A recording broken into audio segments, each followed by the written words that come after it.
Great Possessions by David Grayson. Chapter 1. The well-flavored earth, sweet as Eden is the air, and Eden sweet the ray. No paradise is lost for them who foot by branching root and stem, and lightly with the woodland share the change of night and day. For these many years, since I have lived here in the country, I have had it in my mind to write something about the odor and taste of this well-flavored earth. The fact is, both the sense of smell and the sense of taste have been shabbily treated in the amiable rivalry of the senses. Sight and hearing have been the swift and nimble brothers, and sight especially, the tricky Jacob of the family, is keen upon the business of seizing the entire inheritance, while smell, like hairy Esau, comes late to the blessing, hungry from the hills, and willing to trade its inheritance for a mess of pottage. I have always had a kind of errant love for the improvident and adventurous Esau's of the earth.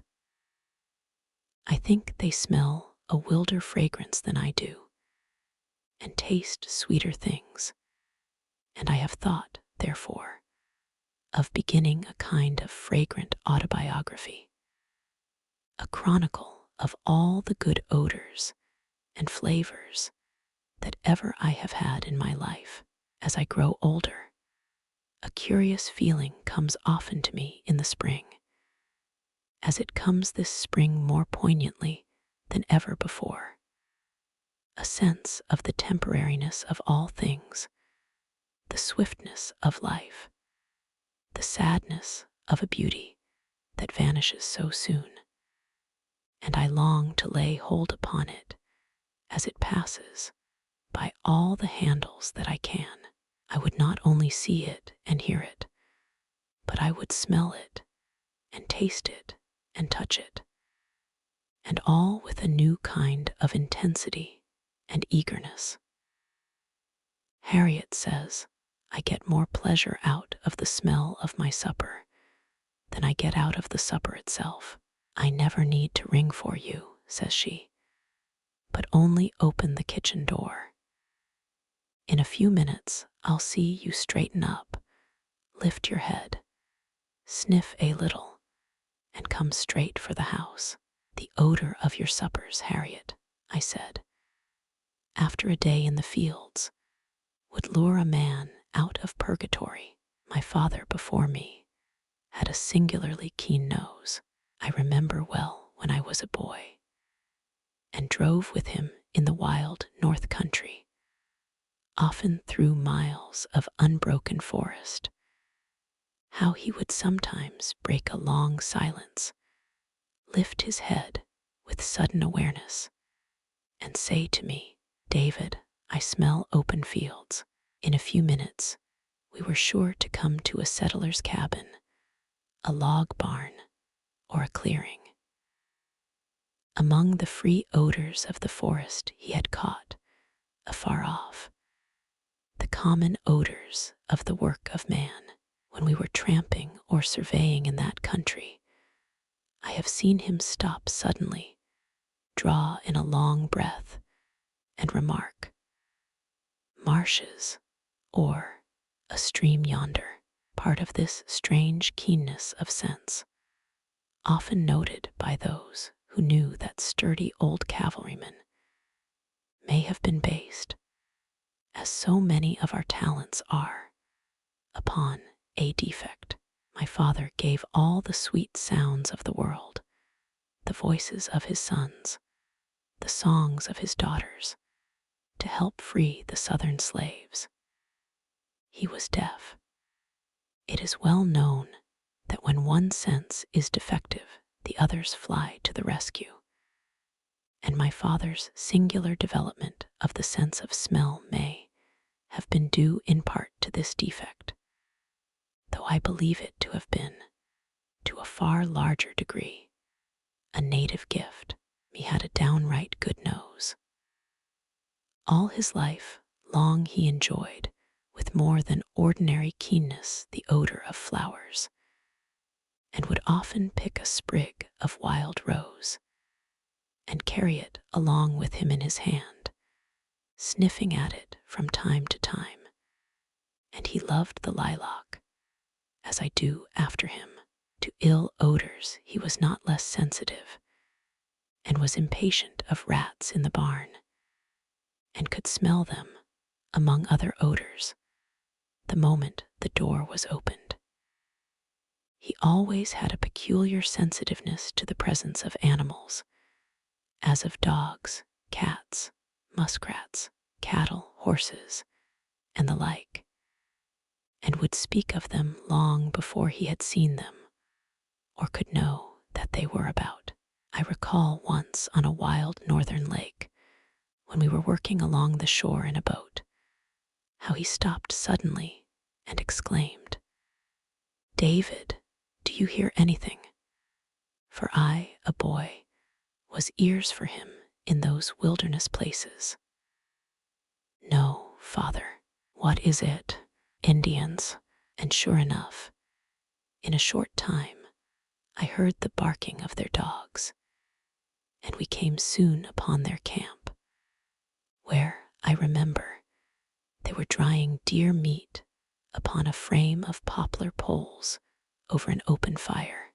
He told me that the smoky smell of the Indians, tanned buckskin, parched wild rice, and the like, were odors that carried far and could not be mistaken. My father had a big, hooked nose with long, narrow nostrils. I suppose that this has really nothing to do with the matter, although I have come, after these many years, to look with a curious interest upon people's noses, since I know what a vehicle of delight they often are. My own nose is nothing to speak of, good enough as noses go. But I think I inherited from my father something of the power of enjoyment he had from that sense, though I can never hope to become the accomplished smeller he was. I am moved to begin this chronicle because of my joy this morning early, a May morning, just after sunrise, when the shadows lay long and blue to the west, and the dew was still on the grass, and I walked in the pleasant spaces of my garden. It was so still, that birds afar off could be heard singing, and once through the crystal air came the voice of a neighbor calling his cows. But the sounds and the silences, the fair sights of meadow and hill, I soon put aside, for the lilacs were in bloom, and the bush honeysuckles, and the strawberries, though no movement of the air was perceptible. The lilacs well knew the way of the wind, for if I stood to the north of them, the odor was less rich and free than to the south, and I thought I might pose as a prophet of wind, and weather upon the basis of this easy magic, and predict that the breezes of the day would be from the north, as indeed they later appeared to be. I went from clump to clump of the lilacs testing, and comparing them with great joy and satisfaction. They vary noticeably in odor, the white varieties being the most delicate, while those tending to deep purple are the richest. Some of the newer double varieties seem less fragrant, and I have tested them now many times than the old-fashioned single varieties, which are nearer the native stock. Here, I fancy, our smooth Jacob has been at work, and in the lucrative process of selection for the eye, alone the cunning horticulturist has cheated us of our rightful heritage of fragrance. I have a mind sometime to practice the art of Burbankry, or other kind of wizardry, upon the old lilac stalk, and select for odor alone, securing ravishing original varieties, indeed, whole new gamuts of fragrance. I should devise the most animating names for my creations, such as the double delicious, the air of Arcady, the sweet zephyr, and others even more inviting, which I should enjoy inventing, though I think surely I could make my fortune out of this interesting idea. I present it freely to a scent-hungry world here. It is gratis, for I have my time so fully occupied during all of this, and my next 2 or 3 lives, that I cannot attend to it. I have felt the same defect in the cultivated roses.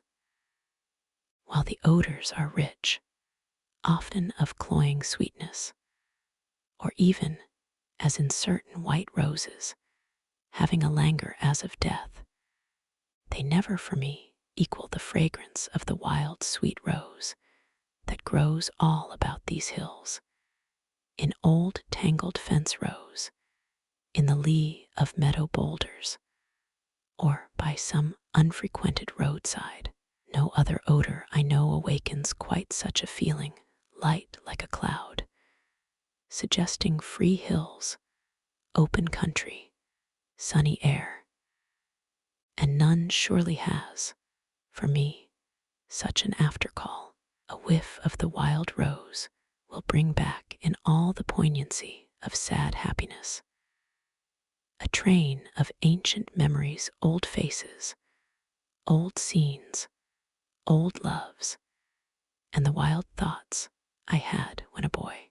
The first week of the wild rose blooming, beginning here about the 25th of June, is always to me a memorable time.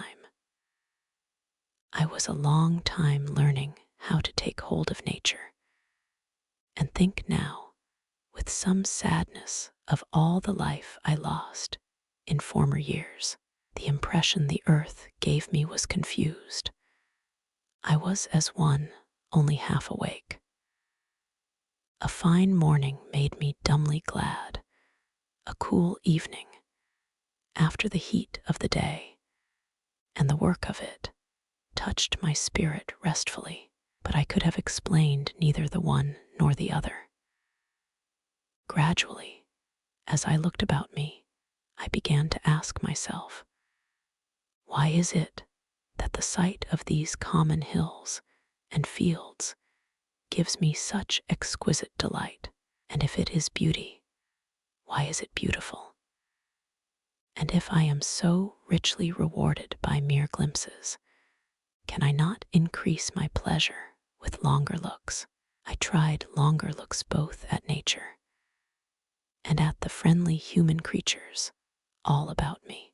I stopped often in the garden where I was working, or loitered a moment in the fields, or sat down by the roadside, and thought intently what it was that so perfectly and wonderfully surrounded me, and thus I came to have some knowledge of the great secret. It was, after all, a simple matter, as such matters usually are when we penetrate them, and consisted merely in shutting out all other impressions, feelings, thoughts, and concentrating the full energy of the attention upon what it was that I saw or heard at that instant. At one moment, I would let in all the sounds of the earth, at another, all the sights. So we practice the hand at one time, the foot at another, or learn how to sit or to walk, and so acquire new grace for the whole body. Should we do less in acquiring grace for the spirit?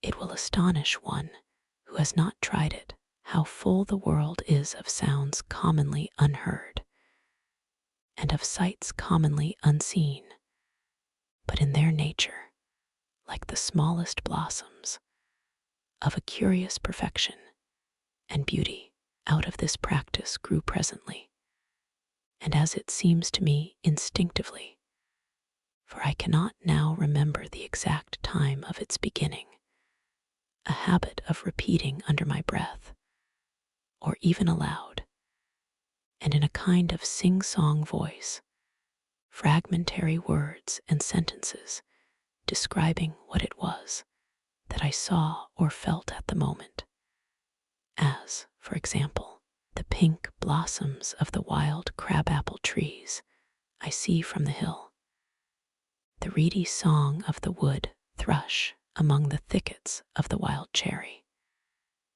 the scent of peach leaves, the odor of new-turned soil in the black fields, the red of the maples in the marsh, the white of apple trees in bloom. I cannot find him out, nor know why I am here. Some form of expression, however crude, seemed to reinforce and intensify the gatherings of the senses, and these words, afterward remembered, or even written down in the little book I sometimes carried in my pocket, seemed to awaken echoes, however faint, of the exaltation of that moment in the woods or fields, and enabled me to live twice, where formerly I had been able to live but once. It was by this simple process of concentrating upon what I saw or heard that I increased immeasurably my own joy of my garden and fields, and the hills and marshes all about. A little later, for I was a slow learner, I began to practice the same method with the sense of smell, and still later with the sense of taste. I said to myself, I will no longer permit the avid and eager eye to steal away my whole attention. I will learn to enjoy more completely all the varied wonders of the earth. So I tried deliberately shutting the doorways of both sight and hearing, and centering the industry of my spirit upon the flavors of the earth.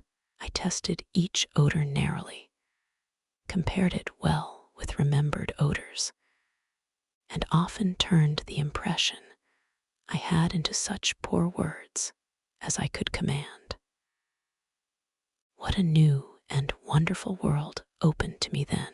My takings of nature increased tenfold, 100-fold, and I came to a new acquaintance with my own garden, my own hills, and all the roads and fields around about. And even the town took on strange new meanings for me. I cannot explain it rightly, but it was as though I had found a new earth here within the old one, but more spacious and beautiful than any I had known before. I have thought often and often that this world we live in so dumbly, so carelessly, would be more glorious than the tinsel heaven of the poets, if only we knew how to lay hold upon it, if only we could win that complete command of our own lives, which is the end of our being. At first, as I said, I stopped my work, or loitered as I walked, in order to see, or hear, or smell, and do so still, for I have entered only the antechamber of the treasure house. But as I learned better the modest technique of these arts, I found that the practice of them went well with the common tasks of the garden or farm, especially with those that were more or less monotonous, like cultivating corn, hoeing potatoes, and the like. The air is just as full of good sights and good odors for the worker as for the idler, and it depends only upon the awareness, the aliveness of our own spirits, whether we toil like dumb animals or bless our laboring hours with the beauty of life. Such enjoyment and a growing command of our surroundings are possible after a little practice, without taking much of that time we call so valuable and waste so sinfully.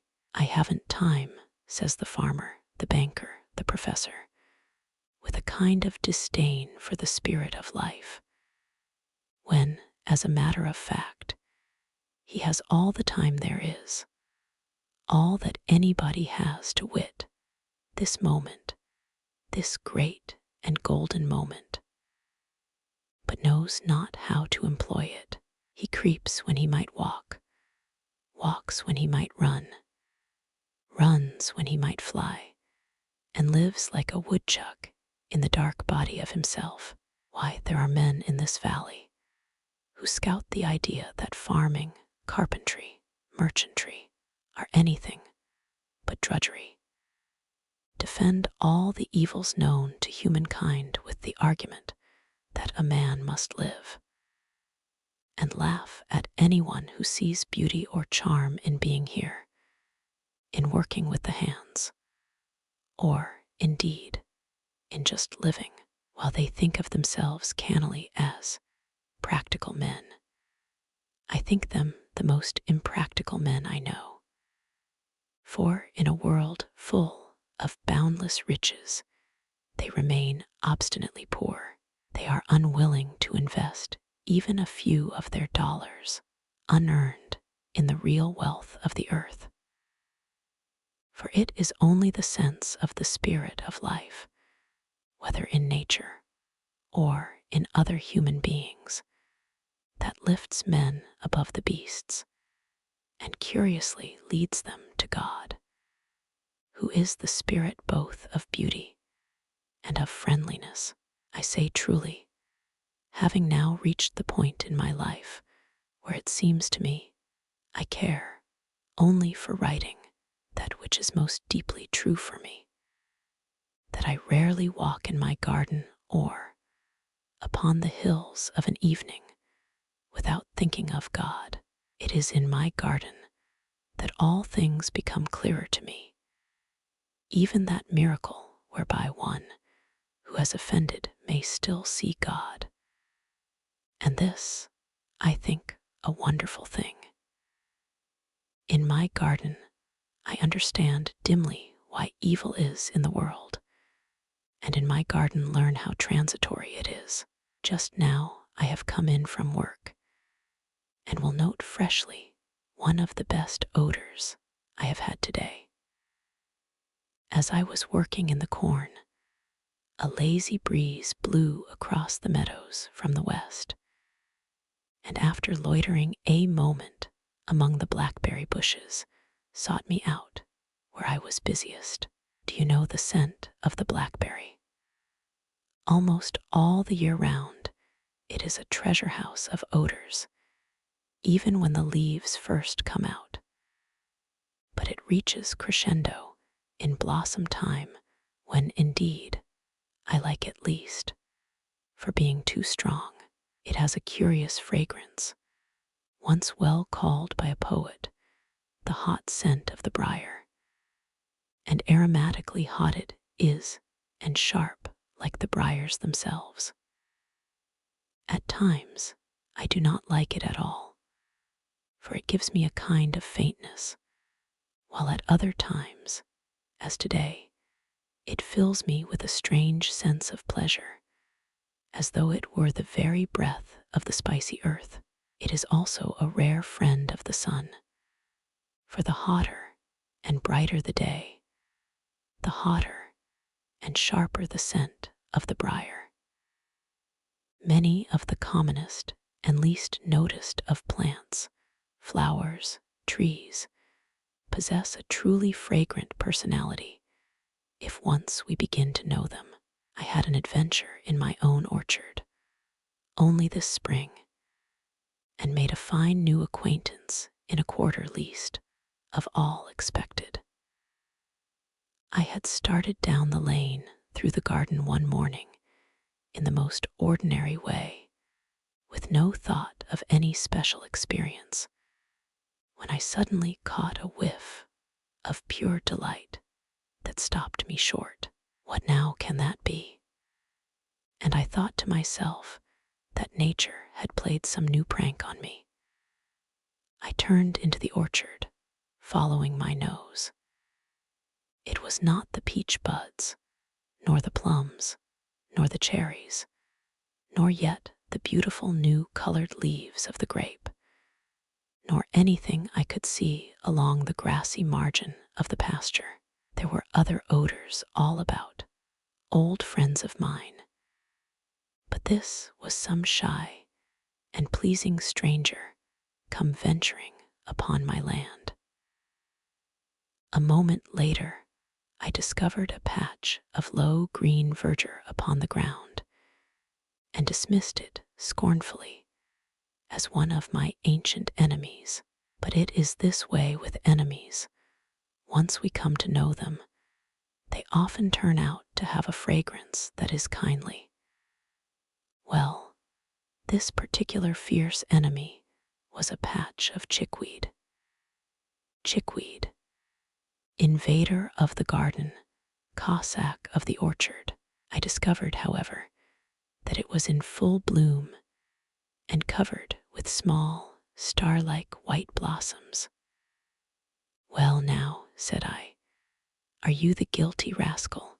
So I knelt there and took my delight of it, and a rare, delicate good odor it was.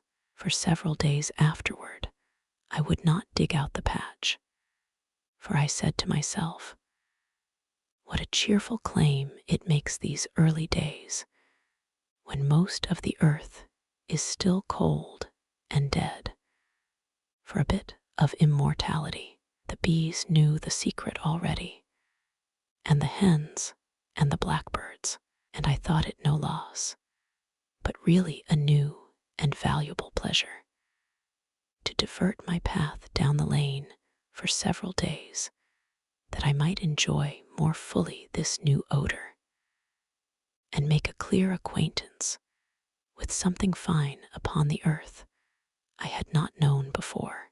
Chapter 2, of good and evil odors.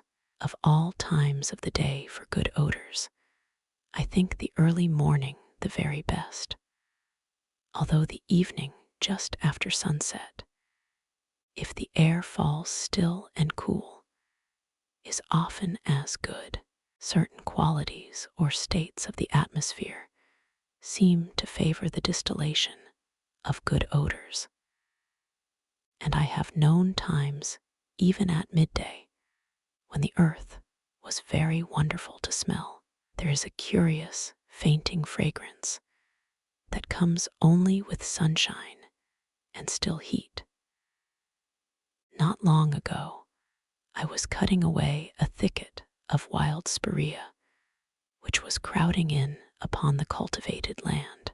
It was a hot day, and the leaves wilted quickly, giving off such a penetrating, fainting fragrance that I let the branches lie where they fell the afternoon through, and came often back to smell of them. For it was a fine thing thus to discover an odor wholly new to me.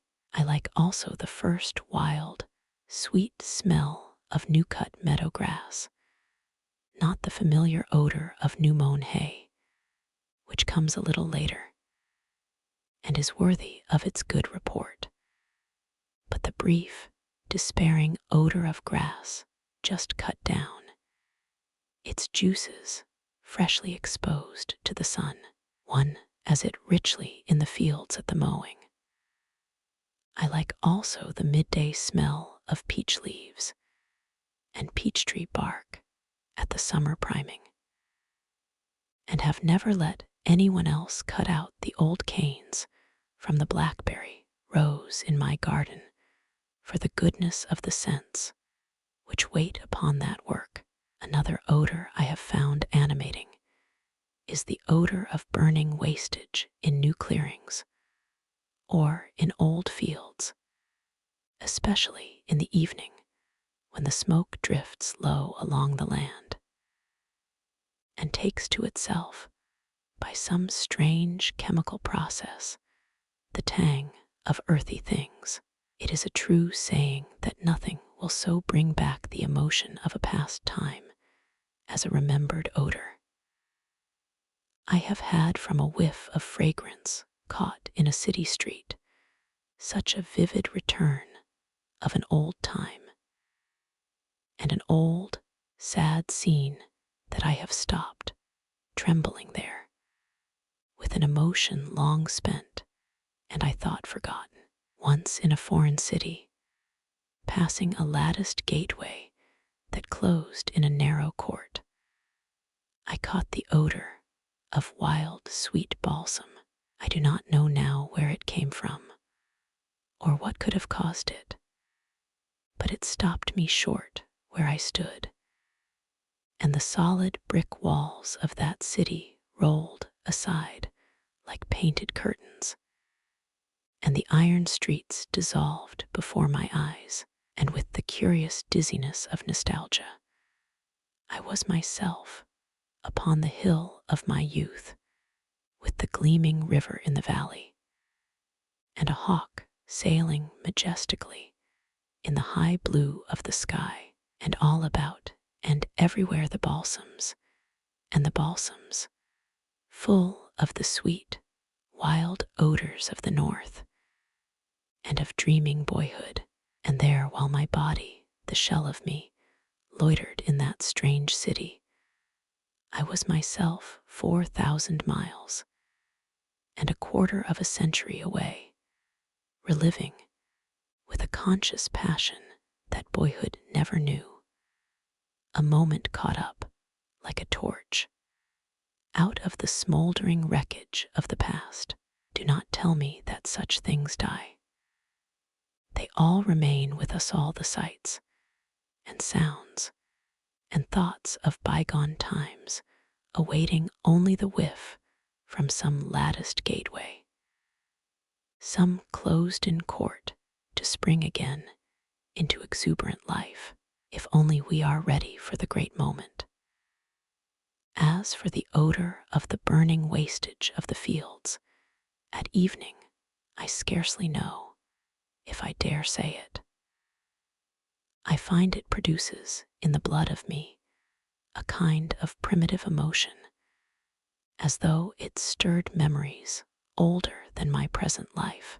Some drowsy cells of the brain awaken to a familiar stimulus, the odor of the lodge fire of the savage, the wigwam of the Indian.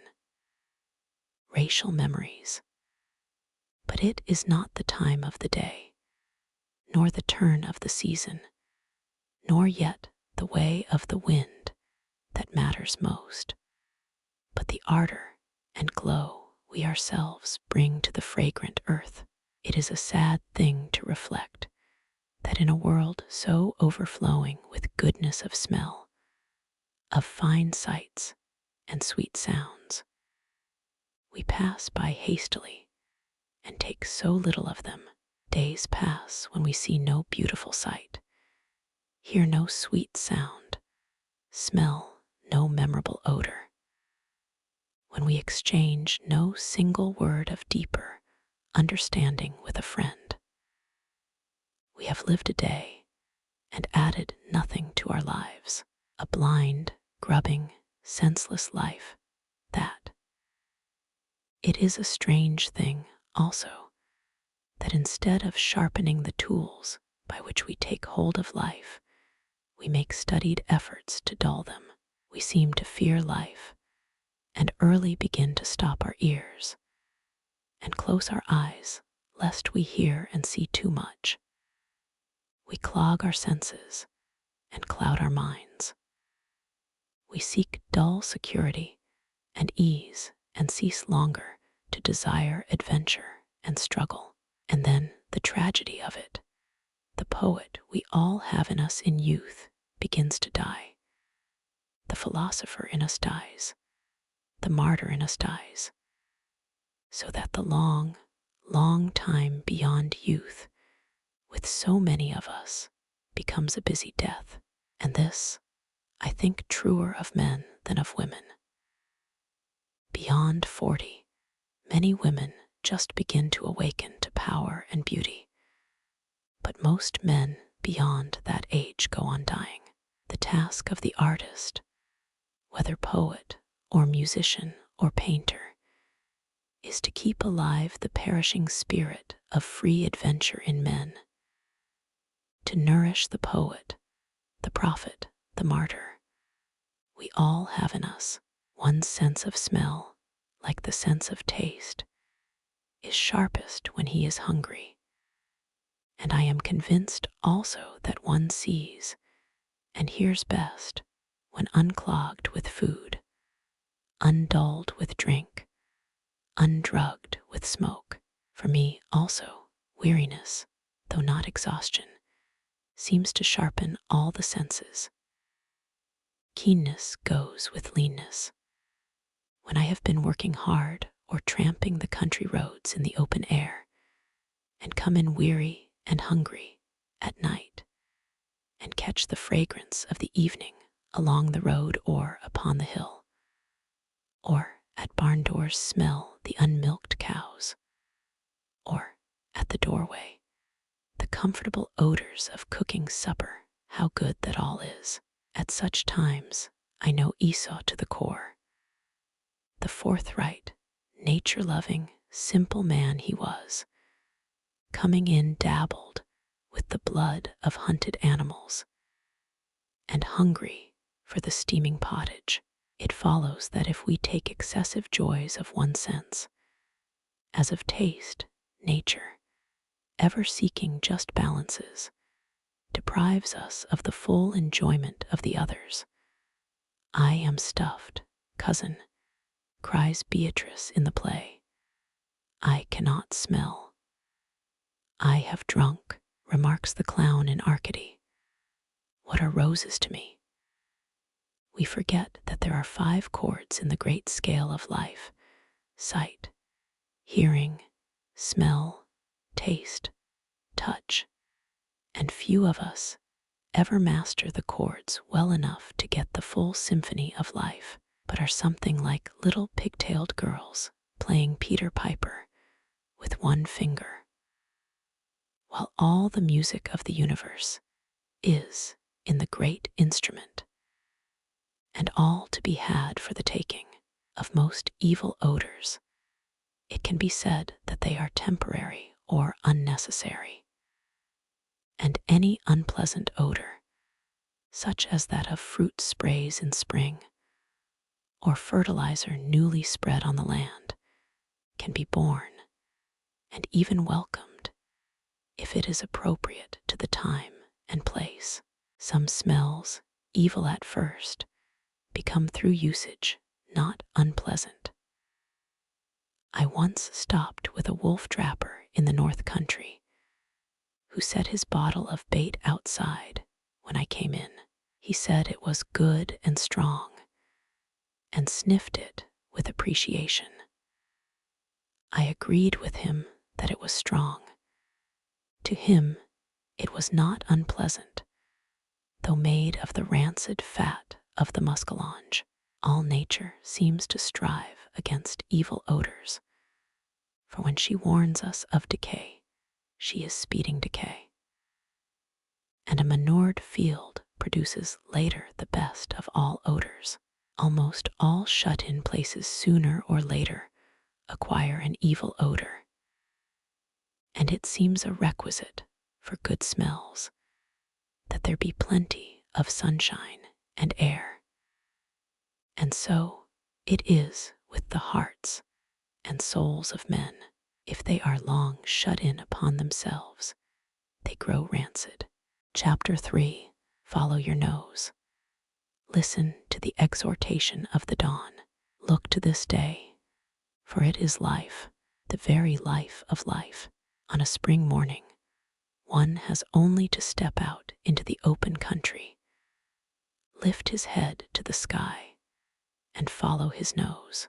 It was a big and golden morning, and Sunday to boot, and I walked down the lane to the lower edge of the field, where the wood and the marsh begin.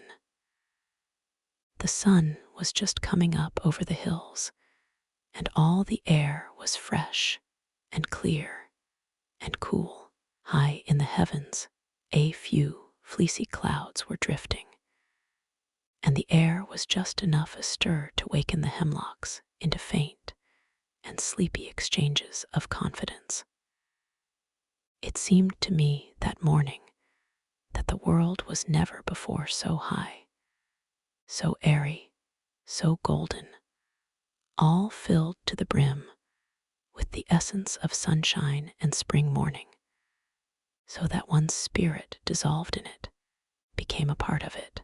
Such a morning, such a morning.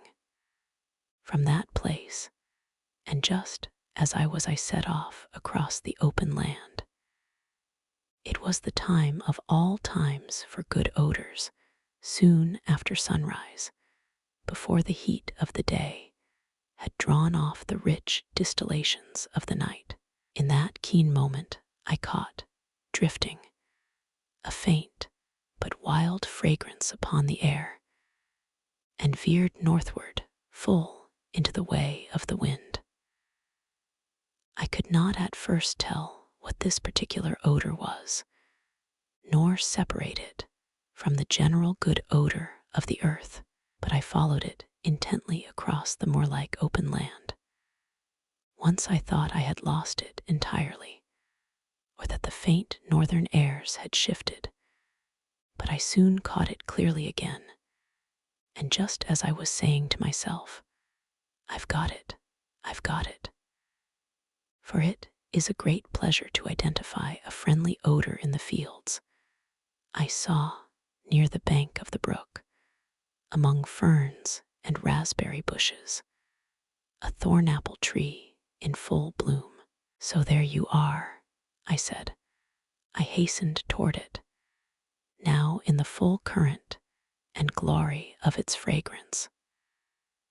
The sun, looking over the taller trees to the east, had crowned the top of it with gold, so that it was beautiful to see, and it was full of honey bees, as excited as I a score of feet onward toward the wind, beyond the thorn-apple tree. I passed wholly out of the range of its fragrance into another world, and began trying for some new odor after one or two false scents. For this pursuit has all the hazards known to the hunter. I caught an odor long known to me, not strong, nor yet very wonderful, but distinctive.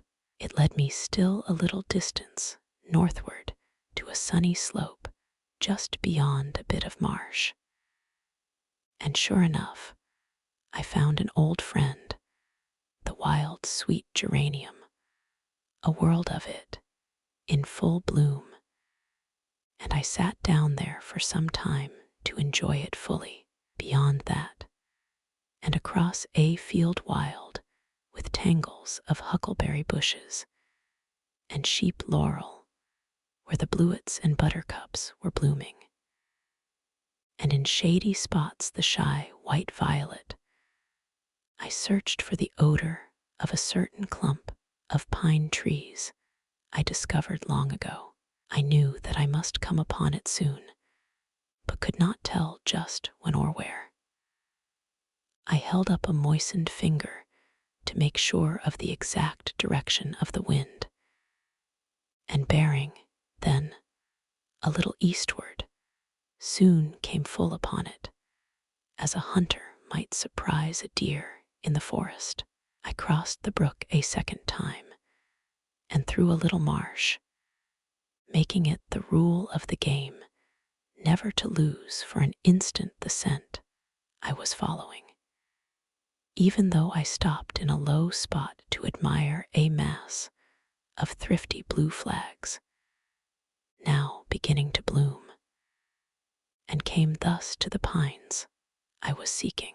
They are not great trees, nor noble, but gnarled and angular and stunted, for the soil in that place is poor and thin, and the winds in winter keen. But the brown blanket of needles they spread, and the shade they offer the traveler, are not less hospitable, nor the fragrance they give off less enchanting. The odor of the pine is one I love. I sat down there in a place I chose long ago, a place already as familiar with pleasing memories as a favorite room, so that I wonder that some of the notes I have written there do not of themselves exhale the very odor of the pines. And all about was hung a fair tapestry of green, and the earthy floor was cleanly carpeted with brown, and the roof above was an arched mosaic, the deep, deep blue of the sky seen through the gnarled and knotted branches of the pines, through a little opening among the trees, as through a window. I could see the cattle feeding in the wide meadows, all headed alike, and yellow butterflies drifted across the open spaces, and there were bumblebees and dragonflies, and presently I heard someone tapping at the door of the wood, and glancing up quickly, I saw my early visitor. There he was, as neighborly as you please, and not in the least awed by my intrusion. There he was, far out on the limb of a dead tree, stepping energetically up and down, like a sailor reefing a sail, and rapping and tapping as he worked, a downy woodpecker. "Good morning, sir," I said. He stopped for scarcely a second, cocked one eye at me, and went back to his work again. Who was I that I should interrupt his breakfast? And I was glad I was there, and I began enumerating, as though I were the accredited reporter for the Woodland Gazette, all the good news of the day. "The beech trees," said aloud, "have come at last to full leafage. The wild blackberries are ready to bloom. The swamp roses are budded. Brown planted fields I see, and drooping elms, and the young crows cry from their nests on the knoll. I know now that, whoever I am, whatever I do, I am welcome here. The meadows are as green this spring for Tom the drunkard, and for Jim the thief, as for Jonathan the parson, or for Walt the poet. The wild cherry blooms as richly, and the odor of the pine is as sweet." At that moment, like a flame for clearness, I understood some of the deep and simple things of life, as that we are to be like the friendly pines, and the elm trees, and the open fields, and reject no man, and judge no man. Once, a long time ago, I read a sober treatise by one who tried to prove with elaborate knowledge that, upon the whole, good was triumphant in this world, and that probably there was a God. And I remember going out dully afterward upon the hill, for I was weighed down with a strange depression, and the world seemed to me a hard, cold, narrow place where good must be heavily demonstrated in books. And as I sat there, the evening fell. A star or two came out in the clear blue of the sky, and suddenly it became all simple to me, so that I laughed aloud at that laborious bigwig for spending so many futile years in seeking doubtful proof of what he might have learned in one rare home upon my hill, and far more than he could prove, far more. As I came away from that place, I knew I should never again be quite the same person I was before. Well, we cannot remain steadily upon the heights. At least I cannot, and would not if I could, after I have been out about so long on such an adventure as this. Something lets go inside of me, and I come down out of the mountain, and yet know deeply that I have been where the bush was burning, and have heard the voice in the fire. So it was yesterday morning. I realized suddenly that I was hungry, commonly, coarsely hungry. My whole attention, I was going to say my whole soul, shifted to the thought of ham and eggs. This may seem a tremendous anticlimax, but it is, nevertheless, a sober report of what happened. At the first onset of this new mood, the ham and eggs mood, let us call it, I was a little ashamed or abashed at the remembrance of my wild flights, and had a laugh at the thought of myself floundering around in the marshes and fields a mile from home, when Harriet, no doubt, had breakfast waiting for me. What absurd, contradictory, inconsistent, cowardly creatures we are, anyway.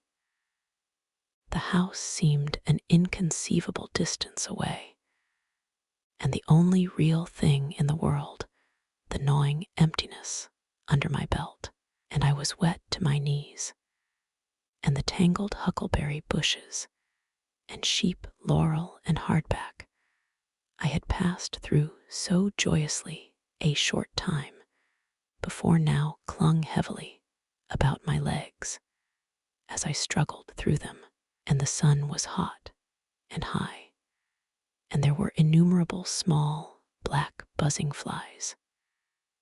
To cap the climax, whom should I meet as I was crossing the fence into the lower land but my friend Horace? He had been out early looking for a cow that had dropped her calf in the woods, and was now driving them slowly up the lane. The cow a true pattern of solicitous motherhood, the calf a true pattern of youth, dashing about upon uncertain legs. Talkin' the air David, I amuse Horace. Horace is an important man in this community. He has big, solid barns and money in the bank, and a reputation for hard-headedness. He is also known as a driver and has had sore trouble with a favorite son. He believes in goin' it slow and playin' safe, and he is convinced that ye can't change human nature. His question came to me with a kind of shock. I imagined with a vividness impossible to describe what Horace would think if I answered him squarely and honestly. If I were to say, I've been down in the marshes following my nose, enjoying the thorn apples and the wild geraniums, talking with a woodpecker, and reporting the morning news of the woods for an imaginary newspaper. I was hungry, and in a mood to smile at myself anyway, good-humoredly and forgivingly, as we always smile at ourselves. Before I met Horace, and the flashing vision I had of Horace's dry, superior smile finished me. Was there really anything in this world but cows and calves, and great solid barns, and oat crops, and cash in the bank? Been in the brook? Asked Horace, observing my wet legs. Talk about the courage to face cannon and Cossacks. It is nothing to the courage required to speak aloud in broad daylight of the finest things we have in us. I was not equal to it. Oh, I've been down for a tramp in the marsh, I said, trying to put him off. But Horace is a Yankee of the Yankees, and loves nothing better than to chase his friends into corners with questions and leave them ultimately with the impression that they are somehow less sound, sensible, practical than he is, and he usually proves it, not because he is right, but because he is sure. And in a world of shadowy halt beliefs and half-believers, he is without doubts. "What you find down there?" asked Horace. "Oh, I was just looking around to see how the spring was coming on." "Mem," said Horace eloquently. And when I did not reply, he continued, "Often get out in the morning, as early as this." "Yes," I said, "often. And do you find things any different now from what they would be later in the day?" At this, the humor of the whole situation dawned on me, and I began to revive. When things grow hopelessly complicated and we can't laugh, we do either one of two things. We lie or we die. But if we can laugh, we can fight and be honest. "Horace," I said, "I know what you are thinking about." Horace's face remained perfectly impassive, but there was a glint of curiosity in his eye. "You've been thinking I've been wasting my time beating around down there in the swamp just to look at things and smell of things which you wouldn't do. You think I'm a kind of impractical dreamer now, don't you, Horace? I'll warrant you've told your wife just that more than once. Come now, I think I made a rather shrewd hit, for Horace looked uncomfortable and a little foolish. Come now, honest." I laughed and looked him in the eye. "Fall now, you see. Of course you do, and I don't mind it in the least." A little dry gleam of humor came in his eye. "Ain't ye? It's a fine thing to have it straight out with a friend." "No," I said, "I'm the practical man, and you're the dreamer. I've rarely known in all my life, Horace, such a confirmed dreamer as you are, nor a more impractical one." Horace laughed. "How do you make that out?" With this, my spirit returned to me, and I countered with a question as good as his. It is as valuable in argument as in war to secure the offensive. "Horace, what are you working for anyhow? This is always a devastating shot. 99 out of every 100 human beings are desperately at work grubbing, sweating, worrying, thinking, sorrowing, enjoying, without in the least knowing why. Why, to make a living same as you," said Horace. "Oh, come now. If I were to spread the report in town that a poor neighbor of mine, that's you, Horace, was just making his living, that he himself had told me so, what would you say? Horace, what are you working for? It's something more than a mere living.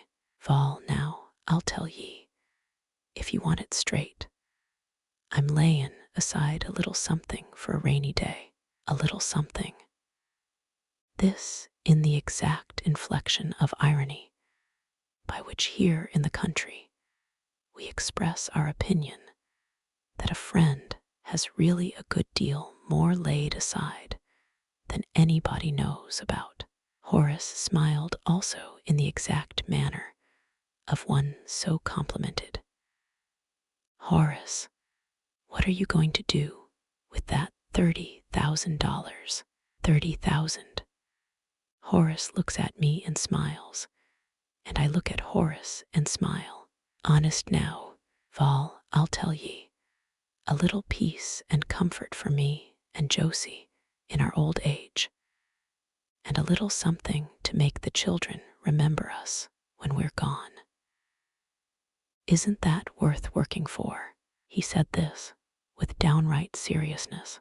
I did not press him further, but if I had tried, I could probably have got the even deeper admission of that faith that lies, like bedrock, in the thought of most men, that honesty and decency here will not be without its reward there, however they may define the there.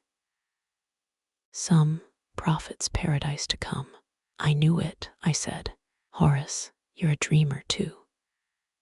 You are dreaming of peace and comfort in your old age. A little quiet house in town where you won't have to labor as hard as you do now, where you won't be worried by crops and weather, and where Mrs. Horace will be able to rest after so many years of care and work and sorrow. A kind of earthly heaven, and you are dreaming of leaving a bit to your children and grandchildren, and dreaming of the gratitude they will express. All dreams, Horace. Oh, Val, the fact is, you are working for a dream, and living on dreams. Isn't that true? Val, now, if you mean it that way, I see I haven't got you beaten yet, Horace. He smiled broadly. We are all amiable enough with our own dreams. You think that what you are working for, your dream, is somehow sounder and more practical than what I am working for. Horace started to reply, but had scarcely debouched from his trenches when I opened on him with one of my 24s. How do you know that you are ever going to be old? It hit. And if you do grow old, how do you know that $30,000, oh, we'll call it that, is really enough, provided you don't lose it before, to buy peace and comfort for you, or that what you leave your children will make either you or them any happier? Peace and comfort and happiness are terribly expensive, Horace, and prices have been going up fast since this war began. Horace looked at me uncomfortably, as men do in the world when you shake the foundations of the tabernacle. I have thought since that I probably pressed him too far, but these things go deep with me. No, Horace, I said, you are the dreamer, and the impractical dreamer at that. For a moment, Horace answered nothing, and we both stood still there in the soft morning sunshine, with the peaceful fields and woods all about us. Two human atoms struggling hotly with questions too large for us. The cow and the new calf were long out of sight. Horace made a motion as if to follow them up the lane, but I held him with my glittering eye, as I think of it since, not without a kind of amusement at my own seriousness.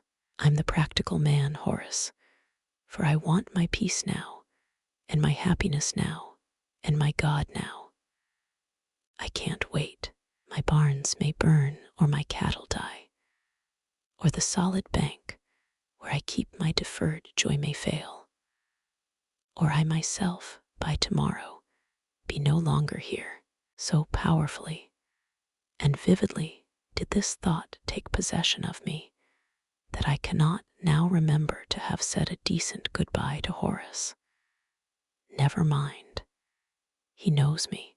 At least when I was halfway up the hill, I found myself gesticulating with one clenched fist and saying to myself with a kind of passion, why wait to be peaceful? Why not be peaceful now? Why not be happy now? Why not be rich now? For I think it truth that a life uncommanded now is uncommanded. A life unenjoyed now is unenjoyed. A life not lived wisely now is not lived wisely. For the past is gone, and no one knows the future. As for Horace, is he convinced that he is an impractical dreamer? Not a bit of it. He was merely flurried for a moment in his mind, and probably thinks me now, more than ever before, just what I think him. Absurd place, isn't it, this world? So I reached home at last. You have no idea, unless you have tried it yourself, how good breakfast tastes alter a 3-mile tramp in the sharp morning air. The odor of ham and eggs, and new muffins and coffee. As you come up the hill, there is an odor for you. And it was good to see Harriet. Harriet, I said, you are a sight for tired eyes. Chapter 4. The Green People. I have always had a fondness, when upon my travels about the world, of the nearby woods and fields, for nipping a bit of a twig here and there, and tasting the tart or bitter quality of it.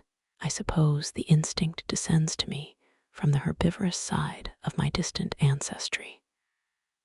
I love a spray of white cedar, especially the spicy, sweet inside bark, or a pine needle, or the tender, sweet, juicy end of a spike of timothy grass, drawn slowly from its close-fitting sheath, or a twig of the birch that tastes like wintergreen.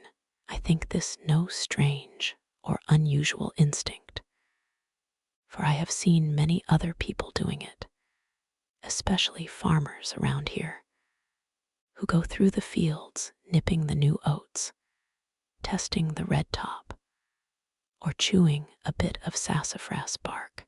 I have in mind a clump of shrubbery in the town road, where an old house once stood, of the kind called here by some the sweet-scented shrub, and the brandies of it nearest the road are quite clipped, and stunted I'm being nipped at by old ladies who pass that way, and take to it like cat to catnip. For a long time this was a wholly unorganized, indeed all but unconscious, pleasure, a true pattern of the childish way we take hold of the earth. But when I began to come newly alive to all things, as I have already related, I chanced upon this curious, undeveloped instinct. What is it I have here? I asked myself, for I thought this might be a new handle for getting hold of nature. Along one edge of my field is a natural hedge of wild cherry, young elms and ashes, dogwood, black raspberry bushes, and the like, which has long been a pleasure to the eye, especially in the early morning when the shadows of it lie long and cool upon the meadow. Many times I have walked that way to admire it, or to listen for the catbirds that nest there, or to steal upon a certain gray squirrel who comes out from his home in the chestnut tree on a fine morning to inspect his premises. It occurred to me one day that I would make the acquaintance of this hedge in a new way. So I passed slowly along it where the branches of the trees brushed my shoulder, and picked a twig here and there and bit it through. This is cherry, I said. This is elm. This is dogwood. And it was a fine adventure to know old friends in new ways, for I had never thought before to test the trees and shrubs by their taste and smell. After that, whenever I passed that way, I closed my eyes and tried for further identifications by taste, and was soon able to tell quickly half a dozen other varieties of trees, shrubs, and smaller plants along that bit of meadow. Presently, as one who learns to navigate still water near shore longs for more thrilling voyages, I tried the grassy old roads in the woods, where young trees and other growths were to be found in great variety, and had a joy of it I cannot describe. For old and familiar places were thus made new and wonderful to me. And when I think of those places, now, say in winter, I grasp them more vividly and strongly than ever I did before. For I think not only how they look, but how they taste and smell, and I even know many of the growing things by the touch of them. It is certain that our grasp of life is in direct proportion to the variety and warmth of the ways in which we lay hold of it. No thought, no beauty, and no joy. On these excursions, I have often reflected that if I were blind, I should still find here unexplored joys of life, and should make it a point to know all the friendly trees and shrubs around about by the taste or smell or touch of them. I think seriously that this method of widening the world of the blind and increasing their narrower joys might well be developed, though it would be wise for such as do take it to borrow first the eyes of a friend to see that no poison ivy, which certain rascally birds plant along our fences and hedges, is lurking about. Save for this precaution, I know of nothing that will injure the taster, though he must be prepared here and there for shocks and thrills of bitterness. A lilac leaf, for example, and to a scarcely lesser degree the willow and the poplar, are, when bitten through, of a penetrating and intense bitterness, but do no harm, and will daunt no one who is really adventurous. There is yet to be written a botany, or, better yet, a book of nature for the blind. It is by knowing human beings that we come to understand them, and by understanding them come to love them. And so it is with the green people.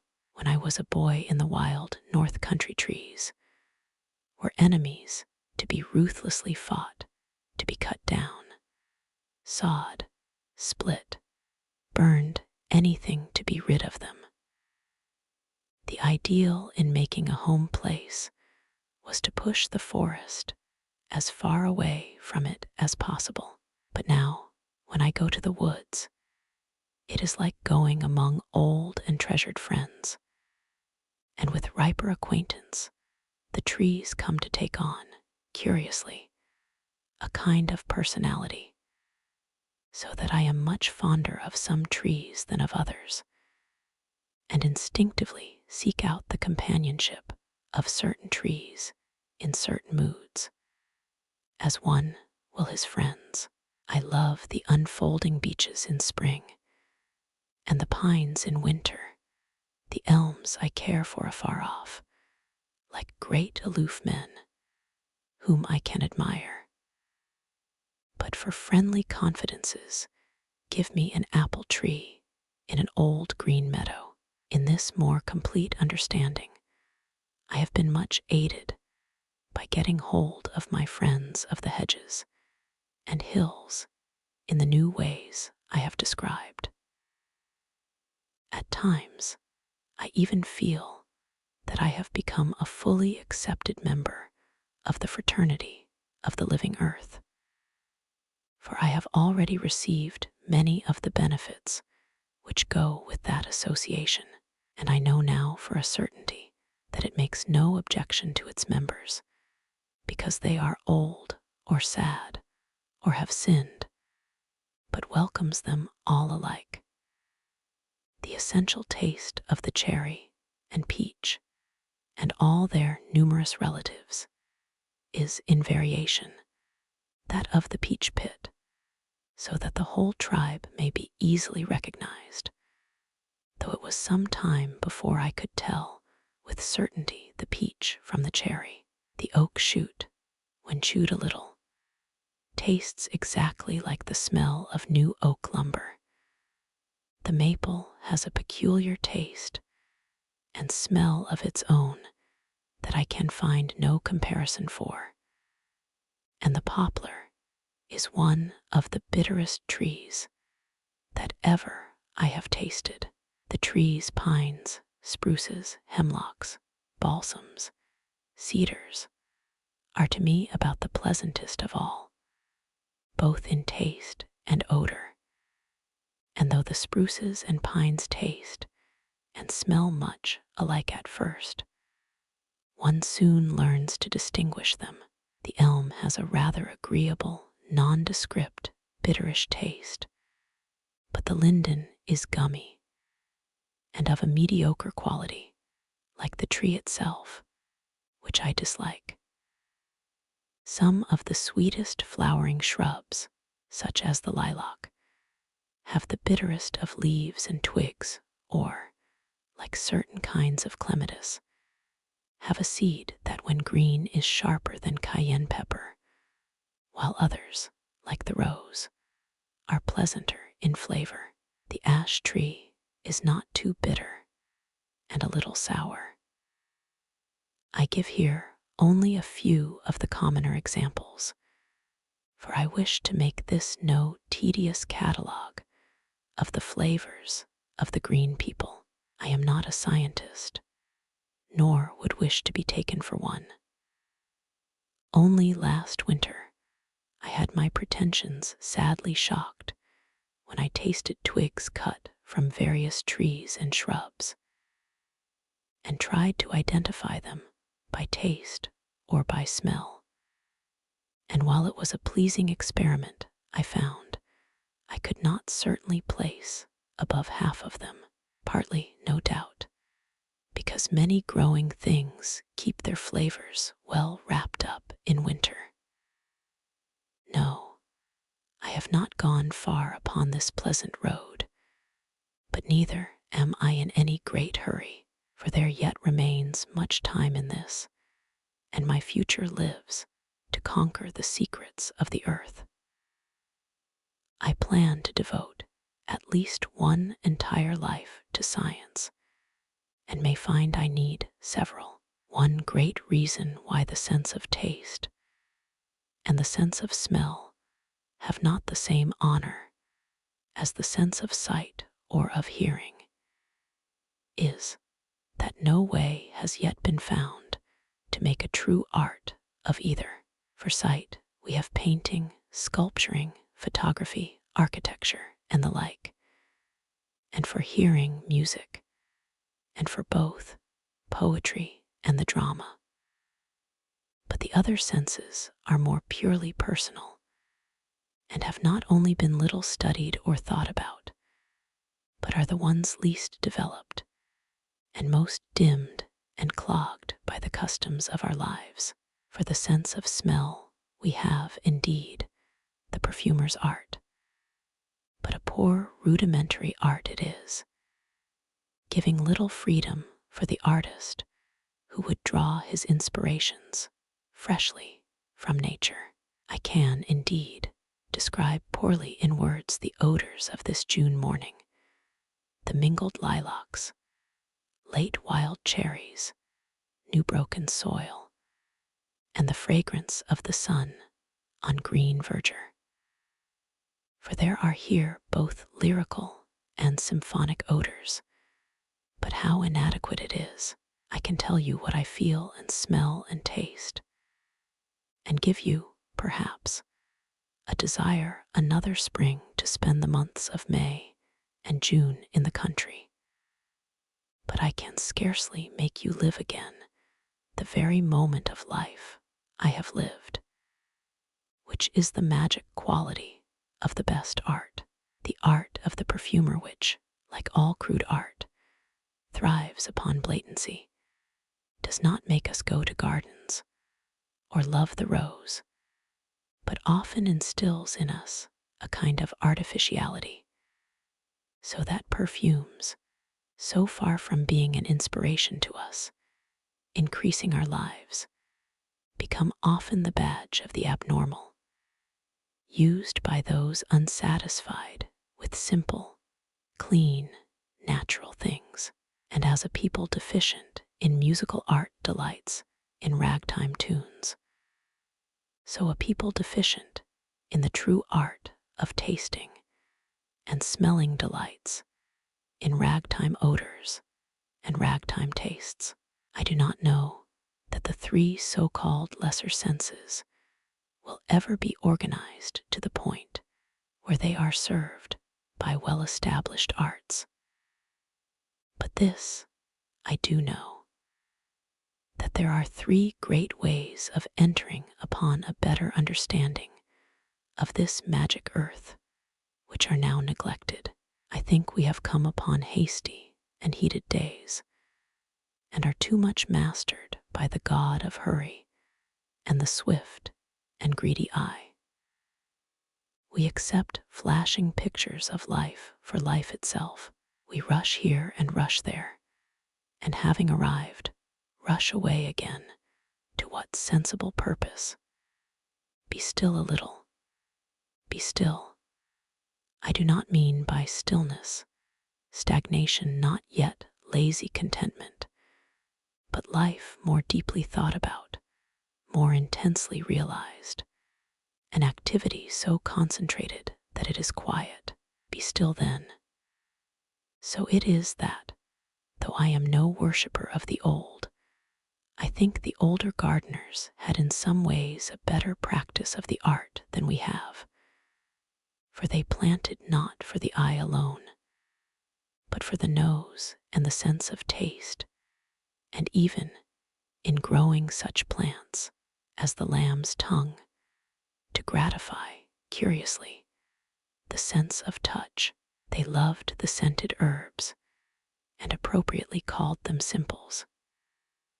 Some of these old simples I am greatly fond of, and like to snip a leaf as I go by to smell or taste, but many of them, I here confess, have for me a rank and culinary odor as sage and thyme, and the bold scarlet monarda, sometimes called bergamot. But if their actual fragrance is not always pleasing, and their uses are now grown obscure, I love well the names of many of them, whether from ancient association, or because the words themselves fall pleasantly upon the ear, as, for example, sweet marjoram and dill, anise and summer savory, lavender and sweet basil, coriander, caraway, cumin. And there's rosemary, that's for remembrance, pray you, love, remember. There's fennel for you, and columbines. There's rue for you. And here's some for me. All sweet names that one loves to roll under his tongue. I have not any great number of these herbs in my own garden, but when I go among those I do have, I like to call them by their familiar names, as I would a dignified doctor or professor, if ever I knew him well enough. It is in this want of balance and quietude that the age fails most. We are all for action, not at all for reflection. We think there are easy ways to knowledge and shortcuts to perfection. We are for laws rather than for life. And this reminds me inevitably of a mellow-spirited old friend who lives not 1,000 miles from here. I must not tell his name, whose greatest word is proportion. At this moment, as I write, I can hear the roll of his resonant old voice on the syllable proportion. He is the kind of man good to know and to trust. If ever I bring him a hard problem, as, indeed, I delight to do, it is a fine thing to see him square himself to meet it. A light comes in his eye. He draws back his chin a little, and exclaims occasionally, "Well, well," he will have all the facts and circumstances fully mobilized, standing up side by side before him like an awkward squad. And there's nothing more awkward than some facts that have to stand out squarely in daylight, and he inquires into their ancestry, makes them run out their tongues, and pokes them once or twice in the ribs to make sure that they are lively and robust facts capable of making a good fight for their lives. He never likes to see any one thing too large, as a church, a party, a reform, a new book, or a new fashion, lest he see something else too small, but will have everything, as he says, in true proportion. If he occasionally favors a little that which is old, solid, well placed, it is scarcely to be measured to him as a fault in an age so overwhelmed with the shiny new. He is a fine, upstanding, hearty old gentleman with white hair and rosy cheeks, and the bright eyes of one who has lived all his life with temperance. One incident I cannot resist telling, though it has nothing directly to do with this story, but it will let you know what kind of a man my old friend is, and when all is said, it would be a fine thing to know about any man. Not long ago, he was afflicted with a serious loss, a loss that would have crushed some men. But when I met him not long afterward, though the lines around his eyes were grown deeper, he greeted me in his old serene, courtly manner, when I would have comforted him with my sympathy, for I felt myself near enough to speak of his loss. He replied calmly, "How can we know whether a thing is evil until we reach the end of it? It may be good." One of the events I esteem among the finest of the whole year is my old friend's birthday party. Every winter, on the 26th of February, a party of his friends drop in to see him. Some of us go out of habit, drawn by our affection for the old gentleman. Others, I think, he invites, for he knows to perfection the delicate shadings of companionship which divide those who come unbidden from those not less loved but shyer, who must be summoned. Now this birthday gathering has one historic ceremony which none of us would miss, because it expresses so completely the essence of our friend's generous and tolerant, but just nature. He is, as I have said, a temperate man, and dislikes, as much as anyone I know, the whole alcohol business.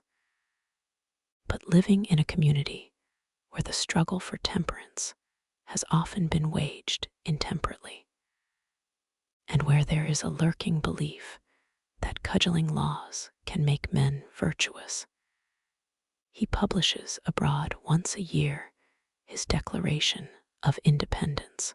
After we have been with our friend for an hour or so, and are well warmed and happy with the occasion, he rises solemnly and goes to the Toby closet at the end of his generous fireplace, where the apologue specially cut for the occasion is burning merrily. And as we all fall silent, knowing well what is coming, he unlocks the door and takes from the shelf a bottle of old peach brandy which, having uncorked, he gravely smells of, and possibly lets his nearest neighbor smell of too. Then he brings from the sideboard a server set with diminutive glasses that have been polished until they shine for the great occasion, and, Having filled them all with the ripe liquor, he passes them around to each of us. We have all risen and are becomingly solemn as he now proposes the toast of the year. And it is always the same toast. Here's to moderation in all things. He takes a sip or two and continues. Here's to temperance, the queen of the virtues. So we all drink off our glasses. Our mellow old friend smacks his lips, corks the tall bottle, and returns it to his Toby closet, where it reposes undisturbed for another year. And now, gentlemen, he says heartily, let us go into dinner. As I think of it, now that it is written, this story bears no very close relationship to my original subject. And yet, it seemed to follow naturally enough as I set it down, and to belong with the simple and well-flavored things of the garden and fields, and recalling the advice of Cobbett to his nephew on the art of writing, never to alter a thought, for that which has come of itself into your mind is likely to pass into that of another more readily, and with more effect than anything which you can by reflection invent. I leave it here just as I wrote it, hoping that the kinship of my genial old friend with simple and natural and temperate things may plainly appear. Chapter 5. Places of Retirement. Good God, how sweet are all things here! How beautiful the fields appear! How cleanly do we feed and lie! Lord, what good hours do we keep! How quietly we sleep! Charles Cotton, a friend of Isaac Walton, April 29th. I have been spending a Sunday of retirement in the woods. I came out with a strange, deep sense of depression, and though I knew it was myself and not the world that was sad, yet I could not put it away from me.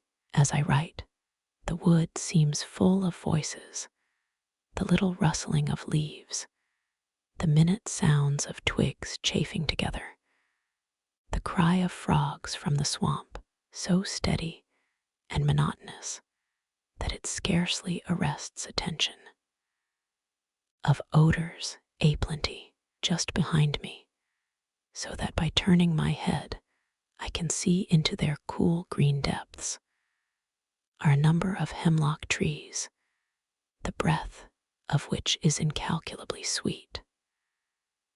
All the earth, the very earth itself, has a good, rich, growing odor, pleasant to smell. These things have been here 1,000 years, 1,000,000 years, and yet they are not stale, but are ever fresh, ever serene, ever here to loosen one's crabbed spirit and make one quietly happy. It seems to me I could not live if it were not possible often to come thus alone to the woods.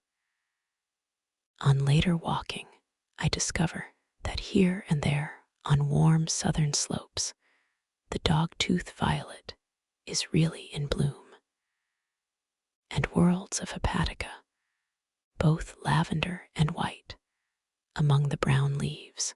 One of the notable sights of the hillsides at this time of the year is the striped maple, the long wands rising straight and chaste among thickets of less striking young birches and chestnuts, and having a bud of a delicate pink, a marvel of minute beauty.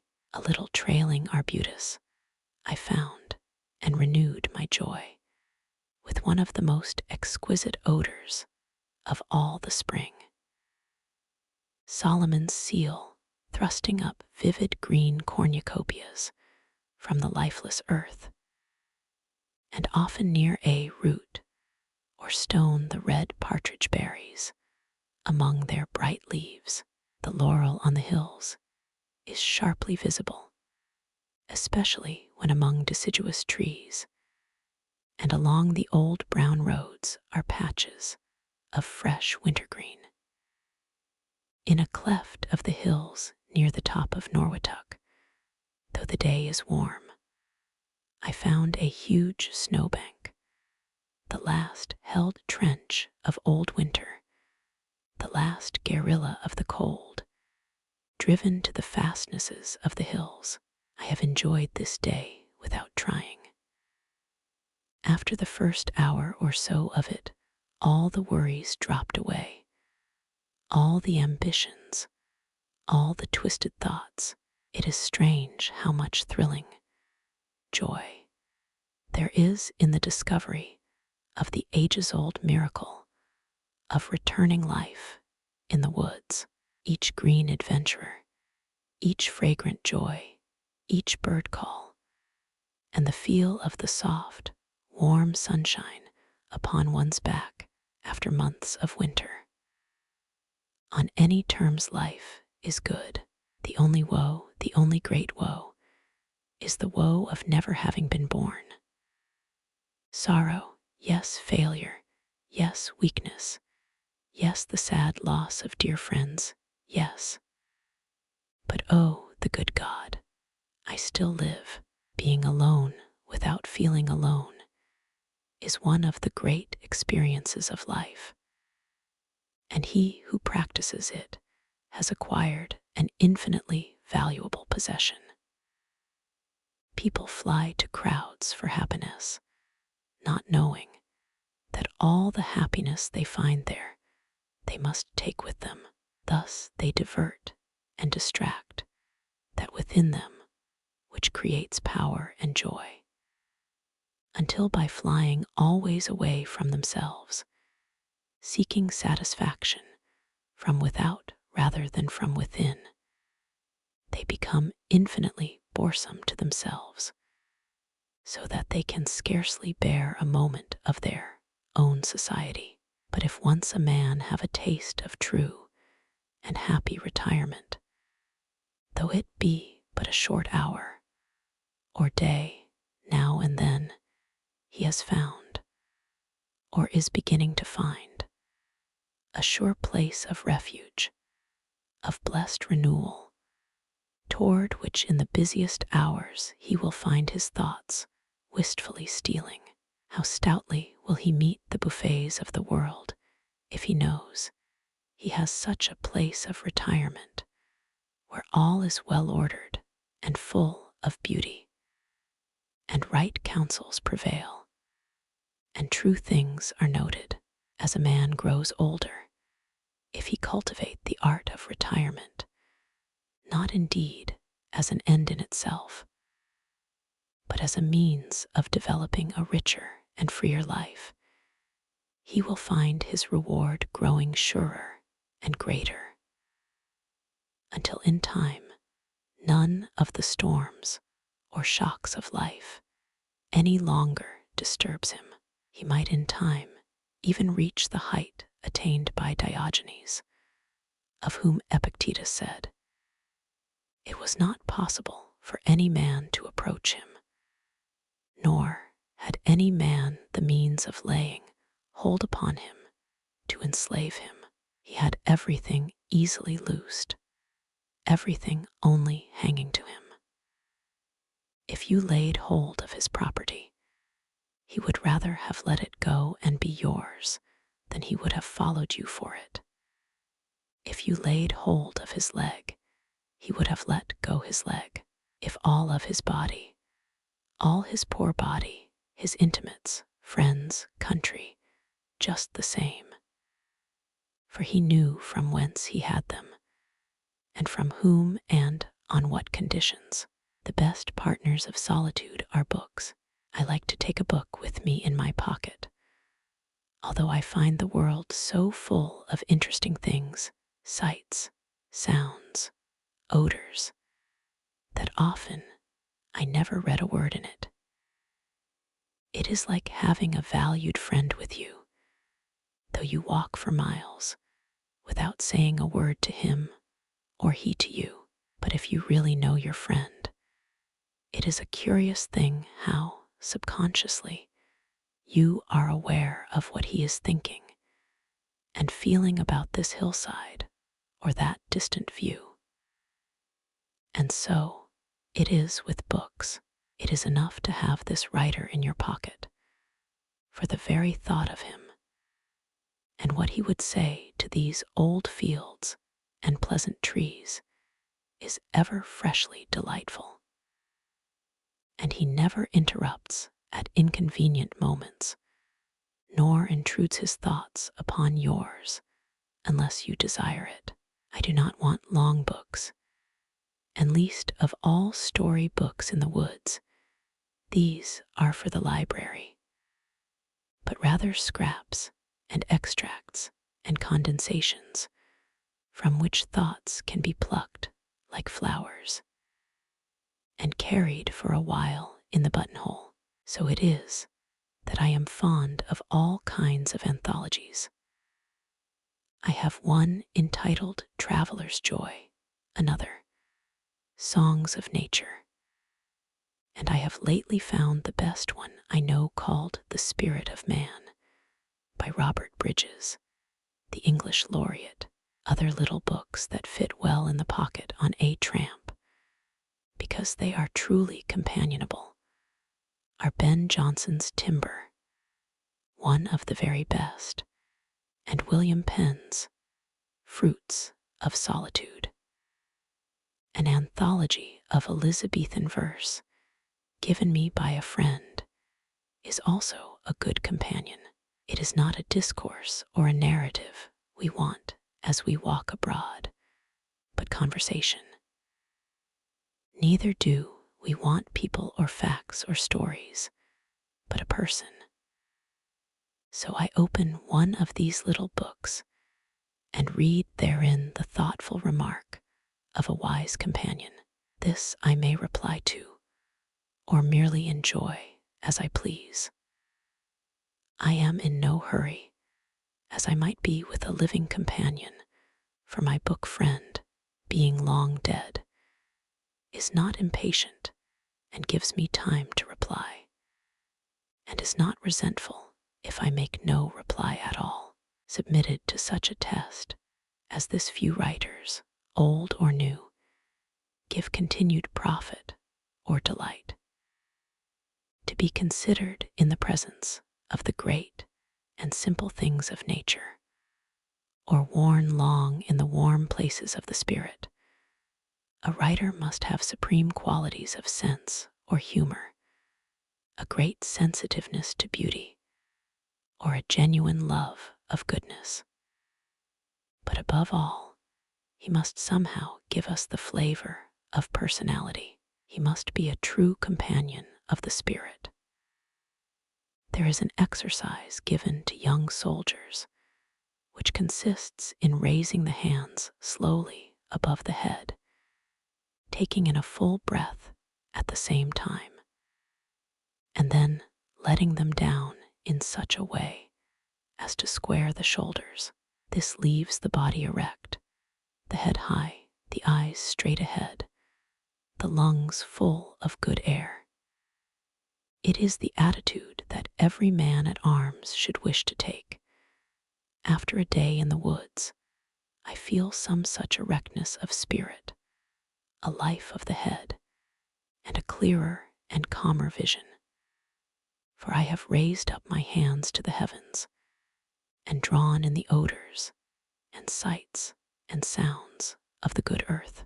One of the great joys of such times of retirement, perhaps the greatest of the joys, is the return, freshened and sweetened, to the common life. How good then appear the things of the garden and farm, the house and shop, that weariness had staled. How good the faces of friends. Chapter 6. No trespass. I live in a country of beautiful hills, and in the last few years, since I have been here with Harriet, I have made familiar and pleasant acquaintance with several of them. One hill I know is precious to me for a peculiar reason. Upon the side of it, along the town road, are 2 or 3 old farms with lilacs like trees about their doorways, and ancient apple orchards with great gnarly branches. And one has an old garden of hollyhocks, larkspurs, zinnias, mignonette, and I know not how many other old-fashioned flowers.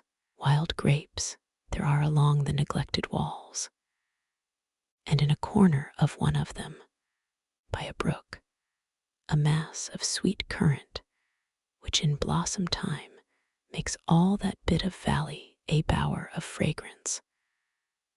I have gone that way often in spring for the sheer joy of the friendly odors I had across the ancient stone fences.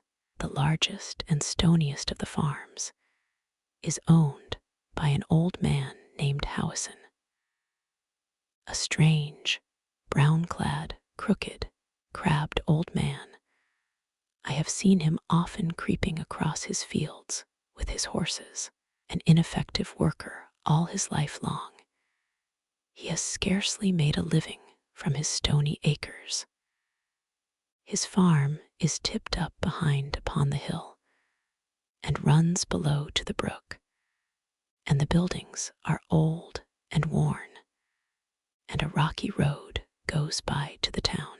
Once, in more prosperous days, before the factories took over the winter work of these hill farms, the busy families finished shoes, and wove cloth, and plaited straw hats, and one I know was famous for wooden bowls craftily hollowed out of maple knots, and the hill people relied upon their stony fields for little more than their food. But in these later days, the farm industries are gone.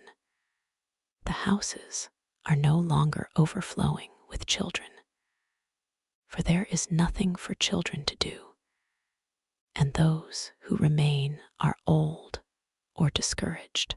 Some homes have entirely disappeared, so that all that remains is a clump of lilacs or a wild tangle of rose bushes about a grass-covered or bush-grown cellar wall. The last thing to disappear is not that which the old farmers most set their hearts upon, their fine houses and barns or their cultivated fields, but the one touch of beauty they left, lilac, clump, or rose tangle. Old Howison, with that passion for the sense of possession, which thrives best when the realities of possession are slipping away, has posted all his fields with warnings against intrusion. You may not enter this old field, nor walk by this brook, nor climb this hill, for all this belongs, in fee simple, to James Howison. For a long time I did not meet James Howison face to face, though I had often seen his signs, and always with a curious sense of the futility of them. I did not need to enter his fields, nor climb his hill, nor walk by his brook. But as the springs passed, and the autumns whitened into winter, I came into more and more complete possession of all those fields that he so jealously posted. I looked with strange joy upon his hill, saw April blossom in his orchard, and May color the wild grape leaves along his walls. June I smelled in the sweet vernal of his hay fields, and from the October of his maples and beeches I gathered rich crops and put up no hostile signs of ownership, paid no taxes, worried over no mortgage, and often marveled that he should be so poor within his posted domain, and I so rich without. One who loves a hill or a bit of valley will experiment long until he finds the best spot to take his joy of it. And this is no more than the farmer himself does when he experiments year after year to find the best acres for his potatoes, his corn, his oats, his hay. Intensive cultivation is as important in these wider fields of the spirit as in any other. If I consider the things that I hear and see and smell, and the thoughts that go with them or grow out of them, as really valuable possessions, contributing to the wealth of life, I cannot see why I should not willingly give to them a 10th or a 100th part of the energy and thought I give to my potatoes or my blackberries or to the writing I do. I chose a place in a field just below old Howison's farm, where there is a thornapple tree to sit or lie under. From the thornapple tree, by turning my head in one direction, I can look up at the crown of the hill with its green hood of oaks and maples and chestnuts, and high above it I can see the clouds floating in the deep sky. Or if I turn my head the other way, for I am a kind of monarch there on the hill and command the world to delight me, I can look off across the pleasant valley with its spreading fields and farmsteads set about with trees, and the towns slumbering by the riverside. I come often with a little book in one pocket to read from, and a little book in the other to write in, but I rarely use either the one or the other, for there is far too much to see and think about. From this spot I make excursions round about, and have had many strange and interesting adventures, and now find thoughts of mine, like lichens, upon all the boulders and old walls and oak trees of that hillside. Sometimes I climb to the top of the hill. If I am in a leisurely mood, I walk lawfully around old Howison's farm by a kind of wood lane that leads to the summit. But often I cross his walls, all regardless of his trespass signs, and go that way to the top. It was on one of these lawless excursions in old Howison's field that I first saw that strange old fellow who is known hereabout as the Herdman. I came upon him so suddenly that I stopped short, curiously startled, as one is startled at finding anything human that seems less than human. He was kneeling there among the low verdure of a shallow valley, and looked like an old gray rock or some prehistoric animal. I stopped to look at him, but he paid no heed, and seemed only to shrink into himself as though, if he kept silent, he might be taken for stock or stone. I addressed him, but he made no answer. I went nearer with a sensation of uncanny wonder, but he did not so much as glance up at me, though he knew I was there. His old brown basket was near him and the cane beside it. He was gathering pennyroyal. Another man who is taking an unexpected crop from old Howison's acres, I thought to myself. I watched him for some moments, quite still, as one might watch a turtle or a woodchuck, and left him there. Since then I have heard something about him, and seen him once or twice. A strange old man, a wanderer upon the face of the fragrant earth. Spring and summer, he wears always an old overcoat, and carries a basket with double covers, very much worn and brown with usage. His cane is of hickory with a crooked root for a handle, this also shiny with age.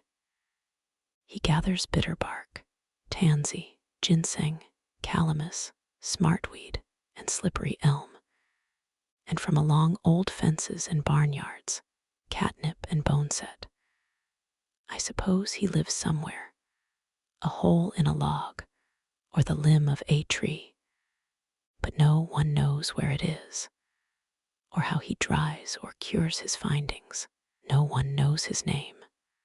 Perhaps he has forgotten it himself. A name is no great matter anyway. He is called simply the Herbman. He drifts into our valley in the spring, is seen here and there on the hills or in the fields, like the crows or the blackbirds, and disappears in the fall with the robins and the maple leaves. Perhaps he is one of those favored souls to whom life is all spring and summer. The age has passed him by, and except for certain furtive old women, few care now for his sovereign remedies.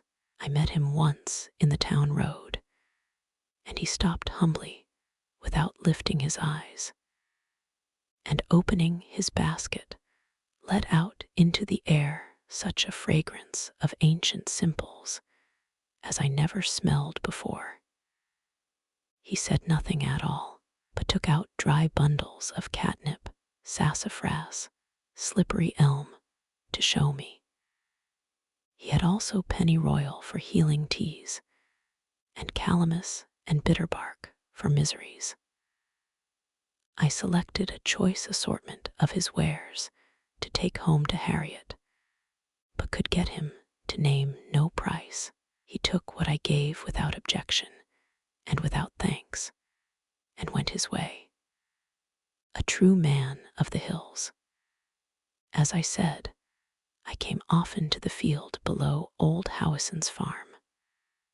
I think the old man saw me coming and going, for the road winds along the side of the hill within sight of his house, skirts a bit of wood, and with an unexpected turn comes out triumphantly to the top of the ridge beyond. At the turn of the road, I always disappeared, for I crossed the wall into the field below old Howison's farm, and mysteriously failed to appear to the watchful eye upon the ridge beyond.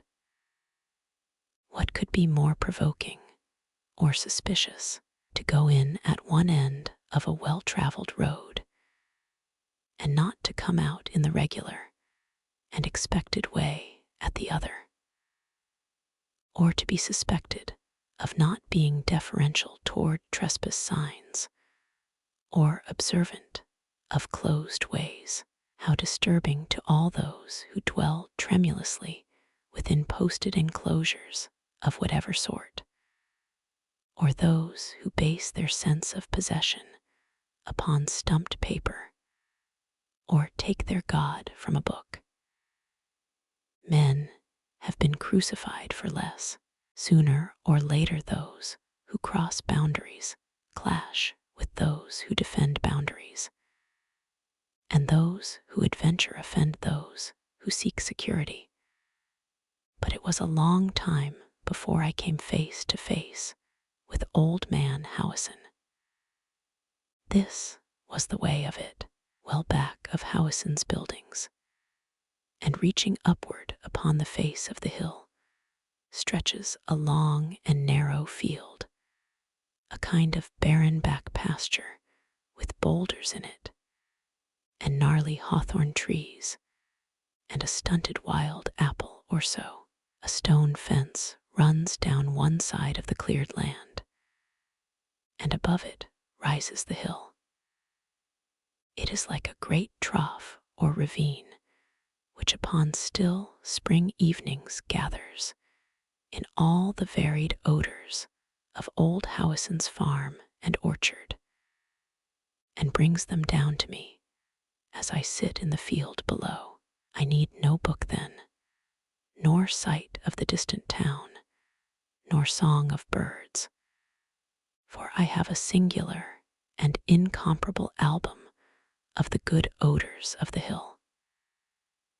This is one reason why I chose this particular spot in the fields for my own, and it has given me a secret name for the place, which I will not here disclose.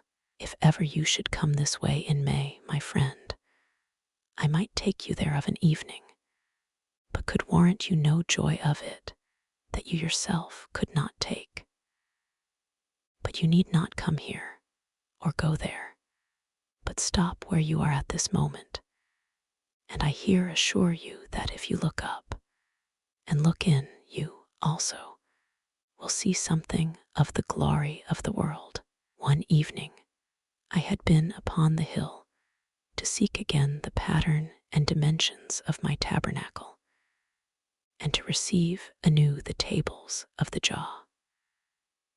I had crossed old Howison's field so often that I had almost forgotten it was not my own. It was indeed mine by the same inalienable right that it belonged to the crows that flew across it, or to the partridges that nested in its coverts, or the woodchucks that lived in its walls, or the squirrels in its chestnut trees. It was mine by the final test of all possession that I could use it. He came out of a thicket of hemlocks like a wraith of the past, a gray and crabbed figure, and confronted me there in the wide field. I suppose he thought he had caught me at last. I was not at all startled or even surprised, for as I look back upon it now, I know that I had always been expecting him. Indeed, I felt a lift of the spirit, the kind of jauntiness with which one meets a crucial adventure. He stood there for a moment quite silent, a grim figure of denial, and I facing him. "You are on my land, sir," he said. I answered him instantly, and in a way wholly unexpected to myself. "You are breathing my air, sir." He looked at me dully, but with a curious glint of fear in his eye, fear and anger too. "Did you see the sign down there? This land is posted." "Yes," I said, "I have seen your signs. But let me ask you, if I were not here, would you own this land any more than you do now? Would it yield you any better crops? It is never the way of those who live in posted enclosures, of whatever sort, to reason. They assert, 'This land is posted,'" said the old man doggedly. "Are you sure you own it?" I asked. "Is it really yours?" "My father owned this farm before me," he said, "and my grandfather cleared this field and built these walls. I was born in that house and have lived there all my life." "Well, then, I must be going, and I will not come here again," I said. "I am sorry I walked on your land." I started to go down the hill, but stopped and said, as though it were an afterthought, "I have made some wonderful discoveries upon your land, and that hill there. You don't seem to know how valuable this field is. Goodbye." With that, I took 2 or 3 steps down the hill, but felt the old man's hand on my arm. "Say, mister," he asked, "are you one of the electric company men? Is that high-tension line common across here?" "No," I said. "It is something more valuable than that." I walked onward a few steps, as though I was quite determined to get out of his field, but he followed close behind me. "It ain't the new trolley line, is it?" "No," I said, "it isn't the trolley line." "What is it, then?" In that question, eager and shrill, spoke the dry soul of the old man, the lifelong hope that his clinging ownership of those barren acres would bring him from the outside, some miraculous prophet. His whole bearing had changed. He had ceased to be truculent or even fearful, but was now shrilly beseeching. A great wave of compassion came over me. I was sorry for him, imprisoned there within the walls of his own making, and expecting wealth from the outside when there was wealth in plenty within and everywhere about him. But how could I help him? You can give no valuable thing to any man who has not the vision to take it. If I had told him what I found upon his hill or in his fields, he would have thought me, well, crazy, or he would have suspected that under cover of such a quest I hid some evil design. As well talk adventure to an old party man or growth to a set churchman. So I left him there within his walls. So often when we think we are barring other people out, we are only barring ourselves in. The last I saw of him, as I turned into the road, was a gray and crabbed figure standing alone, looking after me, and not far off his own sign. Sometime, I thought, this old farm will be owned by a man who is also capable of possessing it. More than one such place, I know already, has been taken by those who value the beauty of the hills and the old walls and the boulder-strewn fields. One I know is really possessed by a man who long ago had a vision of sheep feeding on fields too infertile to produce profitable crops. And many others have been taken by men who saw forests growing where forests ought to grow. For real possession is not a thing of inheritance or of documents, but of the spirit, and passes by vision and imagination. Sometimes, indeed, the trespass signs stand long, so long, that we grow impatient. But nature is in no hurry. Nature waits, and presently the trespass signs rot away. One arm falls off, and lo, where the adventurer found only denial before he is now invited to pass. The old walls are conquered by the wild cherries and purple ivy and blackberry bushes, and the old hyacinths sleep in calm forgetfulness of their rights upon the hills they thought they possessed. And all that is left is a touch of beauty, lilac clump, and wild rose tangle. Chapter 7. Look at the world.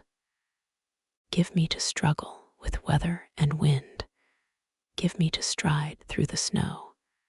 Give me the feel of the chill on my cheeks, and the glow and the glory within. March 17th. The joy of winter, the downright joy of winter. I tramped today through miles of open, snow-clad country. I slipped in the ruts of the roads, or plowed through the drifts in the fields, with such a sense of adventure as I cannot describe. Day before yesterday, we had a heavy north wind with stinging gusts of snow. Yesterday fell bright and cold, with snow lying fine and crumbly like sugar. To the east of the house, where I shoveled a path, the heaps are nearly as high as my shoulder. This perfect morning, a faint purplish haze is upon all the hills, with bright sunshine and still, cold air through which the chimney smoke rises straight upward. Hungry crows flap across the fields, or with unaccustomed daring settle close in upon the manure heaps around the barns. All the hillsides glisten and sparkle like cloth of gold. Each glass knob on the telephone poles is like a resplendent jewel, and the long morning shadows of the trees lie blue upon the snow.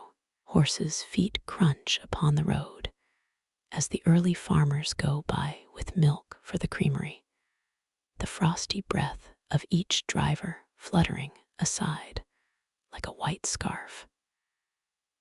Through the still air, ordinary voices cut sharply and clearly, and a laugh bounds out across the open country with a kind of superabundance of joy. I see two men beating their arms as they follow their wood sled. They are bantering one another noisily. I see a man shoveling snow from his barn doors. As each shovelful rises and scatters, the sun catches it for an instant, and it falls. A silvery shower. I tramped today through miles of it, and whether in broken roads or spotless fields, had great joy of it. It was good to stride through opposing drifts, and to catch the tingling air upon one's face.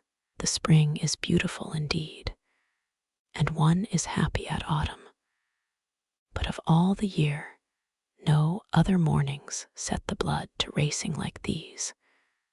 None gives a greater sense of youth, strength, or of the general goodness of the earth. Give me the winter, give me the winter. Not all winter, but just winter enough, just what nature sends.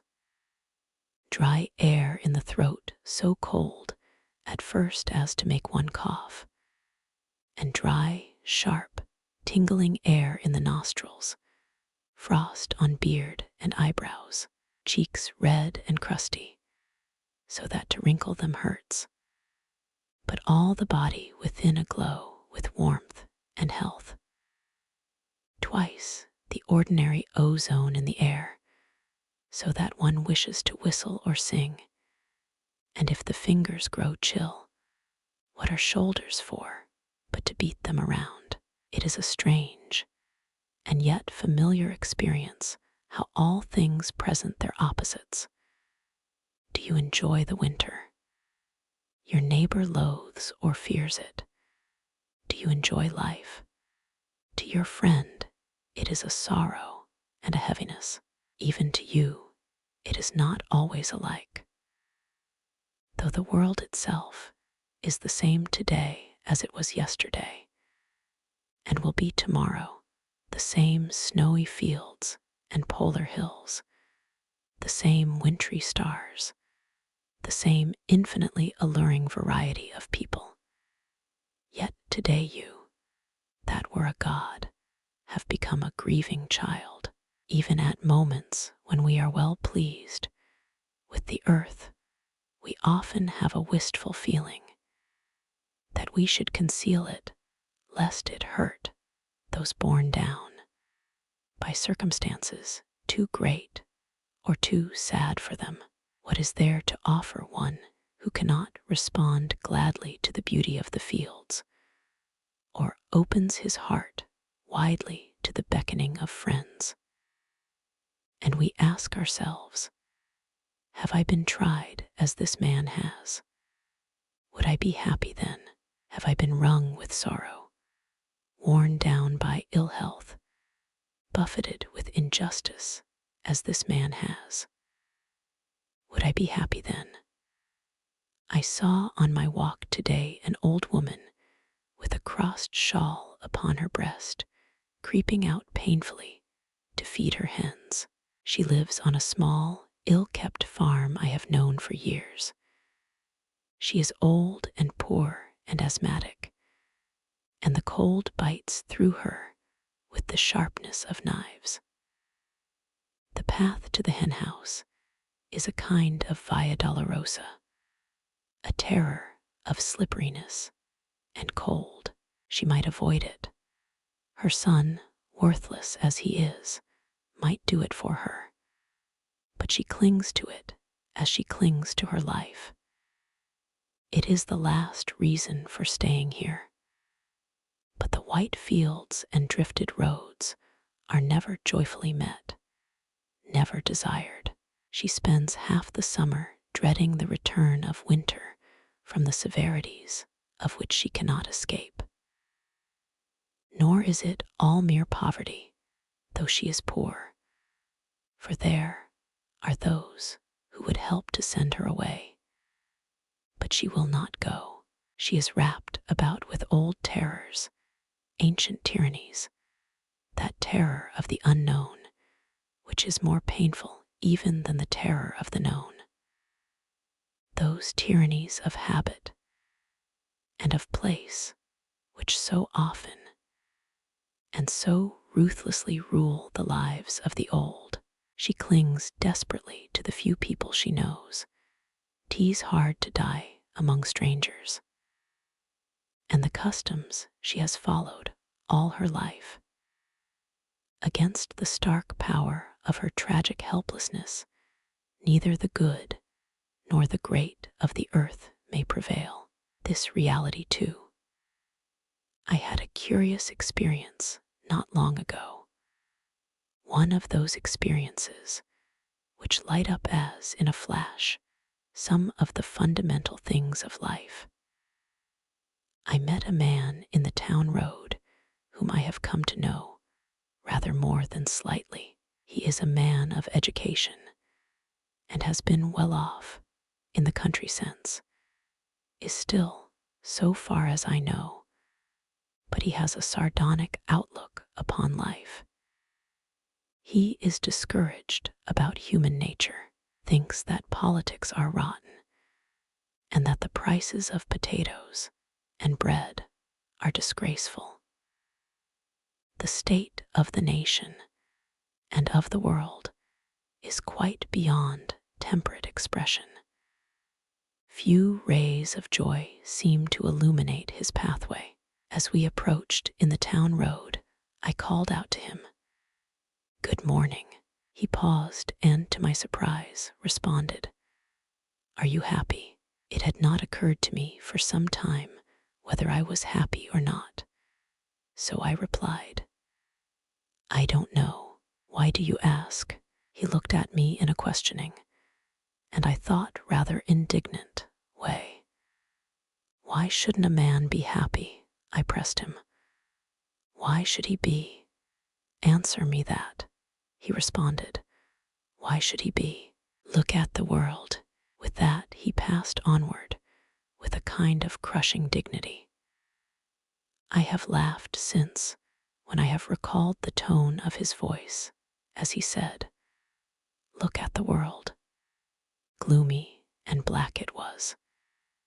It evidently made him indignant to be here, but at the moment his bitter query, the essential attitude of spirit which lay behind it, struck into me with a poignancy that stopped me where I stood.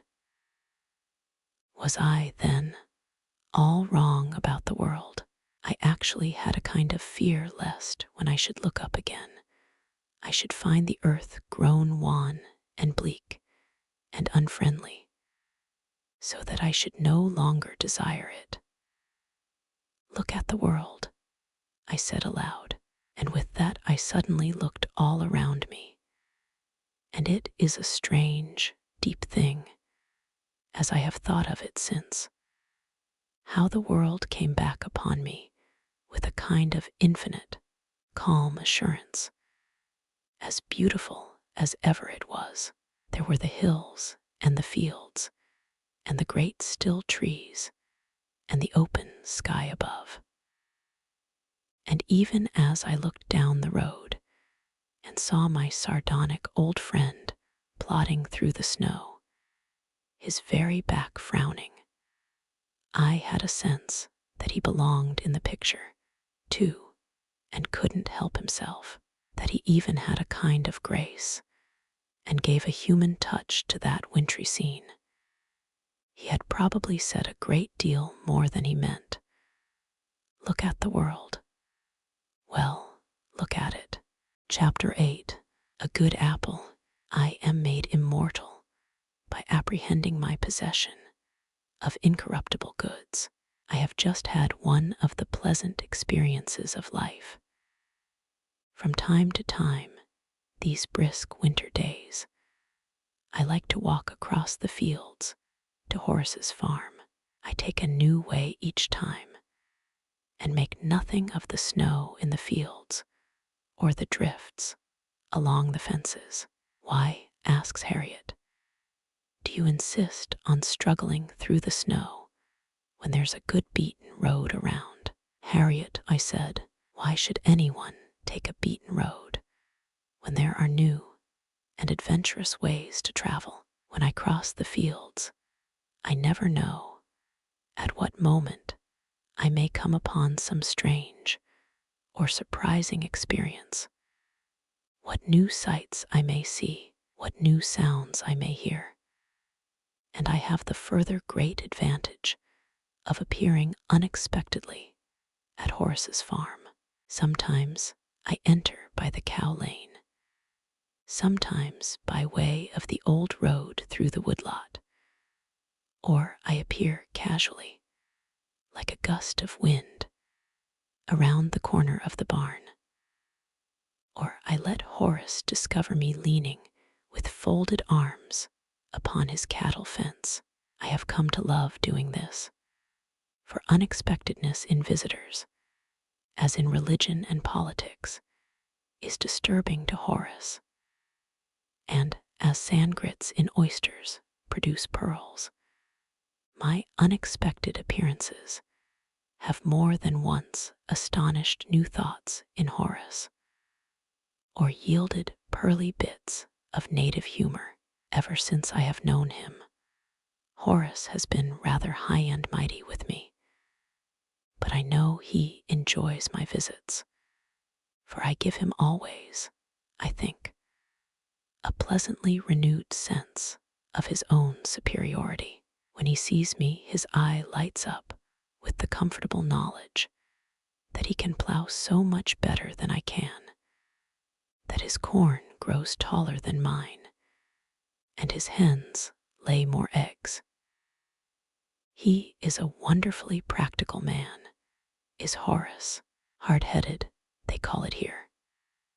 And he never feels so superior, I think, as when he finds me sometimes of a Sunday or an evening walking across the fields where my land joins his, or sitting on a stone fence, or lying on my back in the pasture under a certain friendly thorn-apple tree. This he finds it difficult to understand, and thinks it highly undisciplined, impractical, no doubt reprehensible. One incident of the sort I shall never forget. It was on a June day, only a year or so after I came here, and before Horace knew me as well as he does now. I had climbed the hill to look off across his own high-field pasture, where the white daisies, the purple fleabane, and the buttercups made a wild tangle of beauty among the tall herd's grass. Light airs moved billowing across the field. Bobolinks and meadowlarks were singing, and all about were the old fences, each with its wild hedgerow of choke cherry, young elms, and black raspberry bushes. And beyond, across miles and miles of sunny green countryside, the mysterious blue of the ever-changing hills. It was a spot I loved then, and have loved more deeply every year since. Horace found me sitting on the stone fence which there divides our possessions. I think he had been observing me with amusement for some time before I saw him, for when I looked around his face wore a comfortably superior, half-disdainful smile. "David," said he, "what you doing here?" "Harvesting my crops," I said. He looked at me sharply to see if I was joking, but I was perfectly sober. Harvest in your crops. Yes, I said, the fancy growing suddenly upon me. And just now, I've been taking a crop from the field you think you own. I waved my hand to indicate his high field pasture. Don't I own it? No, Horace. I'm sorry to say, not all of it. To be frank with you, since I came here, I've quietly acquired an undivided interest in that land. I may as well tell you first as last. I'm like you, Horace. I'm reaching out in all directions. I spoke in as serious a voice as I could command, the tone I use when I sell potatoes. Horace's smile wholly disappeared. A city feller like me was capable of anything. How's that? He exclaimed sharply. What do you mean? That field came down to me from my grandfather Jamison. I continued to look at Horace with great calmness and gravity. Judging from what I now know of your title, Horace, said I, neither your grandfather Jamison nor your father ever owned all of that field. And I've now acquired that part of it, in fee simple, that neither they nor you ever really had. At this, Horace began to look seriously worried. The idea that anyone could get away from him anything that he possessed, especially without his knowledge, was terrible to him. What do you mean, Mr. Grayson? He had been calling me David, but he now returned sharply to Mr. In our country, when we Mr.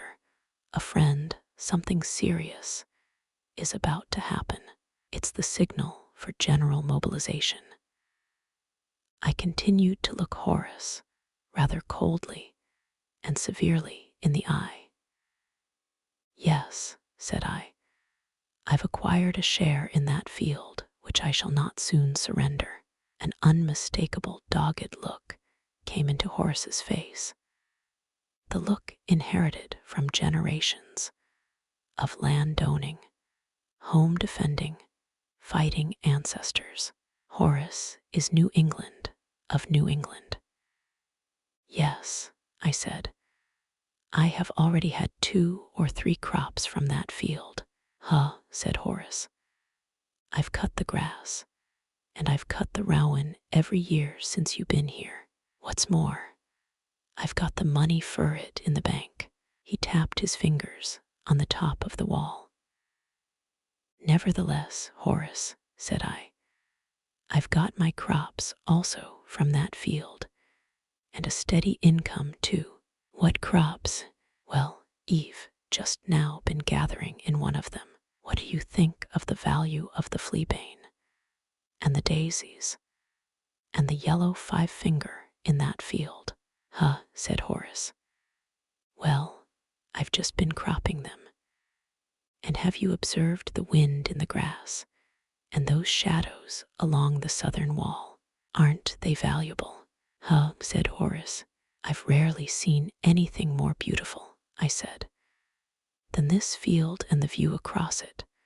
I'm taking that crop now. And later, I shall gather in the rowan of goldenrod and aster, and the red and yellow of the maple trees, and store it all away in my bank to live on next winter. It was some time before either of us spoke again, but I could see from the corner of my eye that mighty things were going on inside of Horace, and suddenly he broke out into a big laugh and clapped his knee with his hand in a way he has. Is that all? Said Horace. I think it only confirmed him in the light esteem in which he held me, though I showed him unmeasured wealth in his own fields, ungathered crops of new enjoyment. He was unwilling to take them, but was content with hay. It is a strange thing to me, and a sad one, how many of our farmers And be it said in a whisper, other people, too, own their lands without ever really possessing them, and let the most precious crops of the good earth go to waste. After that, for a long time, Horace loved to joke me about my crops and his. A joke with Horace is a durable possession. "S'pose you think that's your field," he'd say. "The best part of it," I'd return. "But you can have all I've taken, and there'll still be enough for both of us." "You're a queer one," he'd say, and then add sometimes dryly, "But there's one crop you don't get, David." And he'd tap his pocket where he carries his fat, worn leather pocketbook. "And as for feelin's, it can't be beat." So many people have the curious idea that the only thing the world desires enough to pay its hard money for is that which can be seen or eaten or worn. But there never was a greater mistake. While men will haggle to the penny over the price of hay, or fight for a cent more to the bushel of oats, they will turn out their very pockets for strange, intangible joys, hopes, thoughts, or for a moment of peace in a feverish world, the unknown great possessions. So it was that one day, some months afterward, when we had been thus bantering each other with great good humor, I said to him, "Horace, how much did you get for your hay this year?" "Off that one little piece," he replied. "I figure $52. "Well, Horace," said I have beaten you. I got more out of it this year than you did." "Oh, I know what you mean." "No, Horace, you don't. This time I mean just what you do. Money, cash, dollars. How's that now?" "Well, I wrote a little piece about your field, and the wind in the grass, and the hedges along the fences, and the weeds among the timothy, and the fragrance of it all in June, and sold it last week."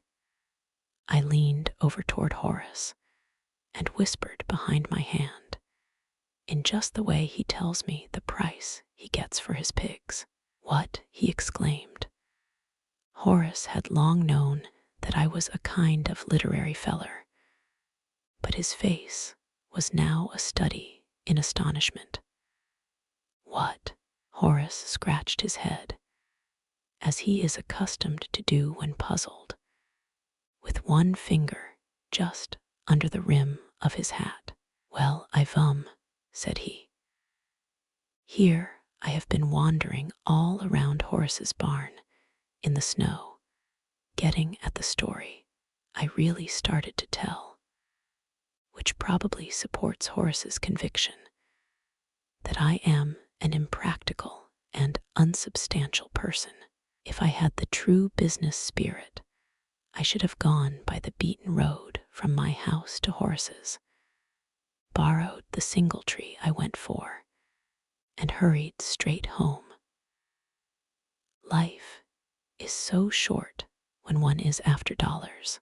I should not have wallowed through the snow, nor stopped at the top of the hill to look for a moment across the beautiful wintry earth, gray sky, and bare wild trees, and frosted farmsteads with homely smoke rising from the chimneys. I should merely have brought home a singletree and missed the glory of life. As I reflect upon it now, I believe it took me no longer to go by the fields than by the road, and I've got the singletree as securely with me as though I had not looked upon the beauty of the eternal hills, nor reflected, as I tramped, upon the strange ways of man. Oh, my friend, is it the settled rule of life that we are to accept nothing not expensive? It is not so settled for me that which is freest, cheapest, seems somehow more valuable than anything I pay for. That which is given better than that which is bought. That which passes between you and me in the glance of an eye, a touch of the hand, is better than minted money. I found Horace upon the March day. I speak of just coming out of his new fruit cellar. Horace is a progressive and energetic man, a leader in this community, and the first to have a modern fruit cellar. By this means, he ministers profitably to that appetite of men which craves most sharply that which is hardest to obtain. He supplies the world with apples in March. It being a mild and sunny day, the door of the fruit cellar was open, and as I came around the corner, I had such a whiff of fragrance as I cannot describe. It seemed as though the vials of the earth's most precious odors had been broken there in Horace's yard. The smell of ripe apples. In the dusky depths of the cellar, down 3 steps, I could see Horace's ruddy face. "How are ye, David?" said he. "Will ye have a good apple?" So he gave me a good apple. It was a yellow bellflower without a blemish, and very large and smooth. The body of it was waxy yellow, but on the side where the sun had touched it, it blushed a delicious deep red. Since October it had been in the dark, cool storage room, and Horace, like some old monkish connoisseur of wines who knows just when to bring up the bottles of a certain vintage, had chosen the exact moment in all the year when the vintage of the bellflower was at its best. As he passed it to me, I caught a scent as of old crushed apple blossoms, or fancied I did, or it may have been the still finer aroma of friendship, which passed at the touching of our fingers. It was a hand-filling apple, and likewise good for tired eyes, an antidote for winter, a remedy for sick souls. "A wonderful apple," I said to Horace, holding it off at arm's length. "No better grown anywhere," said he, with scarcely restrained pride. I took my delight of it more nearly, and the odor was like new-cut clover in an old orchard, or strawberry leaves freshly trod upon, or the smell of peach wood at the summer pruning. How shall one describe it? At least a compound or essence of all the good odors of summer. Shall I eat it? I asked myself, for I thought such a perfection of nature should be preserved for the blessing of mankind. As I hesitated, Horace remarked, "It was grown to be eaten," so I bit into it, a big liberal mouthful, which came away with a rending sound such as one hears sometimes in a winter's ice pond. The flesh within, all dewy with moisture, was like new cream, except a rim near the surface where the skin had been broken. Here it was of a clear, deep yellow. New odors came forth, and I knew for the first time how perfect in deliciousness such an apple could be. A mild, serene, ripe, rich bouquet, compounded essence of the sunshine from these old Massachusetts hills, of moisture drawn from our grudging soil, of all the peculiar virtues of a land where the summers make up in the passion of growth for the long violence of winter, the compensatory aroma of a life triumphant, though hedged about by severity, was in the bouquet of this perfect bellflower. Like some of the finest of wines and the warmest of friends, it was of two flavors, and was not to be eaten for mere nourishment, but was to be tasted and enjoyed. The first of the flavors came readily in a sweetness, richness, a slight acidity, that it might not cloy. But the deeper, more delicate flavor came later, if one were not crudely impatient, and was, indeed, the very soul of the fruit. One does not quickly arrive at souls either in apples or in friends. And I said to Horace with solemnity, for this was an occasion not to be lightly treated. I have never in my life tasted a fine apple. There is no finer apple, said Horace with conviction. With that, we fell to discussing the kinds and qualities of all the apples grown this side China, and gave our more or less slighting opinions of Ben Davis's and Greenings and Russets, and especially of trivial summer apples of all sorts, and came to the conclusion at last that it must have been just after God created this particular tree-yielding fruit that he desisted from his day's work, and remarked that what he saw was good. The record is silent upon the point, and Moses is not given to adjectives, but I have often wondered what he would have said if he had not only seen the product of his creation, but tasted it.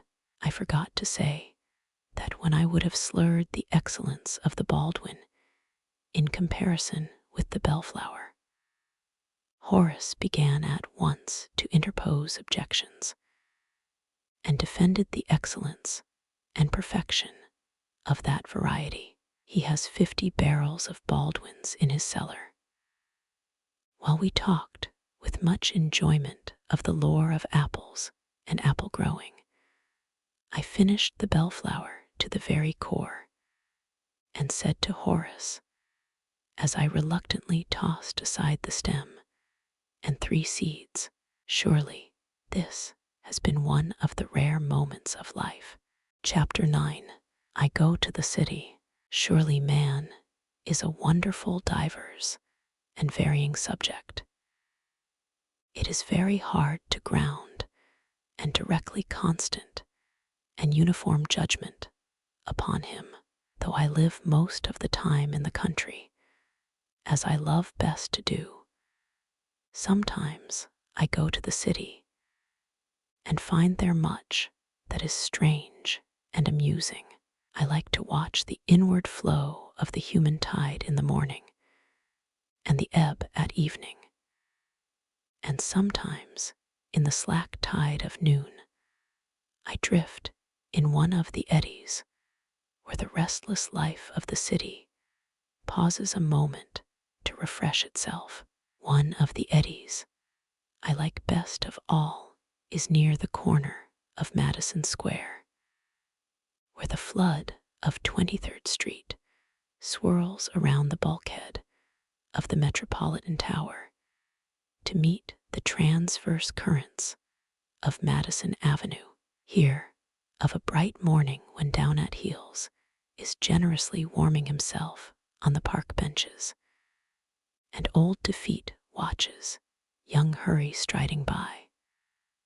One has a royal choice of refreshment, a red-hot enfolded in a bun from the dingy sausage wagon at the curb, or a plum for a penny from the Italian with the trundle cart, or news of the world in lurid gulps from the noon edition of the paper, or else a curious idea, or so flung out stridently over the heads of the crowd by a man on a soapbox.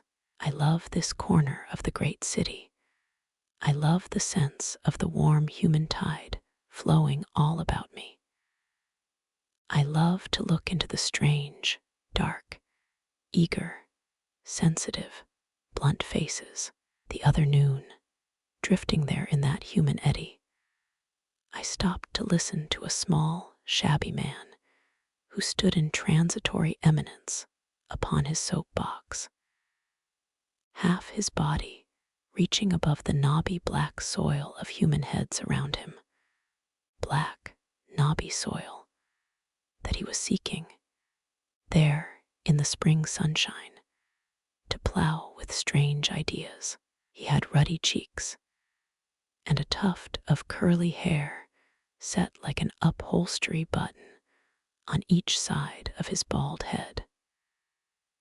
The front teeth in his upper jaw were missing, and as he opened his mouth, one could see the ample lining of red flannel. He raised his voice penetratingly to overcome the noise of the world, straining until the dark corded veins of his throat stood out sharply, and perspiration gleamed on his bald forehead, as though his life depended upon the delivery of his great message.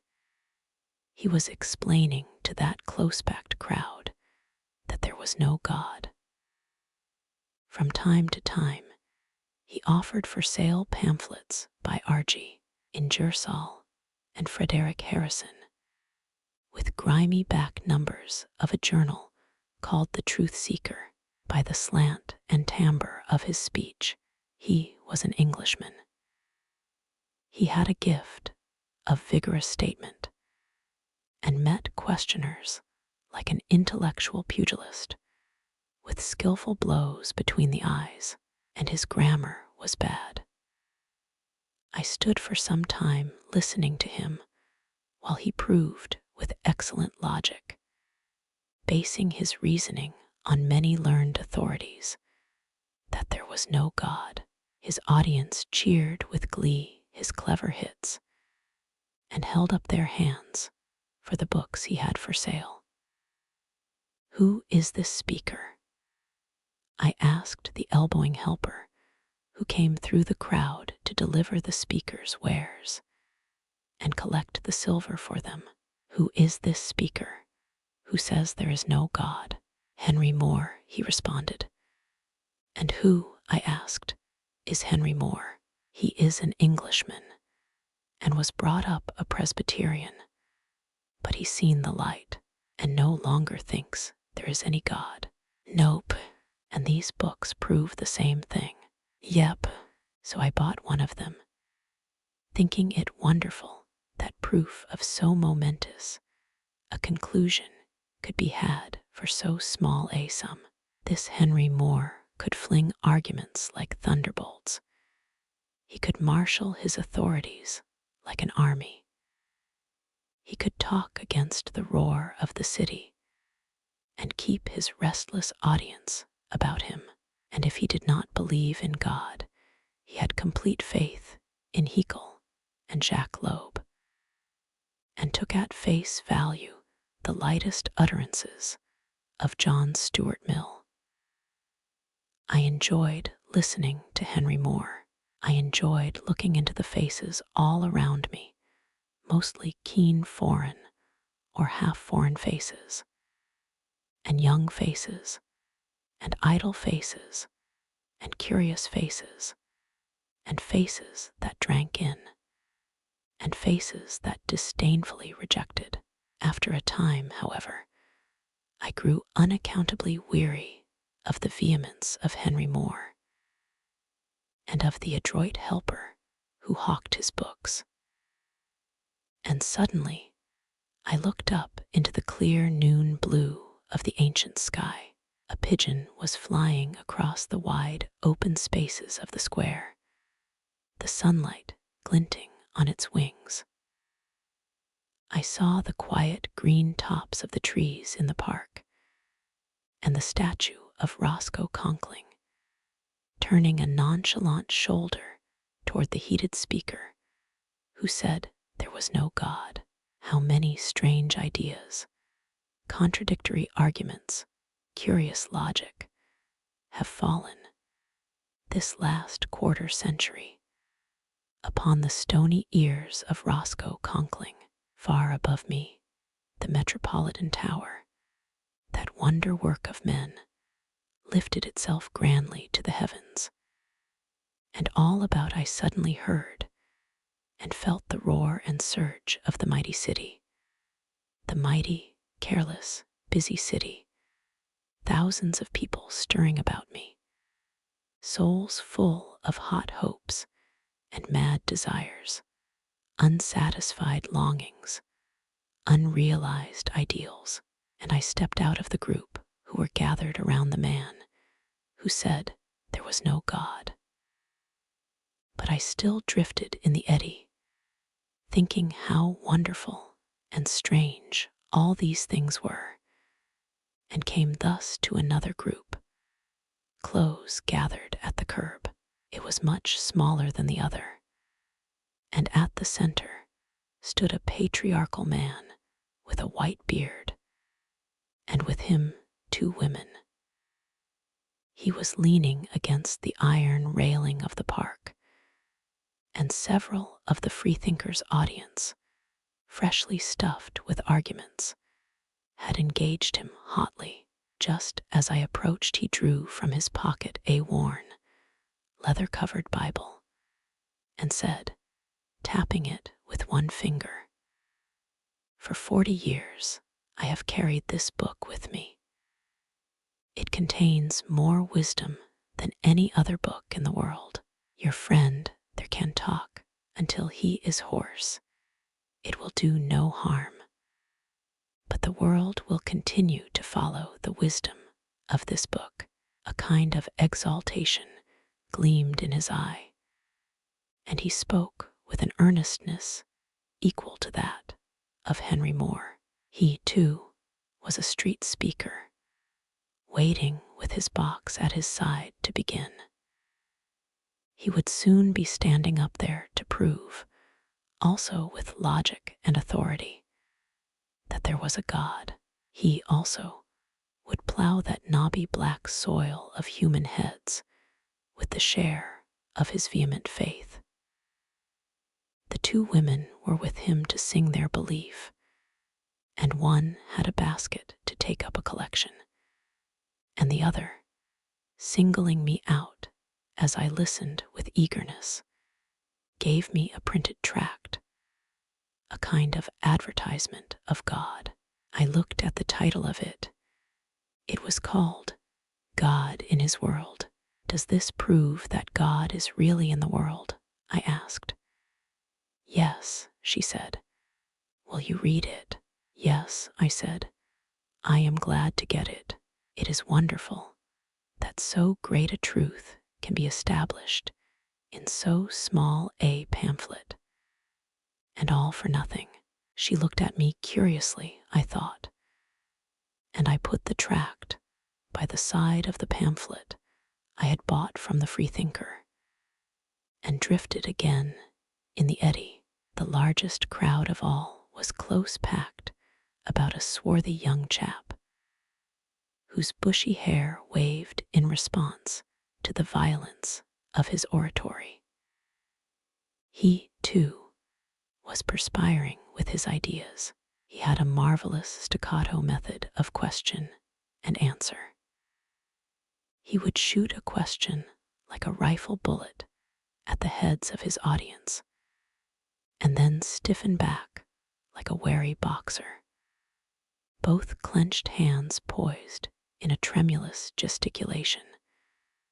And before anyone could answer his bullet-like question, he was answering it himself. As I edged my way nearer to him, I discovered that he also had a little pile of books at his feet, which a keen-eyed assistant was busily selling. How well established the technique of this art of the city eddies. How well studied the psychology. I thought this example the most perfect of them all, and watched with eagerness the play of the argument as it was mirrored in the intent faces all about me. And gradually I grew interested in what the man was saying and thought of many good answers I could give to his questionings if he were not so cunning with answers of his own.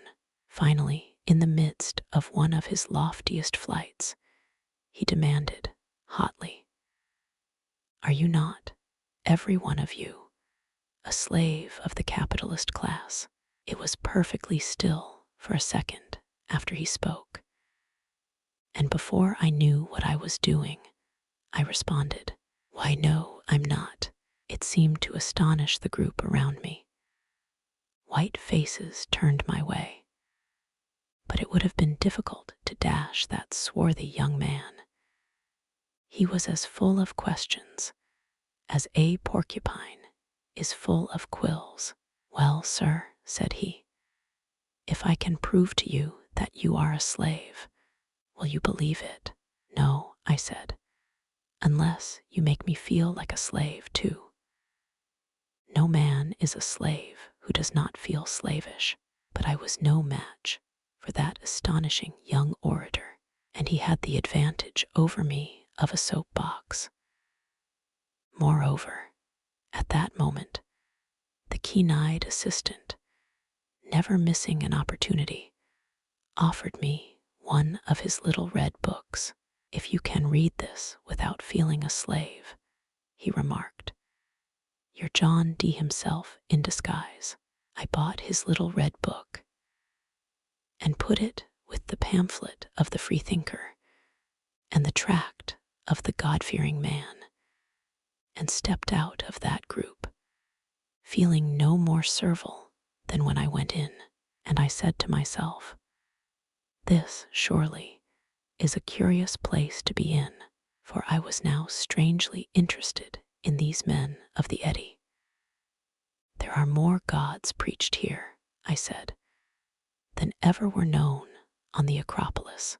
Up the square a few paces, I saw a covered wagon with a dense crowd around it, and in front of it, upon a little platform, which raised the speaker high above the heads of the audience, stood a woman, speaking with shrill ardor. Most of the hearers were men, and she was telling them, with logic and authority, that the progress of civilization waited upon the votes of women. The army of the world stood still until the rear rank of its women could be brought into line. Morals languished, religion faded, industries were brutalized, home life destroyed.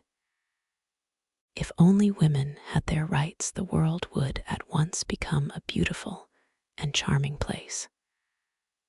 Oh, she was a powerful and earnest speaker. She made me desire above everything, at the first opportunity, to use my share of the power in this government to provide each woman with a vote. And just as I had reached this compliant stage, there came a girl smiling and passing her little basket, the sheer art of it. So I dropped in my coin and took the little leaflet she gave me and put it side by side with the other literature of my accumulating library. And so I came away from those hot little groups with their perspiring orators, and felt again the charm of the tall buildings, and the wide sunny square, and the park with down-at-heels warming his ragged shanks, and the great city clanging heedlessly by. How serious they all were there in their eddies. Is there no God? Will woman's suffrage or socialism cure all the evils of this mad world which, ill as it is, we would not be without? Is a belief for 40 years in the complete wisdom of the book the final solution? Why do not all of the seeking and suffering thousands flowing by in 23rd Street stop here in the eddies to seek the solution of their woes, the response to their hot desires. So I came home to the country, thinking of what I had seen and heard, asking myself, what is the truth after all? What is real? And I was unaccountably glad to be at home again. As I came down the hill through the town road, the valley had a quiet welcome for me, and the trees I know best, and the pleasant fields of corn and tobacco, and the meadows ripe with hay. I know of nothing more comforting to the questioning spirit than the sight of distant hills. I found that Bill had begun the hay cutting. I saw him in the lower field as I came by in the road. There he was, stationed high on the load, and John, the pole, was pitching on. When he saw me, he lifted one arm high in the air and waved his hand, and I, in return, gave him the sign of the free fields. Harriet, I said, it seems to me I was never so glad before to get home. It's what you always say, she remarked placidly. This time it's true. And I put the pamphlets I had accumulated in the city eddies upon the pile of documents, which I fully intend to read, but rarely get to. The heavenly comfort of an old shirt, the joy of an old hat. As I walked down quickly into the field with my pitchfork on my shoulder to help Bill with the hay, I was startled to see, hanging upon a peach tree at the corner of the orchard, a complete suit of black clothes.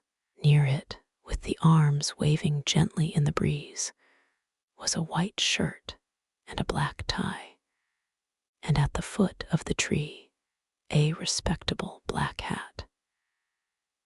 It was as though the peach tree had suddenly, on that bright day, gone into mourning. I laughed to myself. Bill, I said, what does this mean?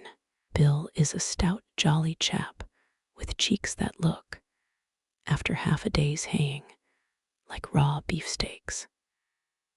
He paused on his load, smiling broadly, his straw hat set like a halo on the back of his head. Expected a funeral, he said cheerfully. Bill is the undertaker's assistant and is always on call in cases of emergency. What happened, Bill? They thought they'd bury I am this afternoon, but they took and kept I am over till tomorrow. But you came prepared. Yes, no time to go home and hayin'. The pump Fermi and the black togs. Bill calls the first rakings of the hay tumbles, and the scattered re-rakings, which he despises, he calls scratchings. I took one side of the load, and John, the pole, the other end we put on great forkfuls from the tumbles, which Bill placed skillfully at the corners and sides of the load, using the scratchings for the center. John, the pole, watched the load from below. "Tank he too big here," he would say, or "tank you put more there." But Bill told mostly by the feel of the load under his feet, or by the squareness of his eye. John, the pole, is a big, powerful fellow, and after smoothing down the load with his fork, he does not bother to rake up the combings, but gathering a bunch of loose hay with his fork, he pushes it by main strength, and very quickly, around the load, and running his fork through the heap, throws it upon the mountain-high load in a twinkling. An admirable, deft performance. Haymaking is a really beautiful process. The clicking mower cutting its clean, wide swath, a man stepping after, where the hay is very heavy, to throw the windrow back a little. Then, after lying to wilt and dry in the burning sun, all full of good odors, the horse rake draws it neatly into wide billows. And after that, John, the pole, and I roll the billows into tumbles, or if the hay is slow in drying, as it was not this year, the kicking tedder goes over it, spreading it widely. Then the team and rack on the smooth-cut meadow, and Bill on the load, and John and I pitching on, and the talk and badinage that goes on, the excitement over disturbed field mice, the discussion of the best methods of killing woodchucks, tales of marvelous exploits of loaders and stackers, thrilling incidents of the wet year of '98, when 2 men and 1 team saved 4 acres of hay by working all night with lanterns. I jing, much talk of how she goes on, she being the hay, and no end of observations upon the character, accomplishments, faults, and excesses of the sedate old horses waiting comfortably out in front, half hidden by the mountain of hay above them, and nibbling at the tumbles as they go by. Then the proud moment when Bill the driver, with legs apart, almost pushing on the reins, drives his horses up the hill. Go it, Dick. Let 'er out, Daisy. Stiddy, all boy. Whoa, there. Ease down now. Hey there, John. Block the wheel, I tell ye. Aich now, Jess, breathe a bit. I jing, it's hot. And then the barn, the cavernous dark doors, the hoofs of the horses thundering on the floor, the smell of cattle from below, the pigeons in the loft whirring startled from their perches, then the hot, scented, dusty pitching off and mowing in, a fine process, an honest process, men sweating for what they get.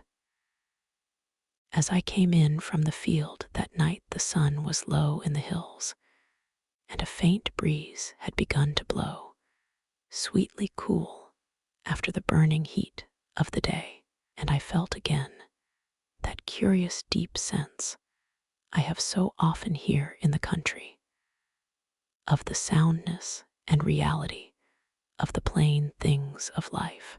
Chapter 10. The Old Stone Mason. Of well-flavored men, I know none better than those who live close to the soil or work in common things.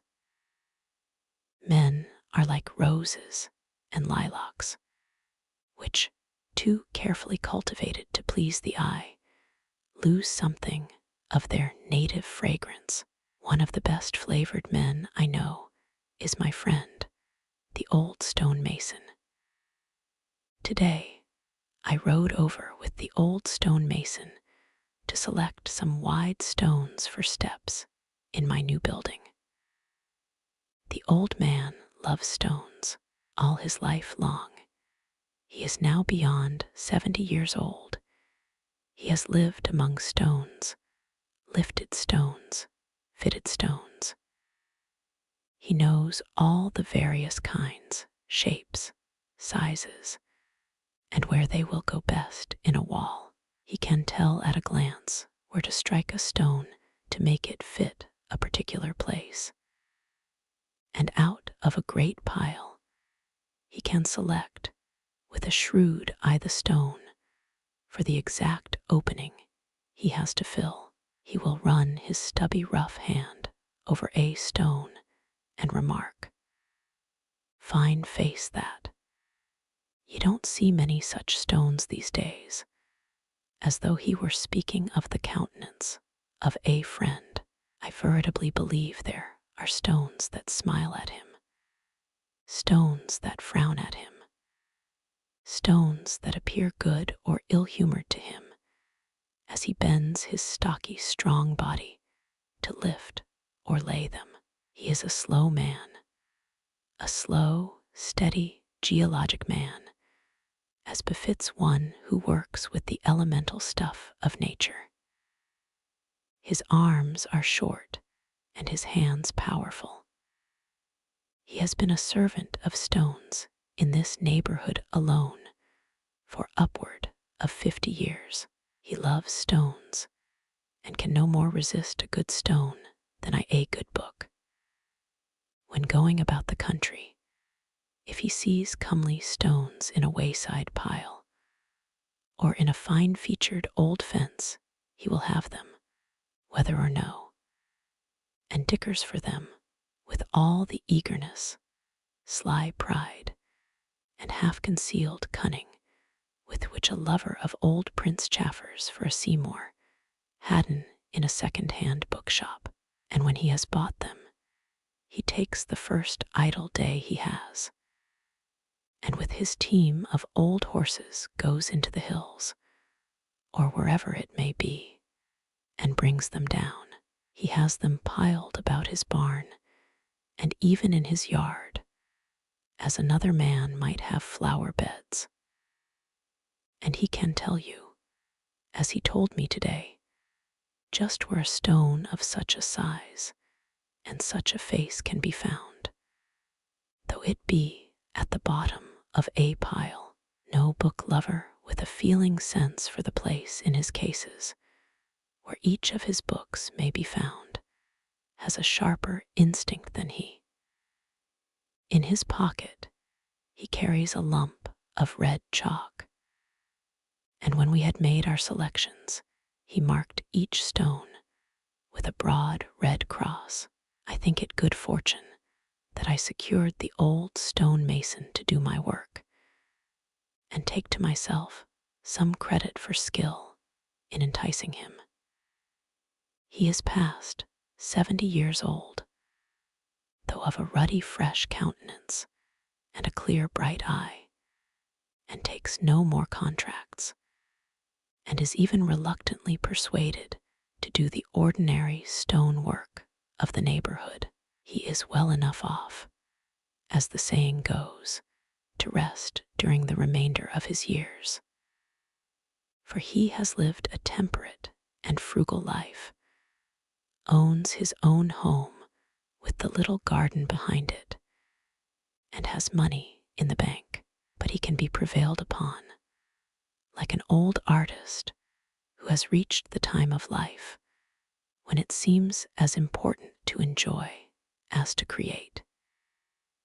He can sometimes be prevailed upon to lay a wall for the joy of doing it. So I had the stone hauled onto the ground, the best old field stone I could find, and I had a clean, straight foundation dug. And when all was ready, I brought the old man over to look at it. I said I wanted his advice. No sooner did his glance light upon the stone, no sooner did he see the open and ready earth than a new light came in his eye. His step quickened, and as he went about, he began to hum an old tune under his breath. I knew then that I had him. He had taken fire. I could see that his eye was already selecting the stones that should go down, the fine square stones to make the corners or cap the wall, and measuring with a true eye the number of little stones for the fillers. In no time at all he had agreed to do my work, indeed, would have felt aggrieved if I had not employed him. I enjoyed the building of the wall, I think, as much as he did, and helped him what I could by rolling the larger stones close down to the edge of the wall. As the old man works he talks, if anyone cares to listen, or if one does not care to listen, he is well content to remain silent among his stones. but I enjoyed listening. For nothing in this world is so fascinating to me as the story of how a man has come to be what he is. When we think of it, there are no abstract adventures in this world, but only your adventure and my adventure. And it is only as we come to know a man that we can see how wonderful his life has been. He told me all about the great walls and the little walls, miles and miles of them, he has built in the course of 50 years. He told of crude boyhood walls when he was a worker for wages only. He told of proud manhood walls when he took contracts for foundations, retaining walls, and even for whole buildings, such as churches, where the work was mostly of stone. He told me of thrilling gains and profits, and of depressing losses. And he told me of his calm later work, again on wages, for which he is chosen as a master of his craft, a whole long lifetime of it, and the last years the best of all.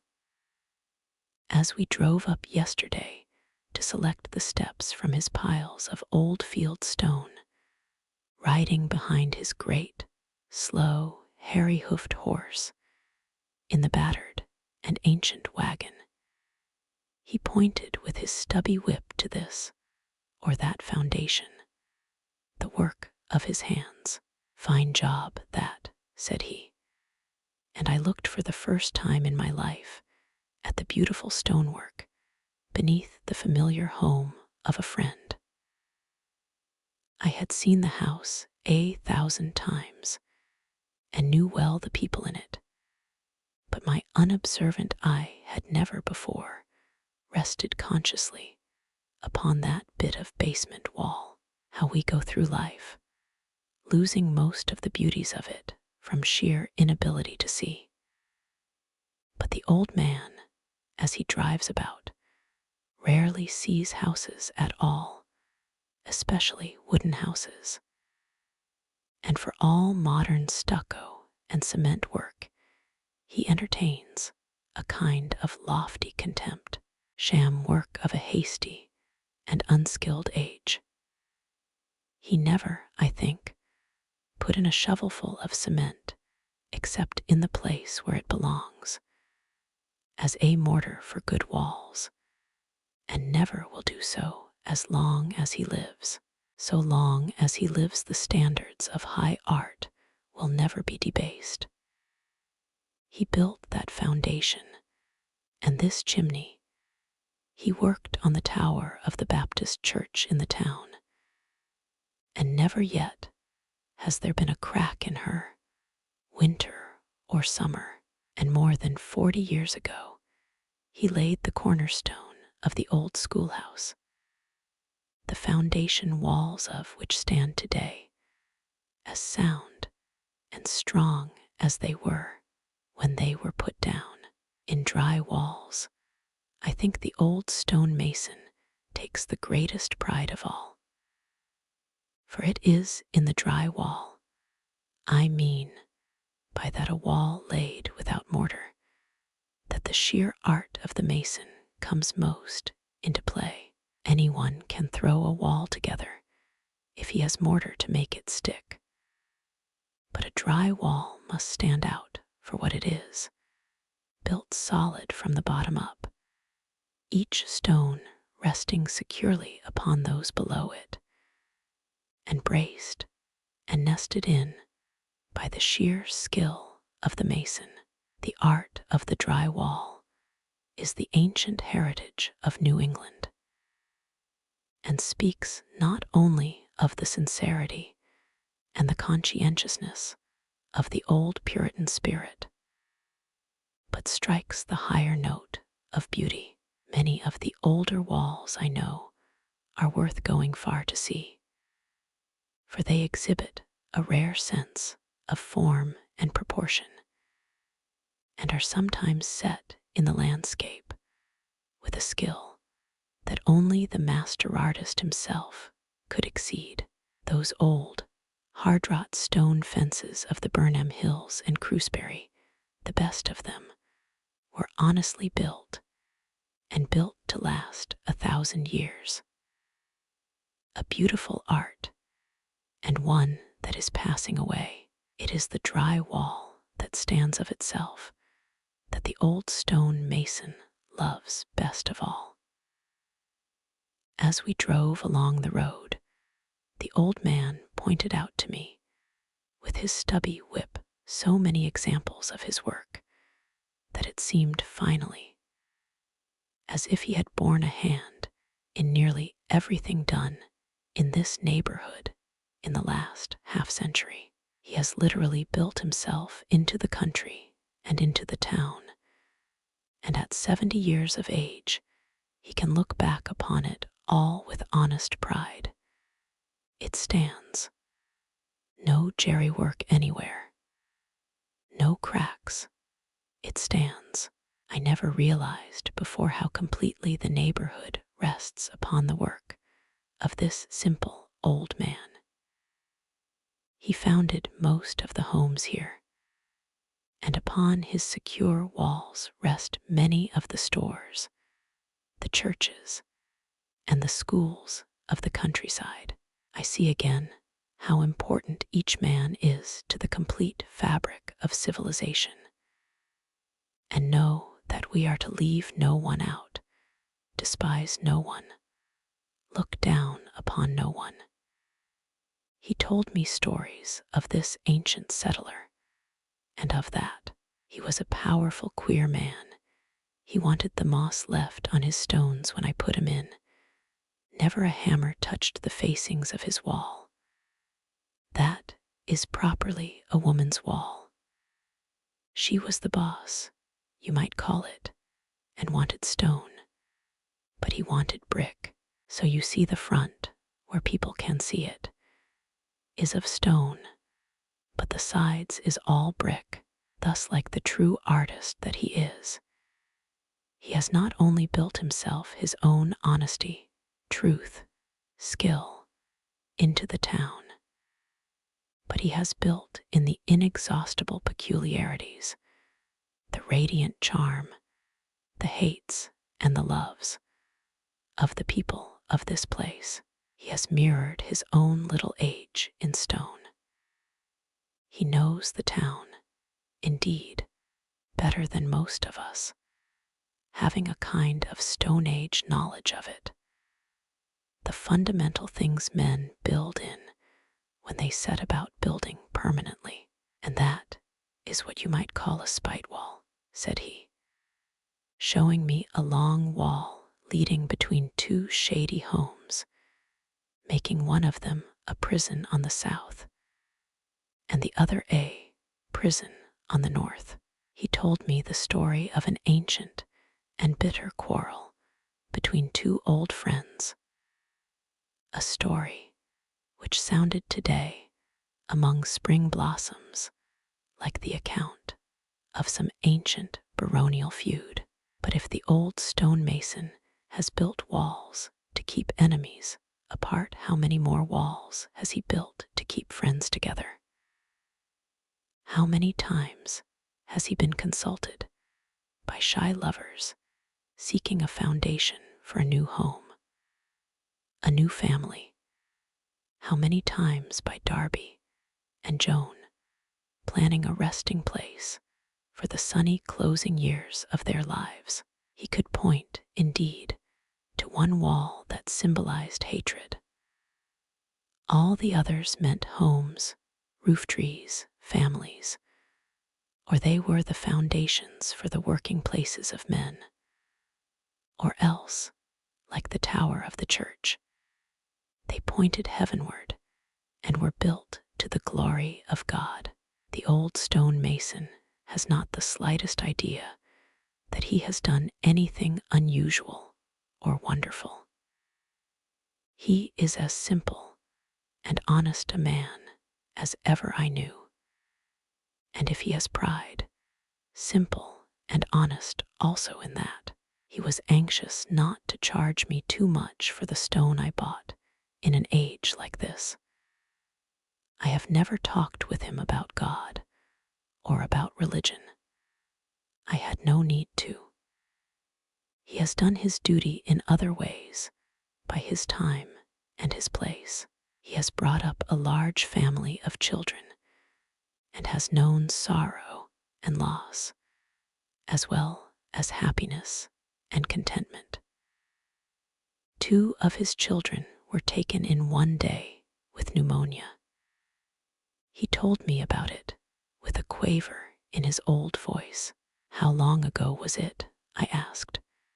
27 years. He has sons and daughters left, and 2 of the sons he has well trained as stone masons after him. They are good as young men go in a degenerate age. They insist on working in cement. He has grandchildren in school and spoils them. He is also a man of public interests, and upon town meeting day puts on his good clothes and sits modestly toward the back of the hall. Though he rarely says anything, he always has a strong opinion, an opinion as sound and hard as stones and as simple upon most of the questions that come up. And he votes as he thinks, though the only man in meeting who votes that way. For when a man works in the open, laying walls true to lines and measurements, being honest with natural things, he comes clear, sane, strong upon many things. I would sooner trust his judgment upon matters that are really important as between man and man and God, than I would trust the town lawyer.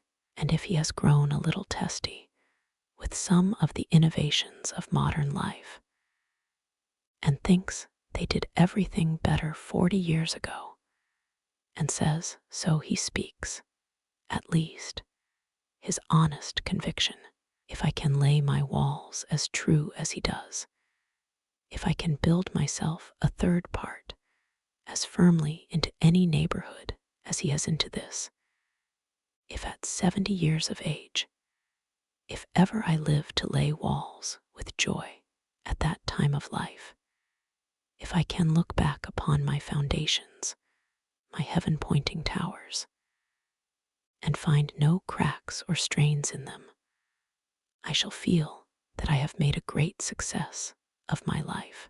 I went out just now. The old man was stooping to lift a heavy stone.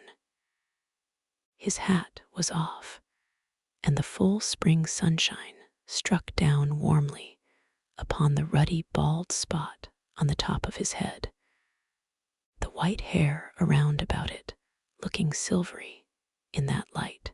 As he placed the stone in the wall, he straightened up and rubbed his stubby hand along it. "A fine stone that," said he. Chapter 11. An auction of antiques. I would not paint a face, or rocks or streams or trees, mere semblances of things, but something more than these. I would not play a tune upon the sheng or lute, which did not also sing meanings that else were mute. John Templeton died on the last day of August, but it was not until some weeks later that his daughter Julita, that hard-favored woman, set a time for the auction. It fell happily upon a mellow autumn day, and as I drove out I saw the apples ripening in all the orchards along the road, and the corn was beginning to look brown, and the meadows by the brook were green with rowan.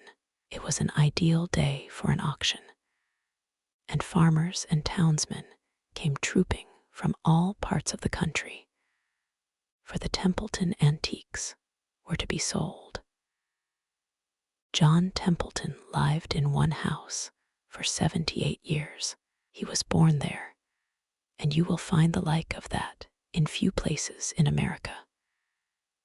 It was a fine house for its time, for any time, and not new when John Templeton was born, a great, solid, square structure, such as they built when the Puritan spirit was virile in New England, with an almost Greek beauty of measured lines.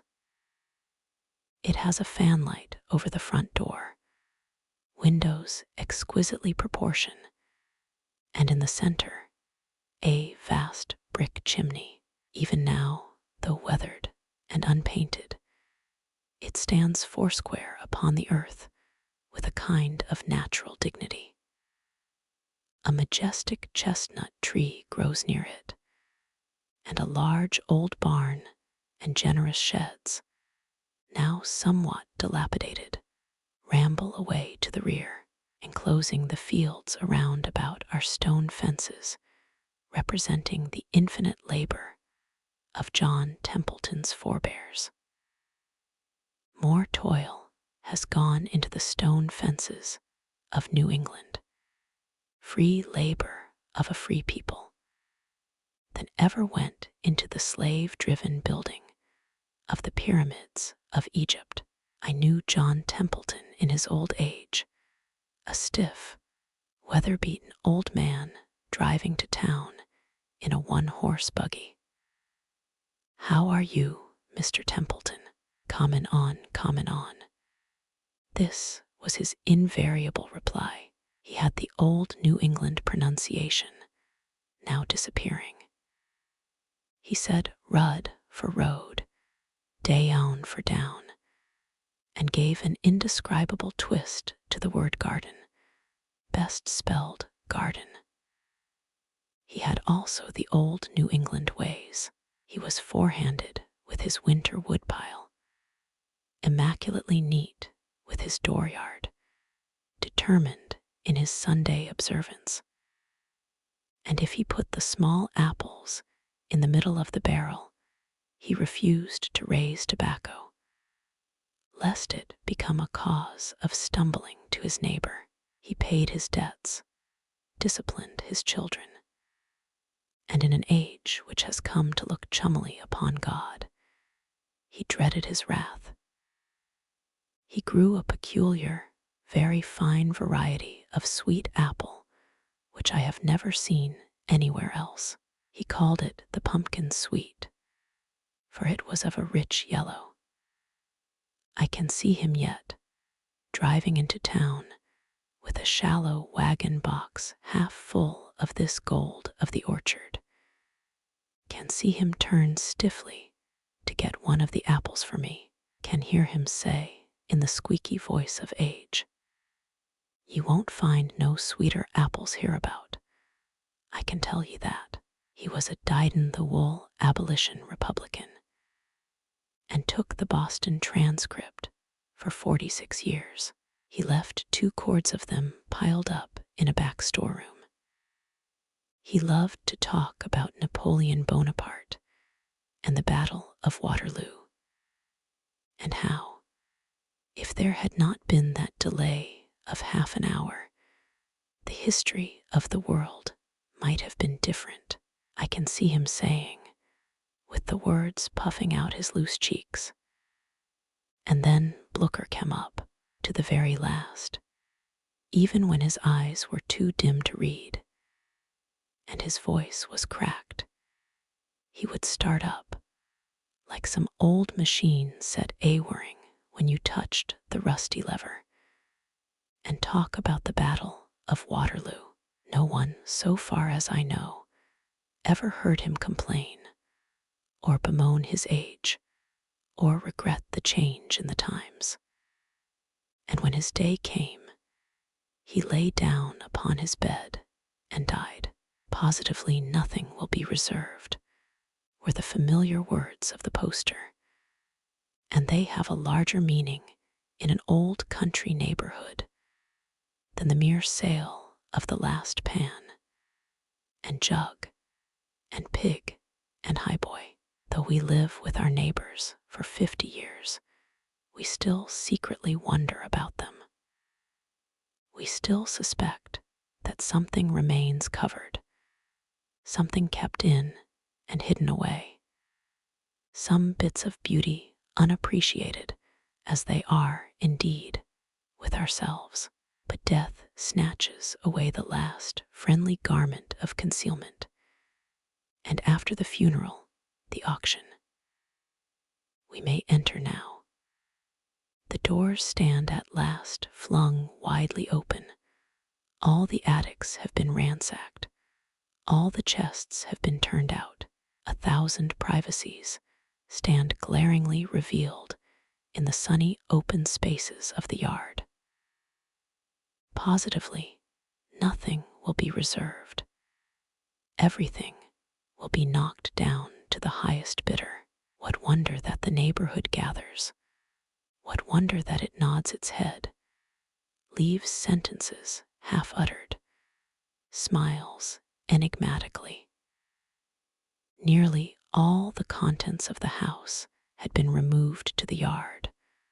Under the great chestnut tree, a crowd of people, mostly women, were moving about among the old furniture that had been in John Templeton's family for no one knows how long. Old highboys and lowboys, a beautifully simple old table or so, and beds with carved posts and hand-wrought brasses, and an odd tall clock that struck with sonorous dignity. These things, which had been temptingly advertised as antiques, a word John Templeton never knew, were only the common serviceable things of uncounted years of family life. Nothing about the place was of any great value except the antiques, and it was these that drew the well-dressed women in automobiles from as far away as Hempfield and Nortontown. And yet there were men in plenty to poke the pigs, look sarcastically at the teeth of the 2 old horses, and examine with calculating and rather jeering eyes John Templeton's ancient buggy, and the harness, and the worn plow, and cultivator, and mowing machine. Everything seems so cheap, so poor, so unprotected, when the spirit has departed. Under the chestnut tree, the swarthy auctioneer, with his amiable countenance and ironical smile, acquired through years of dispassionate observation of the follies of human emotion, the mutability of human affairs, the brevity of human endeavor, that brought everything at last under his hammer there. By the chestnut tree, the auctioneer had taken his stand in temporary eminence upon an old chest with an ancient kitchen cupboard near him, which served at once as a pulpit for exhortation and a block for execution. Already the well-worn smile had come pat to his countenance, and the well-worn witticisms were ready to his tongue. Now, gentlemen, if you'll give me such attention as you can spare from the ladies we have here today. But I could not, somehow, listen to him. The whole scene, the whole deep event, had taken hold upon me strangely. It was so full of human meaning, human emotion, human pathos. I drifted away from the crowd and stepped in at the open door of the old house and walked through the empty, resounding rooms with their curious old wallpaper and low ceilings and dusty windows. And there were the old fireplaces where the heavy brick had been eaten away by the pokings and scrapings of a century, and the thresholds worn by the passage of many feet, the romping feet of children, the happy feet of youth. The bride passed here on her wedding night with her arm linked in the arm of the groom, the sturdy, determined feet of maturity, the stumbling feet of old age creeping in, the slow, pushing feet of the bearers, with the last burden crowding out. The air of the house had a musty, shut-in odor, ironically cut through, as all old things are, by the stinging odor of the new, the boiling of the auction coffee in the half-dismantled kitchen, the epical moment in the life of Julia Templeton. I could hear, occasionally, her high, strident, worried voice ordering a helper about. Such a hard-favored woman.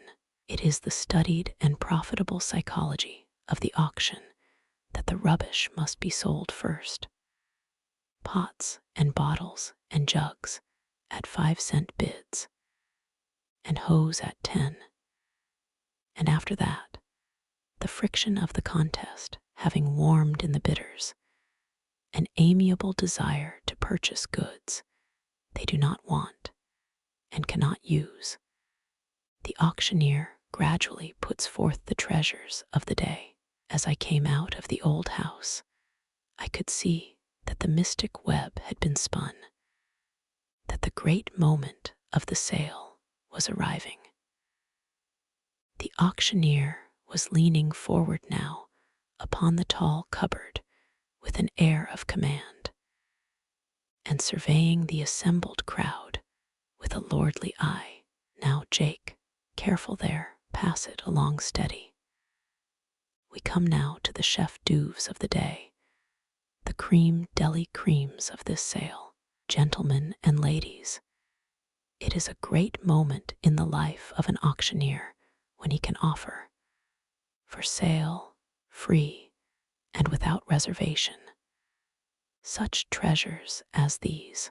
I could feel the warming interest of the crowd gathering in more closely about Mr. Harpworth, the furtive silences of shrewd bargainers, eagerness masked as indifference, and covetousness cloaking itself with smiling irony. It is in the auction that trade glorifies itself finally as an art. Here, gentlemen and ladies, is a genuine antique, hand-wrought and solid all the way through, just enough worn to give the flavor and distinction of age. Well built in the first place, plain, simple lines, but ladies, beautiful. It was the tall 4-post bed he was selling, and he now put his hand upon this object, a hearty service with a cunningly simulated air of deference. It was to be profaned by no irreverent handling. What am I offered for this heirloom of the Templeton family? 10. 10. 15 over there. Thank you, Mr. Cody. Why, gentlemen, that bed cannot be duplicated in America, a real product of colonial art. Look at the color of it. Where will you find such depth of color in any modern piece? Age varnished it, gentlemen. Age and use. The use of 100 years. 20 over there. 20, I hear. 20. 20. Make it 30. Speak up now, Ike. We know you've come here today to make your fortune. Do I hear 30? No sooner had the great bed been sold. It's yours, Mrs. Craigie. A treasure and dirt cheap. There came an ancient pair of hand-wrought andirons, and a spider-legged table, and a brass warming pan, and a banjo clock. I scarcely know how to explain it, but the sale of these inanimate antiques, so charged with the restrained grace, the reticent beauty, the serviceable strength of a passing age, took hold upon me with strange intensity. In times of high emotion, the veil between sight and insight slips aside, and that which lies about us suddenly achieves a higher reality. We are conscious of something beside the form, something beyond the sound. It came to me with a thrill that this was no mere sale of antique wood and brass and iron, but a veritable auction, here symbolized, of the decaying fragments of a sternly beautiful civilization. I looked off across the stony fields, now softly green in the sunlight, from which 3 generations of the Templeton family had wrung an heroic living. I looked up at the majestic old house where they had lived and married and died. As my eye came back to the busy scene beneath the chestnut tree, it seemed to me, how vividly I cannot describe, that beside, or behind, the energetic and perspiring Mr. Harpworth, there stood another auctioneer, and I thought he had flowing locks and a patriarchal beard, and a scythe for a sign of the uncertainty of life, and a glass to mark the swiftness of its passage.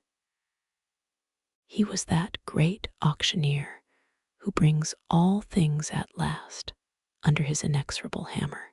After that, though Mr. Harpworth did his best, he claimed my attention only intermittently from that greater sale which was going on at his side, from that greater auctioneer who was conducting it with such consummate skill, for he knew that nothing is for sale but life.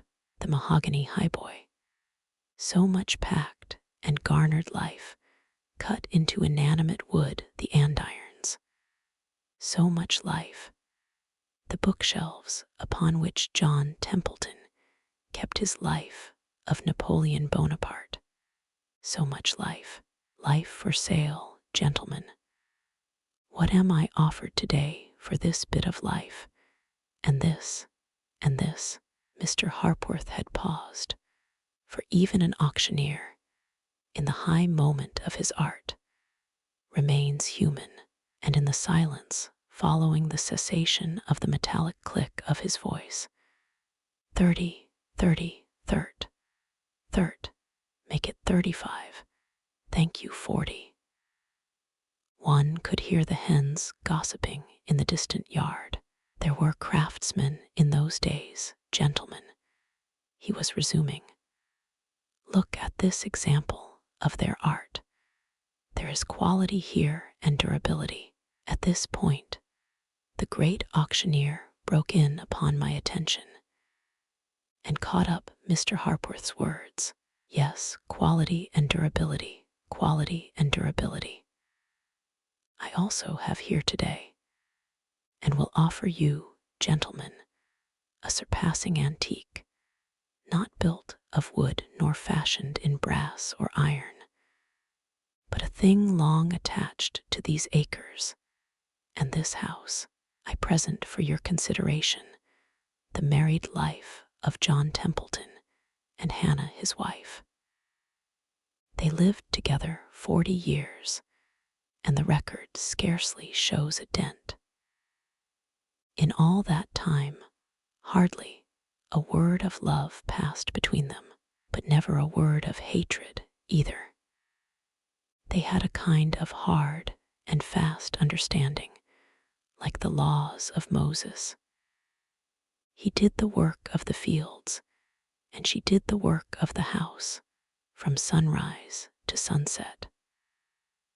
On Sunday, they went to church together. He got out at 5 o'clock to milk and harness up, and it made double work for her, what with getting the children cleaned, and the milk taken care of, and the Sunday dinner made ready.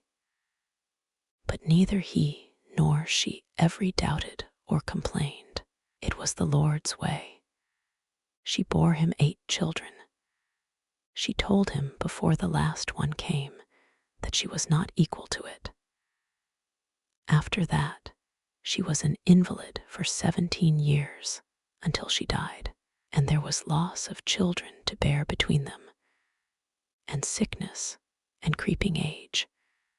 But this bit of furniture held firm to the last. Gentlemen, it was mad solid, no veneer, a good job all the way through.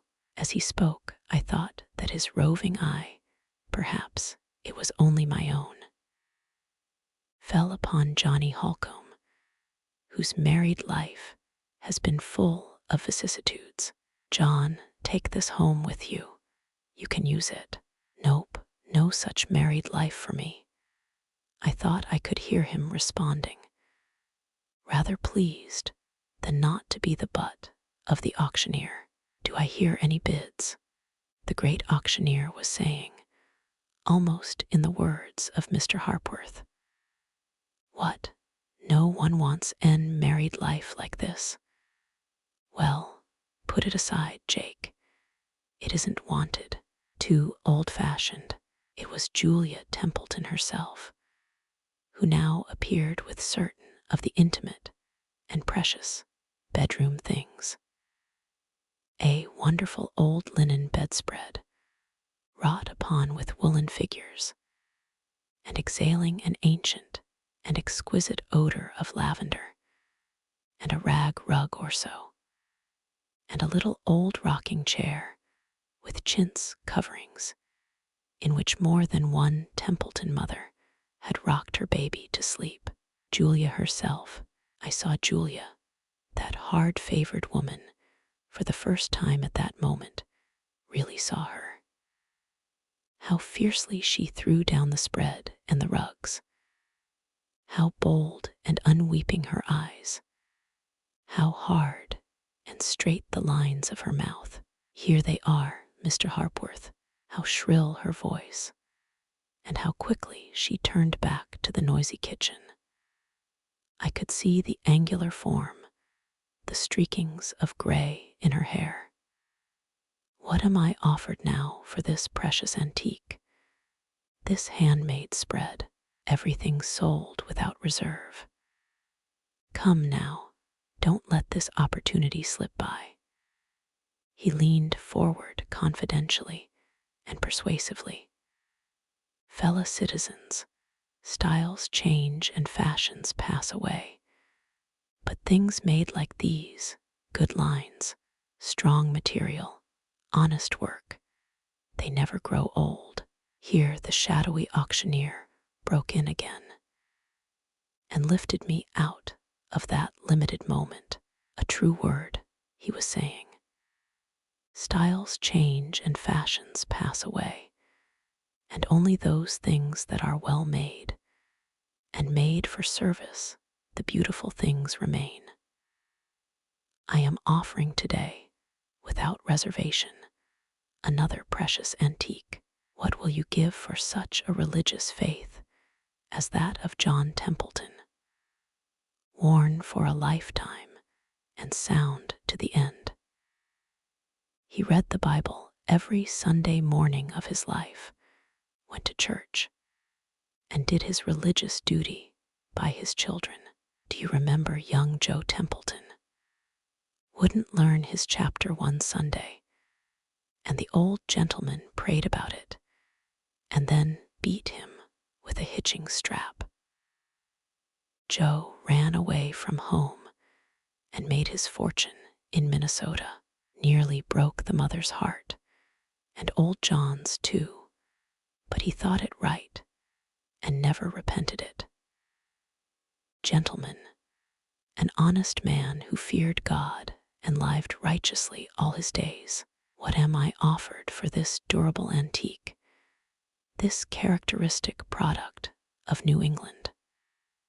Do I hear a bid? At this, I felt coming over me that strange urge of the auction, to bid and to buy, a rare possession indeed, not without a high, stern kind of beauty. It would be wonderful to possess such a faith, But what had I to offer that shadowy auctioneer? What coin that would redeem past times and departed beliefs? It was curious how the words of Mr. Harpworth fitted into the fabric of my imaginings. When he next attracted my attention, he was throwing up his hands in a fine semblance of despair. We were such obtuse purchasers. I think, said Mr. Harpworth, that this crowd came here today only to eat Julia Templeton's auction luncheon. What's the matter with this here generation? You don't want things that are well made and durable, but only things that are cheap and flashy. Put aside, Jake. We'll sell yet to some historical museum devoted to the habits and customs of the early Americans. He was plainly disgusted with us, and we felt it keenly, and were glad and pleased when, a moment later, he gave evidence of being willing to go on with us. Paltry as we were, Jake, pass up that next treasure. His spirits were returning. His eyes gleamed approvingly upon the newly presented antique. He looked at us with fresh confidence. He was still hopeful that we would rise to his former good opinion of us.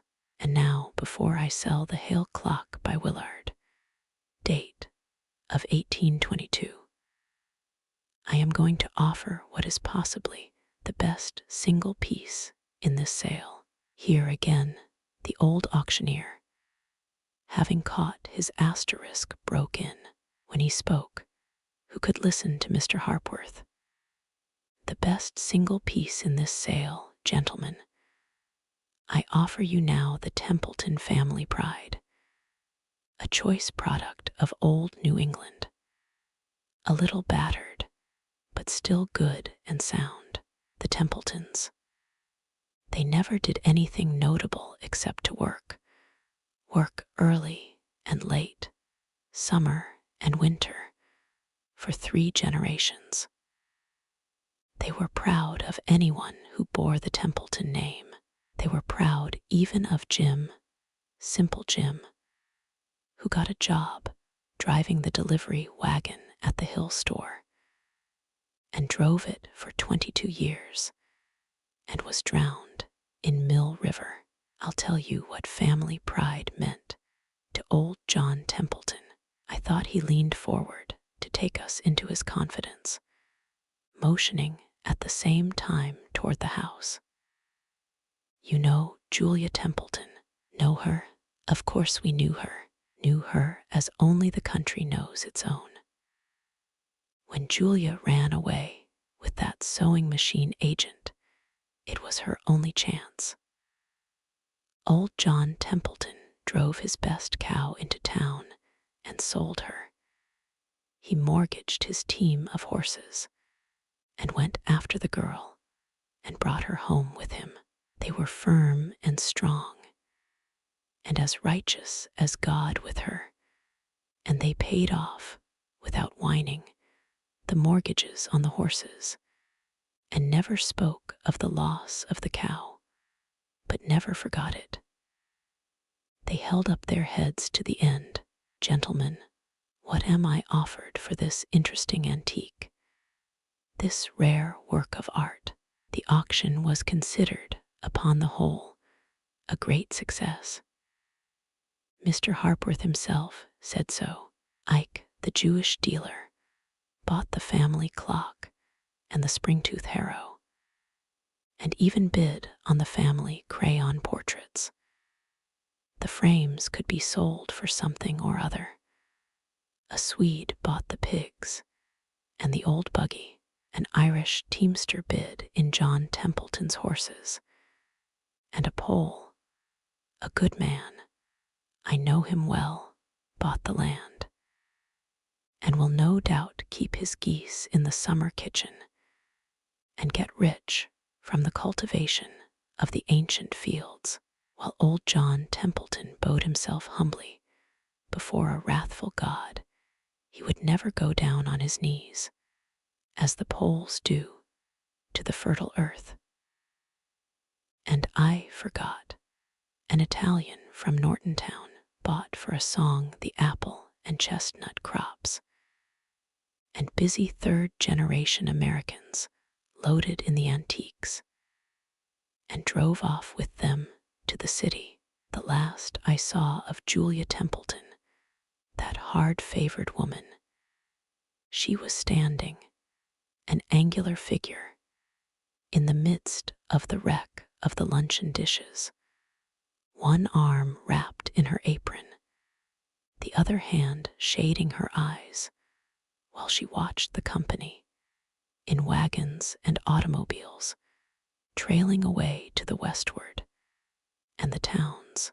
The sale was over, but the most valuable antiques of all found no purchasers. They were left behind with Julia Templeton. Only she could use them. Chapter 12. A woman of 45. We have an astonishing woman in this community. She acts in a way that no one expects, and while we are intensely interested in everything she does, and desire to know about it to the uttermost detail, we are inclined to speak of her in bated breath. Some woman to talk about in a country neighborhood is a kind of public necessity. She fills one of the stated functions like the town assessor or the president of the Dorcas Society, and if ever the office falls vacant, we have immediate resort to one of those silent elections at which we choose our town celebrities. There are usually several candidates, and the campaign is accompanied by much heated argument and exemplification. We have our staunch party men and our irresponsible independents on whom you can never put your finger.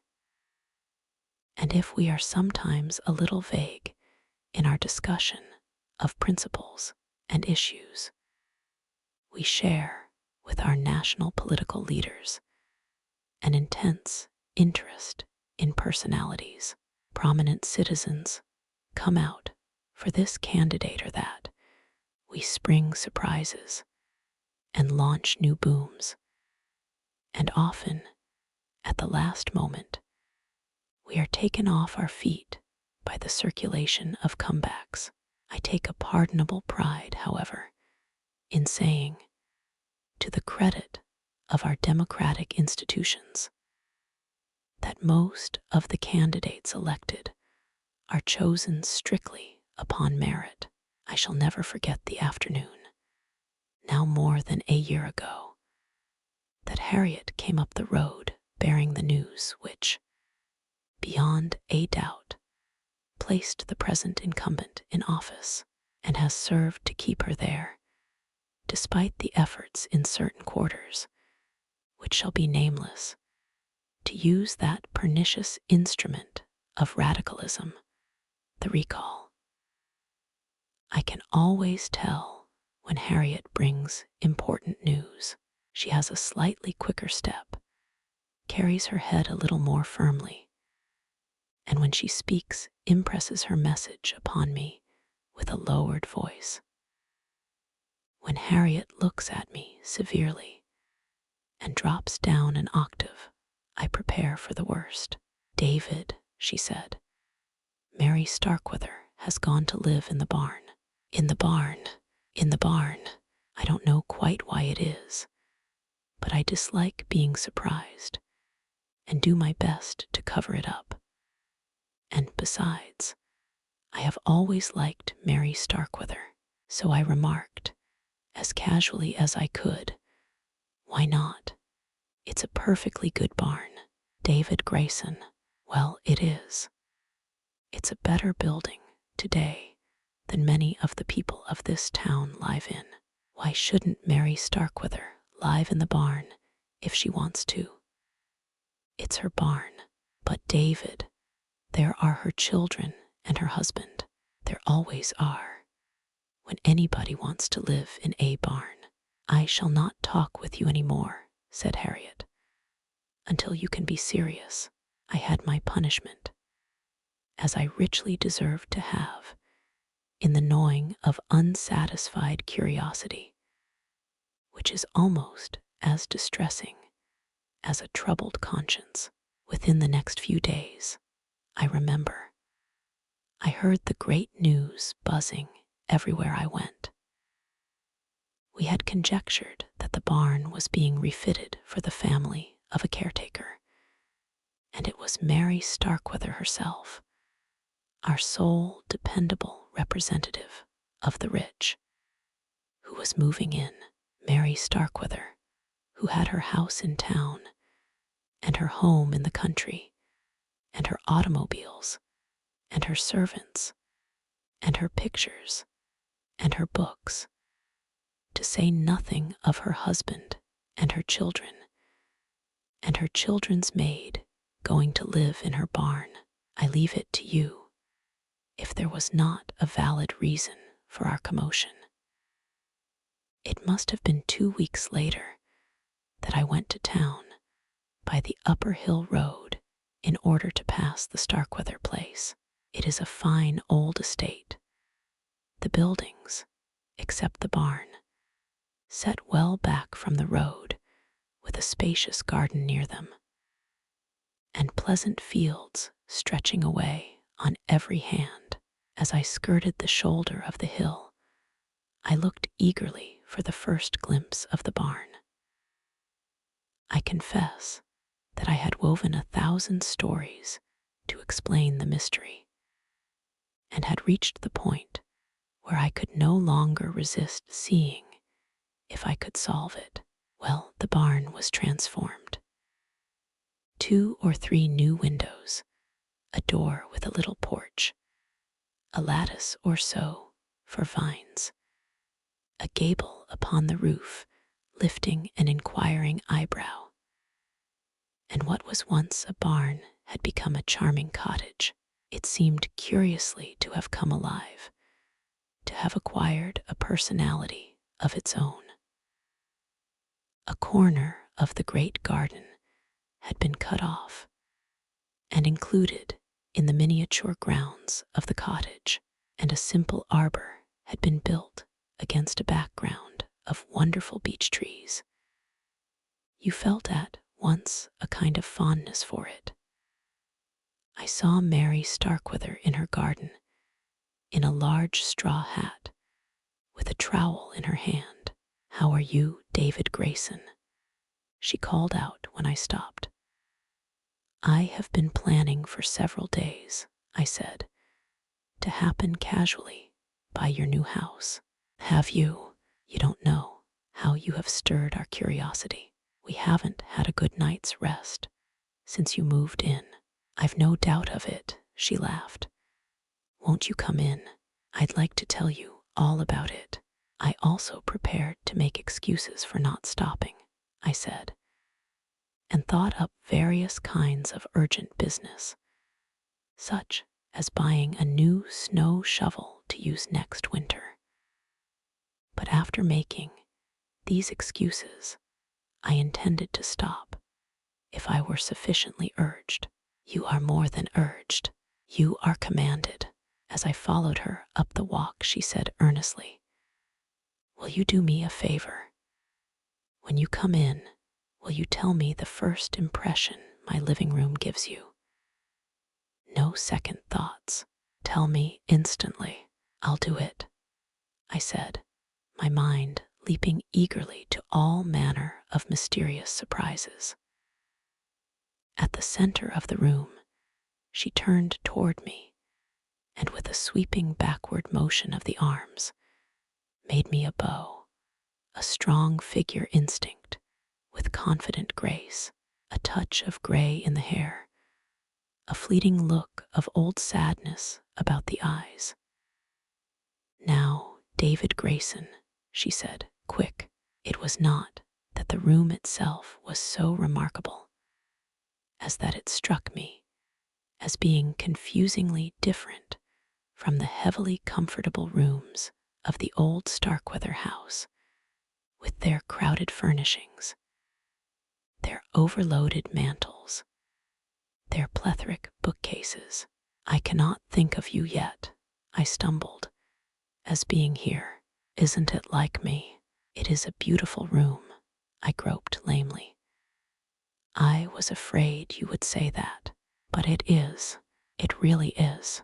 "Then I failed, after all." She said it lightly enough, but there was an undertone of real disappointment in her voice. "I'm in rather the predicament," I said, "of old Abner coats. You probably don't know Abner. He sells nursery stock. And each spring when he comes around, and I tell him that the peach trees or the raspberry bushes I bought of him the year before have not done well, he says, with the greatest astonishment, 'Well now, ye ain't said what I hoped you would.' I see that I haven't said what you hoped I would." It was too serious a matter, however, for Mary Starkweather to joke about. "But David Grayson," she said, "isn't it simple?" I glanced around me with swift, new comprehension. "Why, yes, it is simple." I saw that my friend was undergoing some deep inner change, of which this room, this renovated barn, were mere symbols. "Tell me," I said, "how you came to such a right-about face." "It's just that," she returned earnestly. "It is a right-about face. I think I am really in earnest for the first time in my life." I had a moment of flashing wonder if her marriage had not been in earnest. A flashing picture of Richard Starkweather, with his rather tired, good-humored face.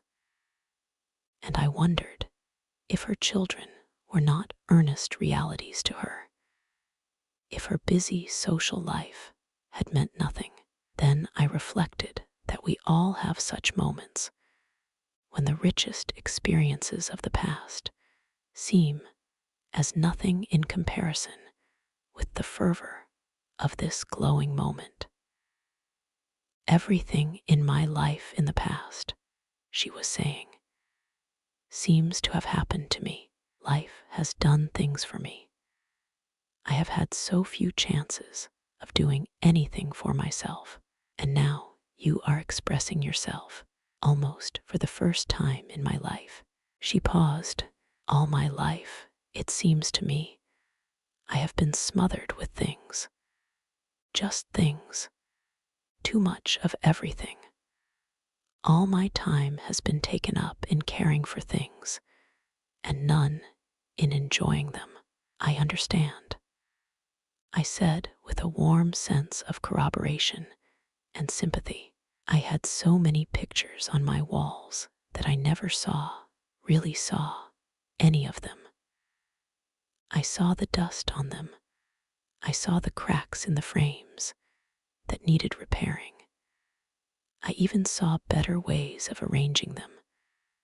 But I very rarely saw, with the inner eye, what the artists were trying to tell me, and how much time I have wasted on mere food and clothing. It is appalling. I had become nothing short of a slave to my house and my things. "I see now," I said, "why you have just one rose on your table." "Yes," she returned eagerly. "Isn't it a beauty? I spent half an hour this morning looking for the best and most perfect rose in the garden. And there it is." She was now all alight with her idea, and I saw her, as we sometimes see our oldest friends, as though I had not seen her before. She was that phenomenon of the modern world, the free woman of 45. When a woman reaches the old age of youth, the years between 40 and 45, she either surrenders or revolts. In the older days in America, it was nearly always surrender. Those women of a past generation bore many children.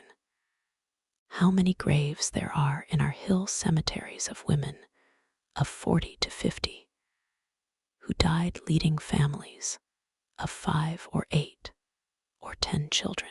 How many second and third wives there were, often with second and third families. Or if they did not die, how terribly they toiled, keeping the house, clothing the children, cooking the food. Or if they bore no children, yet they were bound down by 1,000 chains of convention and formality.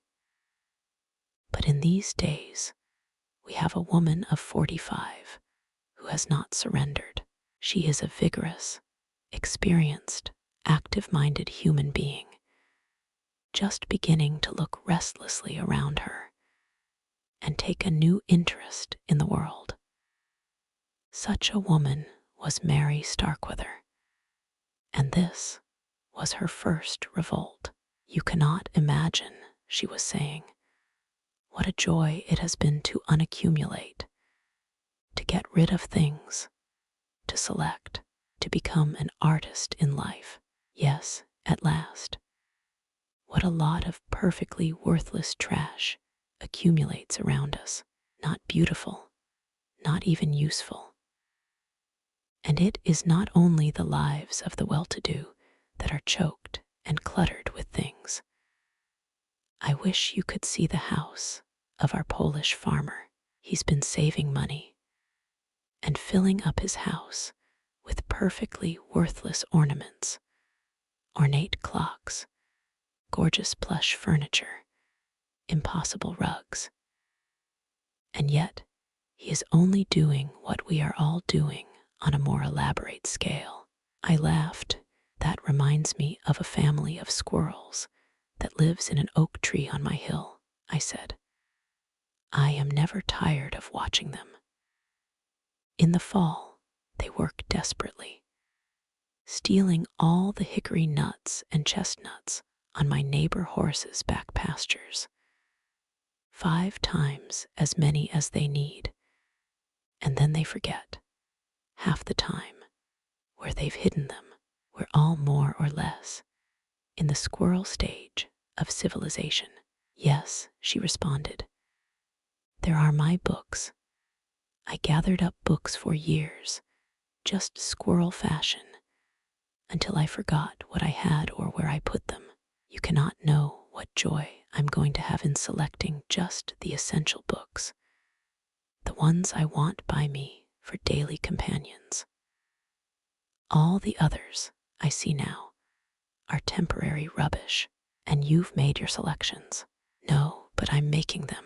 You'll laugh when you come next time, and I show them to you.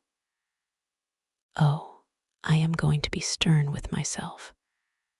I'm not going to put a single book in that case for show, nor a single one to give the impression that I'm profoundly interested in Egypt or Meterlink or woman suffrage, when I'm positively not.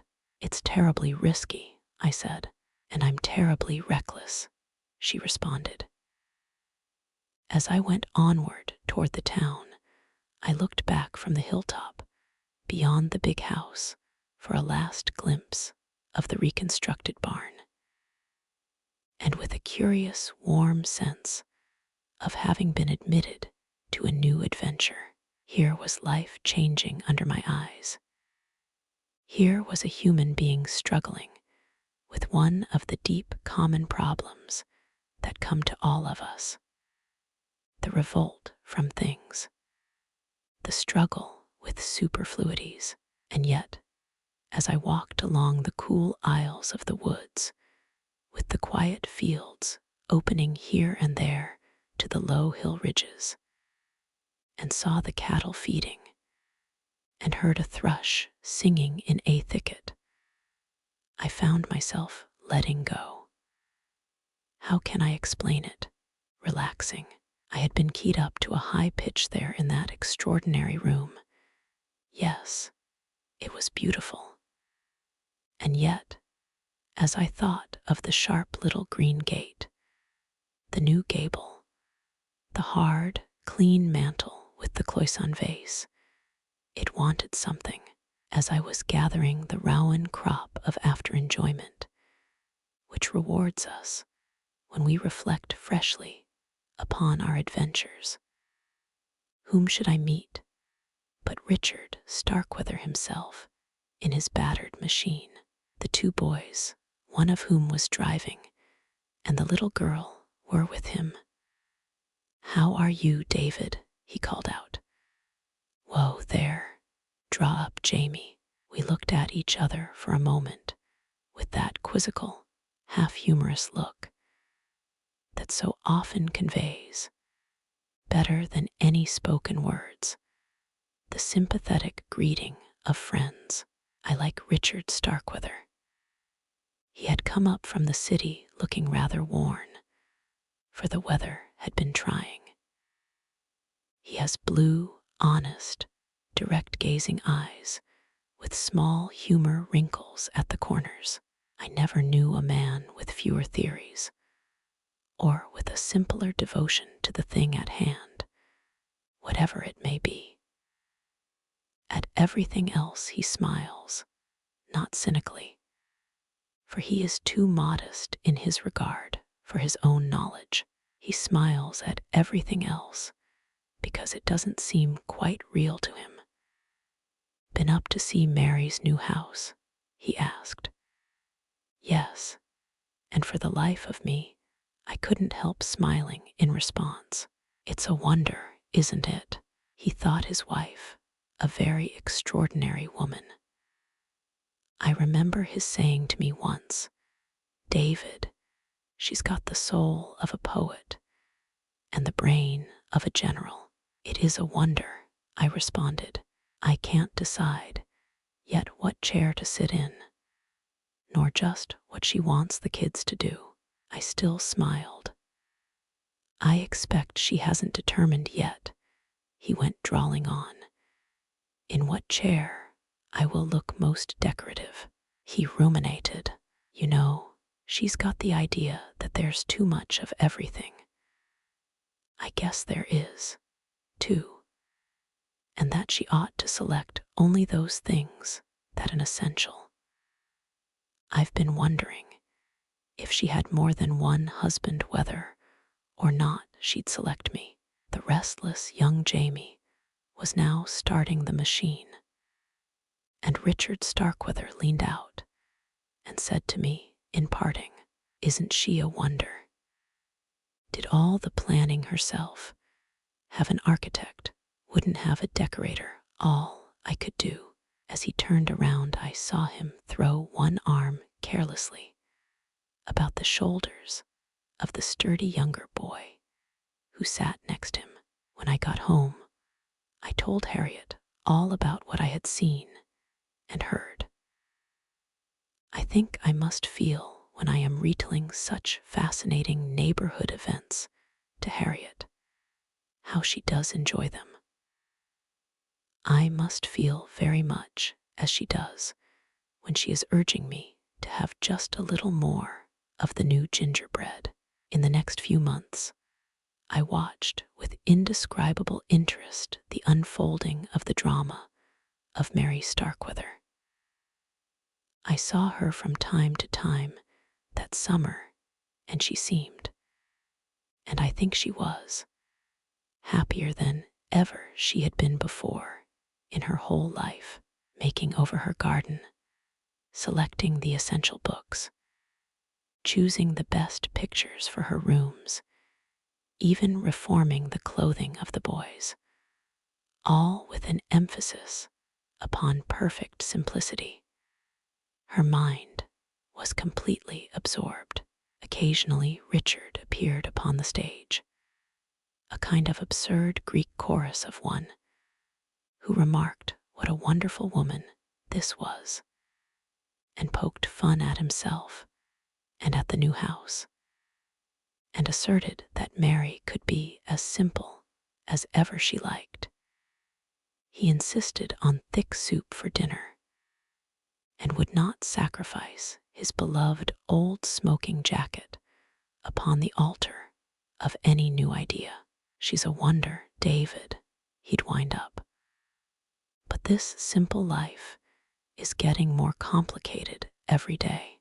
It was in December, about the middle of the month, as I remember, that I had a note one day from Mary Starkweather. The next time you go to town, it ran, stop in and see me.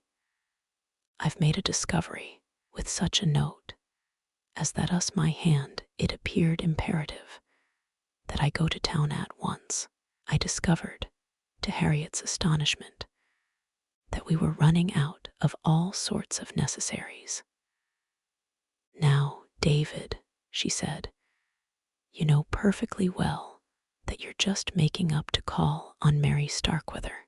That, I said, relieves my conscience of a great burden. As I went out of the door, I heard her saying why Mary Starkweather should care to live in her barn. It was a sparkling cold day, sun on the snow, and the track crunching under one's feet, and I walked swiftly and with a warm sense of coming adventure. To my surprise, there was no smoke in the cottage chimney, and when I reached the door, I found a card pinned upon it. Please call at the house. Mary Starkweather herself opened the door. She had seen me coming and took me into the big, comfortable old living room. The big, cluttered, over-furnished living room, with the two worn, upholstered chairs at the fireplace, in which a bright log fire was now burning. There was a pleasant litter of books and magazines, and a work basket on the table, and in the bay window, an ugly but cheerful green rubber plant in a tub. Well, I exclaimed, don't smile, not yet. As I looked at her, I felt not at all like smiling. I know, she was saying, it does have a humorous side. I can see that. Dick has seen it all along. Do you know? Although Dick pretends to pooh-pooh everything intellectual, he has a really penetrating mind. I had a sudden vision of Dick in his old smoking jacket, standing in the midst of the immaculate cottage that was once a barn, holding his pipe with one finger crooked around the stem, just in front of his nose, in the way he had, and smiling across at me. Have you deserted the cottage entirely? Oh, we may possibly go back in the spring. She paused and looked into the fire, her fine, strong face a little sad in composure, full of thought. I am trying to be honest with myself, David, honest above everything else. That's fundamental. It seems to me I have wanted most of all to learn how to live my life more freely and finely. I thought I was getting myself free of things when, as a matter of fact, I was devoting more time to them than ever beforehand. Besides that, making life more or less uncomfortable for Dick and the children. So I've taken my courage squarely in my hands and come back here into this blessed old home. This blessed, ugly, stuffy old home. I've learned that lesson. At this, she glanced up at me with that rare smile which sometimes shines out of her very nature, the smile that is herself. I found, she said, that when I had finished the work of becoming simple, there was nothing else left to do. I laughed outright, for I couldn't help it, and she joined me. How we do like people who can laugh at themselves. But, I said, there was sound sense in a great deal that you were trying to do. The fireplace smoked, and the kitchen sink froze up, and the cook left because we couldn't keep her room warm. But you were right, I interrupted, and I am not going to be put off by smoking fireplaces or chilly cooks. You were right. We do have too much. We are smothered in things. We don't enjoy what we do have. I paused. And you were making a beautiful thing, a beautiful house. The trouble with making a beautiful thing, she replied, is that when you have got it done, you must straightway make another. Now I don't want to keep on building houses or furnishing rooms. I am not after beauty. I mean primarily, what I want is to live. Live simply, live greatly. She was desperately in earnest. Perhaps, I said, feeling as though I were treading on dangerous ground. You were trying to be simple for the sake of being simple. I wonder if true simplicity is ever anything but a byproduct. If we aim directly for it, it eludes us. But if we are on fire with some great interest that absorbs on lives to the uttermost, we forget ourselves into simplicity. Everything falls into simple lines around us, like a worn garment. I had the rather uncomfortable feeling on the way home that I had been preachy, and the moment you became preachy, begin to build up barriers between yourself and your friends. But that's a defect of character I've never been able quite to overcome. I keep thinking I've got the better of it, but along will come a beautiful temptation, and down I go, and come out as remorseful as I was that afternoon on the way home from Mary Starkweather's. A week or two later, I happened to meet Richard Starkweather on the street in Hempfield. He was on his way home. Yes, he said, we're in the old house again, until spring, anyway.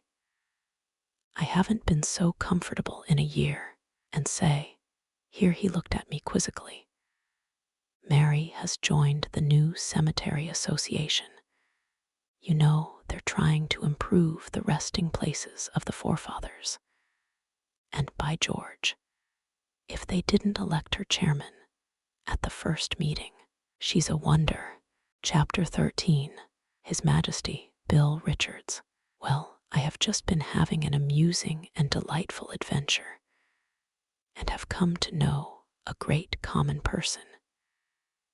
His name is Bill Richards, and he is one of the hereditary monarchs of America. He belongs to our ruling dynasty. I first saw Bill about 2 weeks ago, and while I was strongly interested in him, I had no idea, at the time, that I should ever come to know him well. It was a fine June day, and I was riding on the new trolley line that crosses the hills to Hewlett, a charming trip through a charming country. And there, in the open car, just in front of me, sat Bill himself. One huge bare forearm rested on the back of the seat, the rich red blood showing through the weathered brown of the skin. His clean brown neck rose strongly from the loose collar of his shirt, which covered, but could not hide the powerful lines of his shoulders. He wore blue denim and khaki, and a small round felt hat tipped up jauntily at the back. He had crisp, coarse light hair, rather thin not by age, but by nature, so that the ruddy scalp could be seen through it, and strong jaws and large firm features. And if the beard was 2 days old, his face was so brown, so full of youthful health, that it gave no ill impression. He could not sit still for the very life that was in him. He seemed to have some grand secret with the conductor, and frequently looked around at him, his eyes full of careless laughter, and once or twice he called out some jocose remark. He helped the conductor, in pantomime, to pull the cord and stop or start the car, and he watched with the liveliest interest each passenger getting on or getting off. A rather mincing young girl with a flaring red ribbon at her throat was to him the finest comedy in the world, so that he had to wink a telegram to the conductor about her. An old woman with a basket of vegetables who delayed the car was exquisitely funny. I set him down as being about 22 years old and some kind of outdoor workman, not a farmer, when he got off, which was before the car stopped, so that he had to jump and run with it. He gave a wild flourish with both arms, grimaced at the conductor, and went off down the road, whistling for all he was worth. How I enjoyed the sight of him. He was so charged with youthful energy, so overflowing with the joy of life, that he could scarcely contain himself. What a fine place the world was to him, and what comical and interesting people it contained. I was sorry when he got off. 2 or 3 days later, I was on my way up the town road north of my farm, when I was astonished and delighted to see Bill for the second time. He was coming down the road, pulling a wire over the crosspiece of a tall telephone pole. The company is rebuilding and enlarging its system through our town. He was holding the wire close drawn over his right shoulder. His strong hands gripped and pressed upon his breast. The veins stood out in his brown neck, where the burlap shoulder pad he wore was drawn aside by the wire. He leaned forward, stepping first on his toe, which he dug into the earth, and then, heavily letting down his heel, he drew the other foot forward somewhat stiffly. The muscles stood out in his powerful shoulders and thighs. His legs were double-strapped with climbing spurs. He was a master lineman. As I came alongside, he turned a good-humored, sweaty face toward me. "It's dang hot," said he. "It is," said I. There is something indescribably fascinating about the sight of a strong workman in the full swing of his work. Something, yes, beautiful. A hard pull of a job, with a strong man doing it joyfully. What could be finer to see? And he gave such a jaunty sense of youth and easy strength. I watched him for some time, curiously interested, and thought I should like well to know him, but could not see just how to go about it. The man astride the crossarm, who was heaving the wire forward from the spool on the distant truck, suddenly cried out, "Ease up there, Bill, she's caught." So Bill eased up and drew his arm across his dripping face. "How many wires are you putting up?" I asked, fencing for some opening. "3, said Bill. Before I could get in another stroke, the man on the pole shouted, "Let her go, Bill." And Bill let her go and buckled down again to his job. "Gee, but it's hot," said he. "In the country, there are not so many people passing our way that we cannot be interested in all of them." That evening, I could not help thinking about Bill, the lineman, wondering where he came from, how he happened to be what he was, who and what sort were the friends he made, and the nature of his ambitions, if he had any. Talk about going to the North Pole.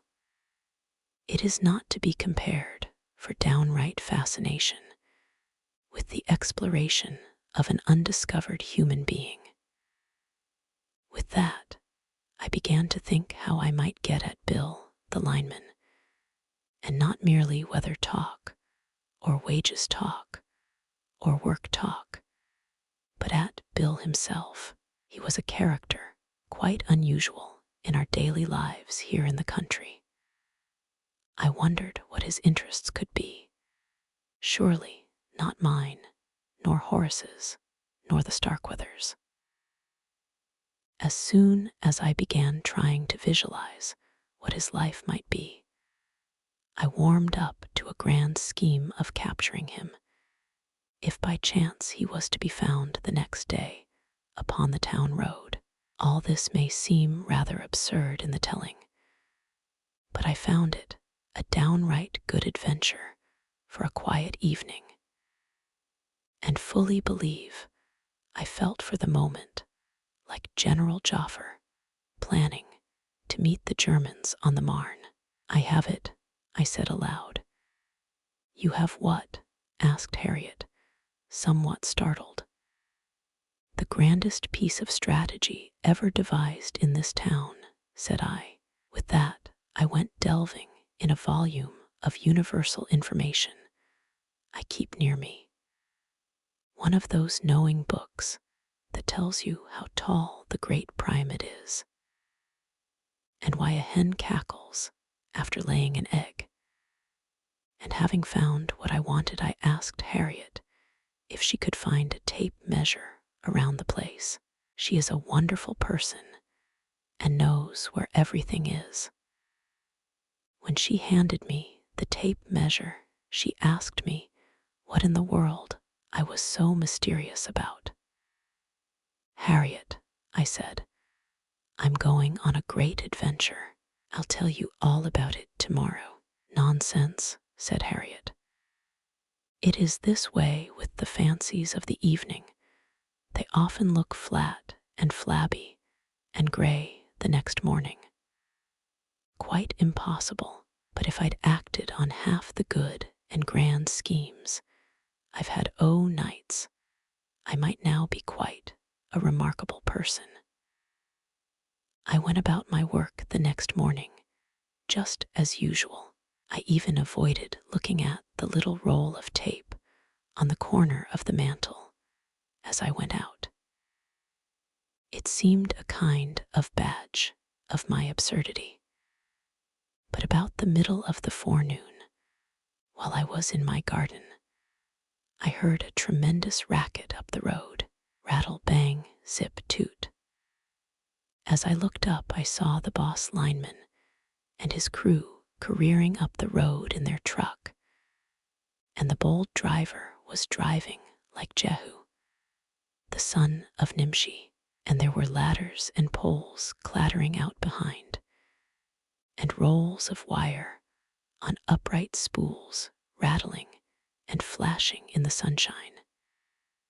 And the men of the crew were sitting along the sides of the truck, with hats off and hair flying, as they came bumping and bounding up the road. It was a brave thing to see going by on a spring morning. As they passed, whom should I see but Bill himself, at the top of the load, with a broad smile on his face. When his eye fell on me, he threw up one arm and gave me the railroad salute. "Hey there," he shouted. "Hey there yourself," I shouted in return, and could not help it. I had a curious warm feeling of being taken along with that jolly crowd of workmen, with Bill on the top of the load. It was this that finished me.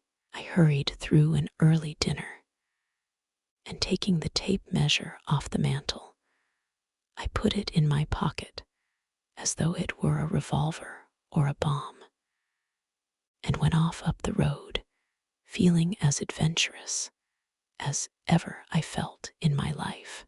I never said a word to Harriet, but disappeared quietly around the lilac bushes. I was going to waylay that crew, and especially Bill.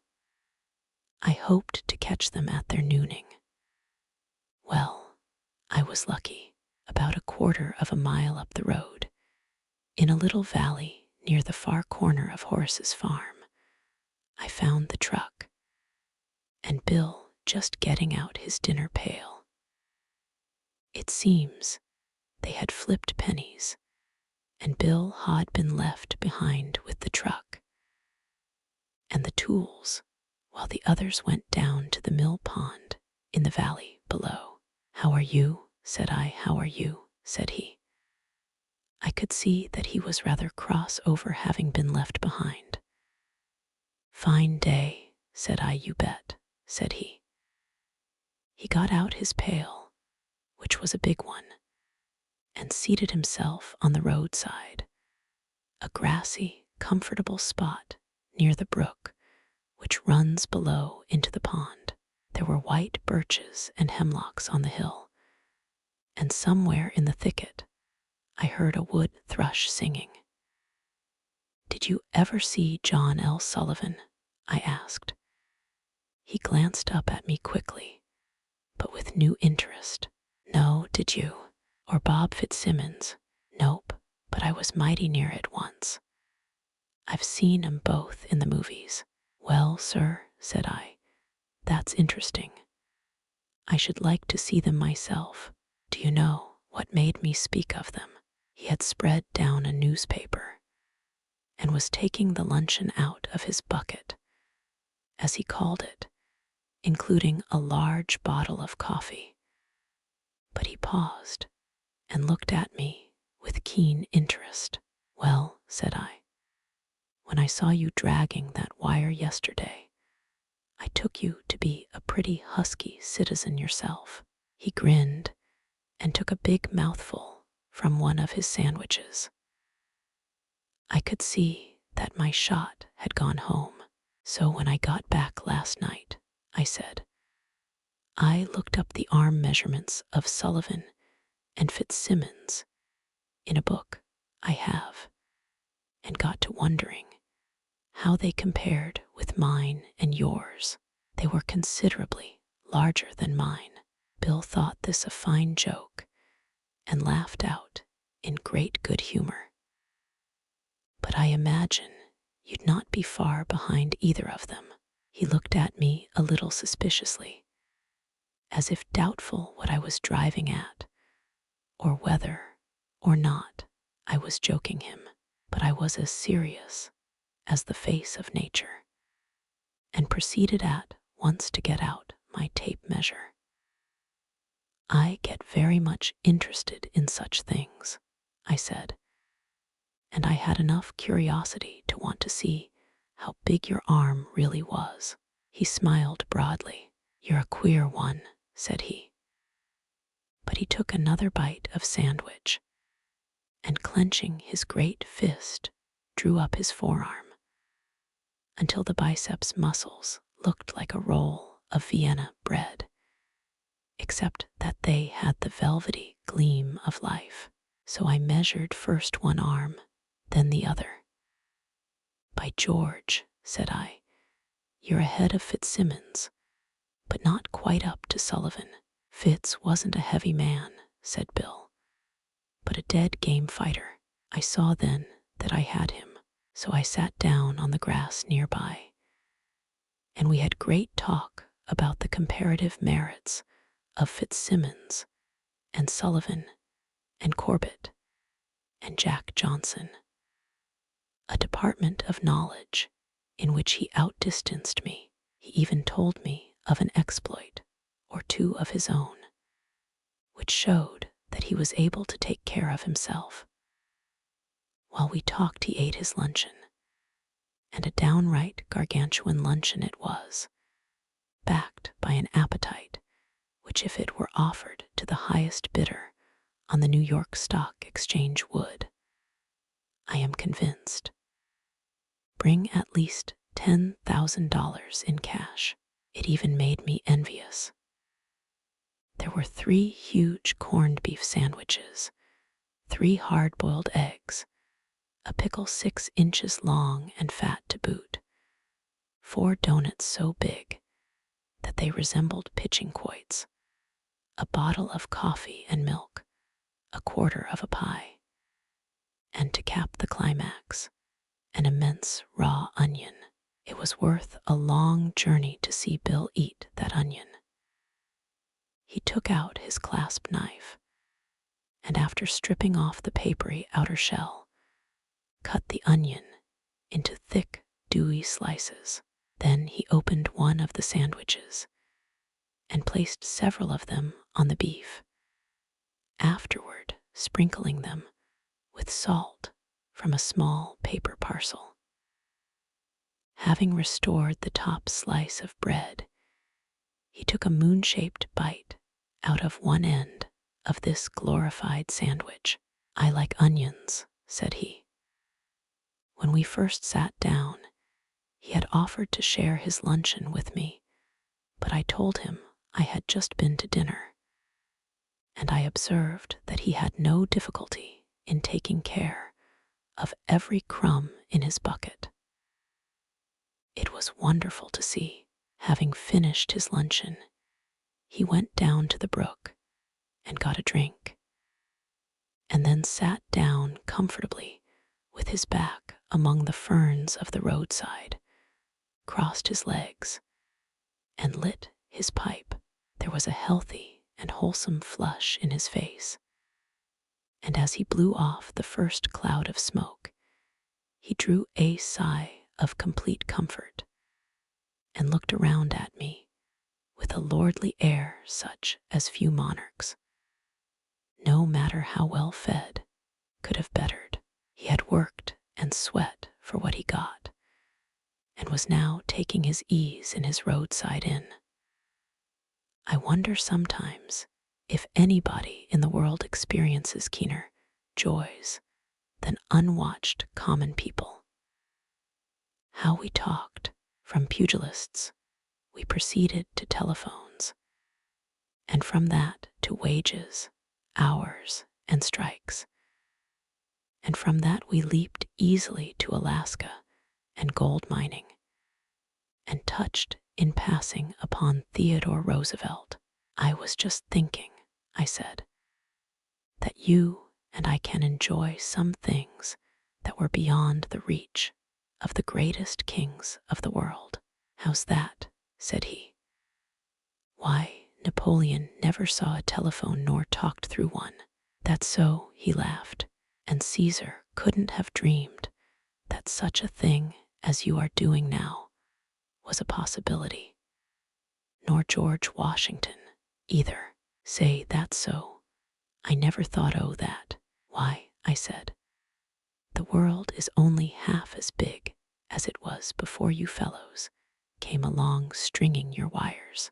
I can get to town now from my farm in 2 minutes, when it used to take me an hour." I really believe I gave him more of his own business than ever he had before, for he listened so intently that his pipe went out. I found that Bill was from Ohio, and that he had been as far south as Atlanta and as far west as Denver. He got his $3.50 a day, rain or shine, and thought it wonderful pay.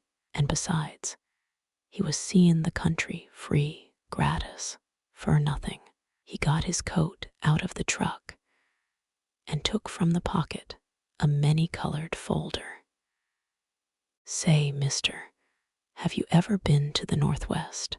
"No," said I. "Well, it's a great country, and I'm going up there." He spread out the glittering folder and placed his big forefinger on a spot about the size of Rhode Island, somewhere this side of the Rockies. "How'll you do it?" I asked. "Oh, a lineman can go anywhere," said he with a flourish. "A lineman don't have to beg a job. Besides, I got $80 sewed up. Talk about freedom." Never have I got a clearer impression of it than Bill gave me that day. No millionaire, no potentate could touch him. The crew came back all too soon for me. Bill knocked the ashes out of his pipe on his boot heel and put his bucket back in the truck. 5 minutes later, he was climbing a tall pole with legs bowed out, striking in his spikes at each step. From the cross arm, up among the hemlock tops, he called out to me, "Goodbye, pard. Stop in, Bill, and see me when you come by my place." Said I, "You bet," said he. And he did the next day, and I showed him off to Harriet, who brought him a plate of her best doughnuts and asked him about his mother. Yesterday I saw him again careering by in the truck. The job was finished. He waved his hand at me. "I'm off," said he. "Where?" I shouted. "Canada." Chapter 14. On living in the country. Why risk with men your hard-won gold? Buy grain and sow your brother dust. Will pay you back 100-fold. The earth commits no breach of trust. Hindu proverb, translated by Arthur Guiterman. It is astonishing how many people there are in cities and towns who have a secret longing to get back into quiet country places, to own a bit of the soil of the earth, and to cultivate it.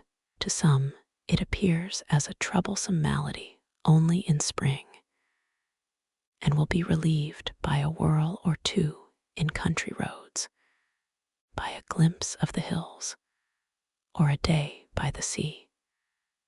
But to others, the homesickness is deeper seated and will be quieted by no hasty visits. These must actually go home. I have had, in recent years, many letters from friends asking about life in the country, but the longer I remain here, the more I know about it, the less able I am to answer them, at least briefly. It is as though one should come and ask, "Is love worth trying?" Or, "How about religion?" For country life is to each human being a fresh, strange, original adventure. We enjoy it, or we do not enjoy it, or more probably, we do both. It is packed and crowded with the zest of adventure, or it is dull and miserable.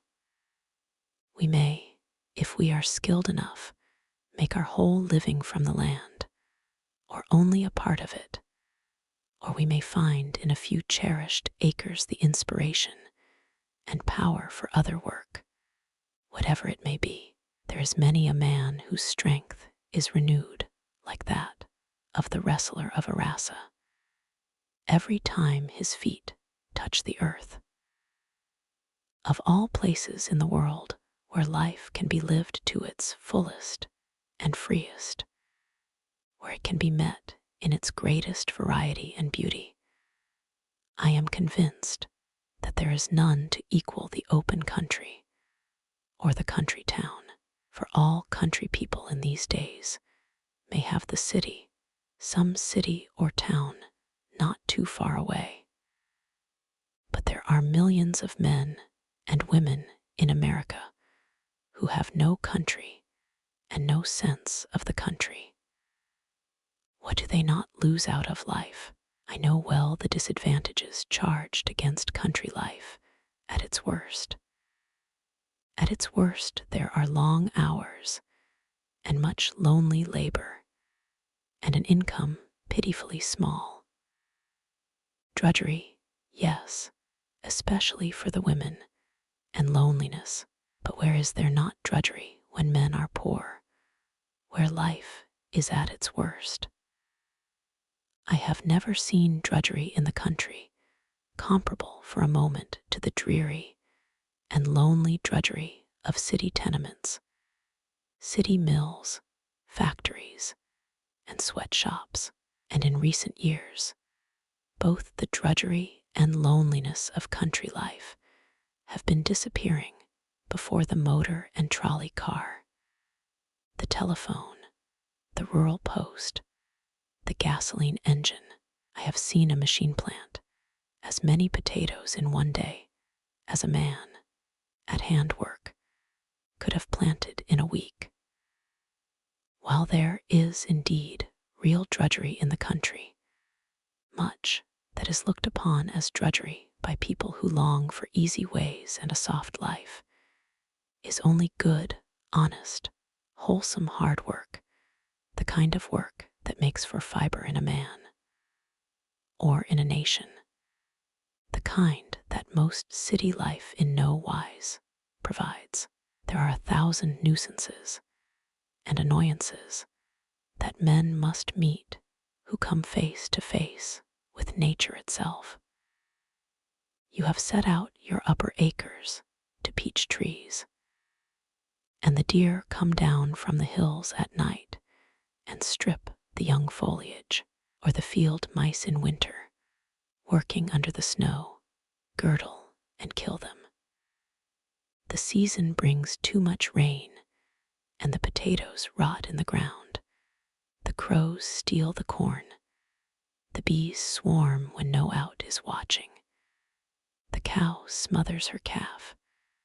The hen's eggs prove infertile, and a storm in a day ravages a crop that has been growing all summer. A constant warfare with insects and blights and fungi, a real bitter warfare which can cease neither summer nor winter. It is something to meet, year after year, the quiet implacability of the land. While it is patient, it never waits long for you. There is a chosen time for planting, a time for cultivating, a time for harvesting. You accept the gauge thrown down, well and good. You shall have a chance to fight. You do not accept it. There is no complaint. The land cheerfully springs up to wild yellow mustard and dandelion and pigweed, and will be productive and beautiful in spite of you. Nor can you enter upon the full satisfaction of cultivating even a small piece of land at second hand. To be accepted as one who belongs, there must be sweat and weariness. The other day I was digging with Dick in a ditch that is to run down through the orchard and connect, finally, with the land drain we put in 4 years ago. We laid the tile just in the gravel below the silt, about 2 feet deep, covering the openings with tar paper, and then throwing in gravel. It was a bright, cool afternoon. In the field below, a plowman was at work. I could see the furrows of the dark earth glisten as he turned it over. The grass in the meadow was a full, rich green. The new chickens were active in their yards, running to the cluck of the hens. Already, the leaves of the orchard trees showed green, and as I worked there with Dick, I had the curious deep feeling of coming somehow into a new and more intimate possession of my own land. For titles do not really pass with signatures and red seals, nor with money changing from one hand to another. But for true possession, one must work and serve according to the most ancient law. There is no mitigation and no haggling of price. Those who think they can win the greatest joys of country life on any easier terms are mistaken. But if one has drained his land and plowed it and fertilized it, and planted it, and harvested it, even though it be only a few acres. How he comes to know and to love every rod of it. He knows the wet spots, and the stony spots, and the warmest and most fertile spots, until his acres have all the qualities of a personality, whose every characteristic he knows. It is so also that he comes to know his horses, and cattle, and pigs, and hens. It is a fine thing, on a warm day in early spring, to bring out the beehives, and let the bees have their first flight in the sunshine. What cleanly folk they are, and later to see them coming in yellow, all over, with pollen from the willows.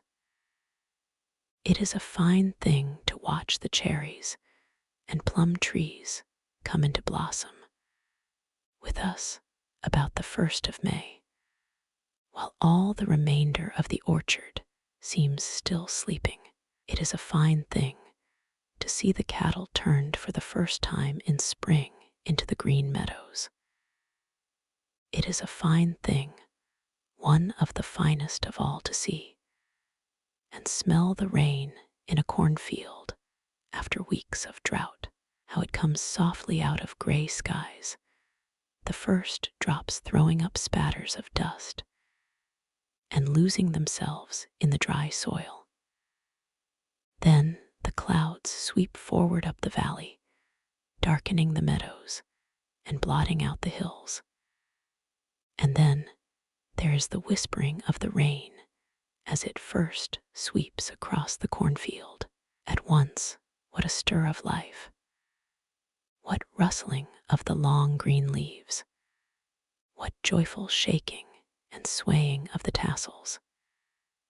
And have you watched how eagerly the grooved leaves catch the early drops, and lest there be too little rain after all, conduct them jealously down the stalks, where they will soonest reach the thirsty roots? What a fine thing is this to see! One who thus takes part in the whole process of the year comes soon to have an indescribable affection for his land, his garden, his animals.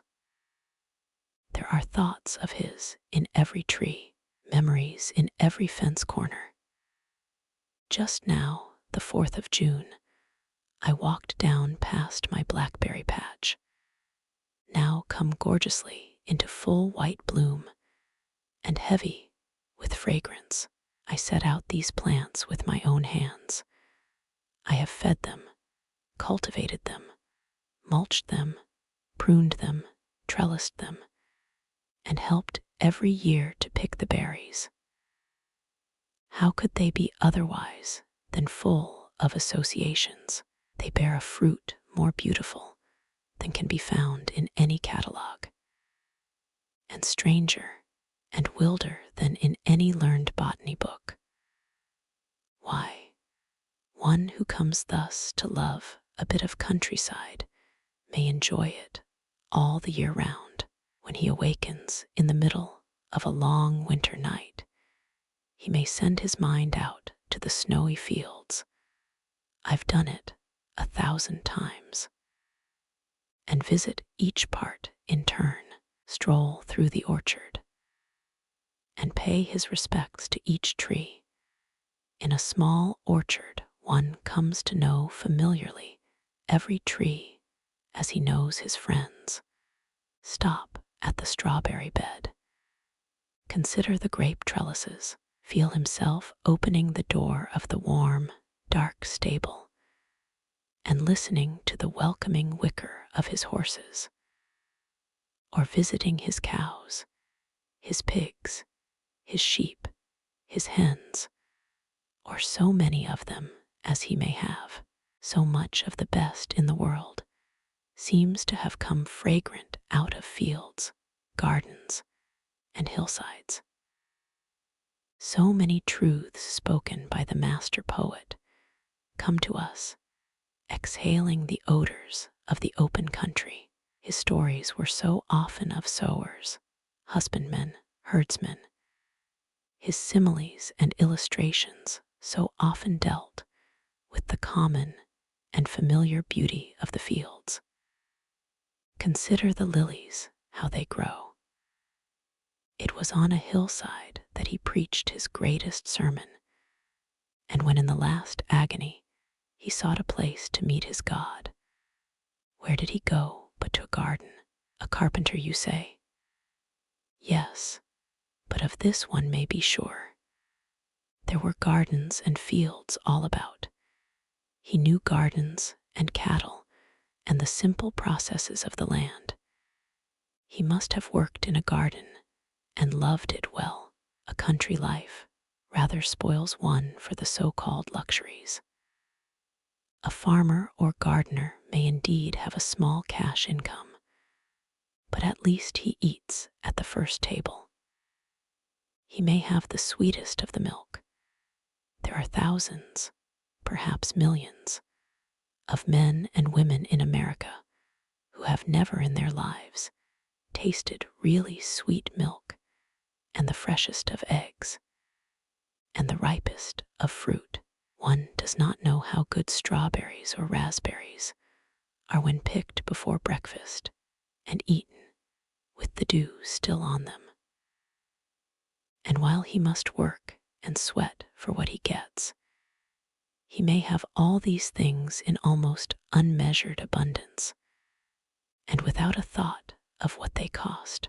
A man from the country is often made uncomfortable upon visiting the city to find 2 cans of sweet corn served for 20 or 30 cents, or a dish of raspberries at 25 or 40, and neither, even at their best, equal in quality to those he may have fresh from the garden every day. One need say this in no boastful spirit, but as a simple statement of the fact.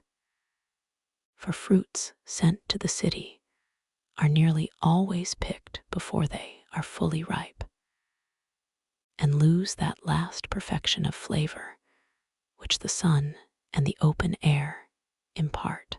And both fruits and vegetables, as well as milk and eggs, suffer more than most people think from handling and shipment. These things can be set down as one of the make-weights against the familiar presentation of the farmer's life as a hard one of the greatest curses of mill or factory work, and with much city work of all kinds, is its interminable monotony. The same process repeated hour after hour and day after day. In the country, there is indeed monotonous work, but rarely monotony. No task continues very long. Everything changes infinitely with the seasons. Processes are not repetitive, but creative.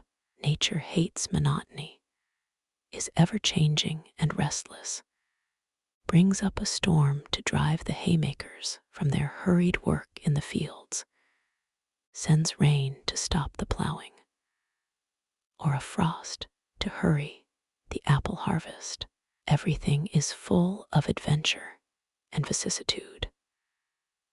A man who has been a farmer for 2 hours at the mowing must suddenly turn blacksmith when his machine breaks down, and tinker with wrench and hammer, and later in the day he becomes dairyman, farrier, harness maker, merchant. No kind of wheat but is grist to his mill, no knowledge that he cannot use.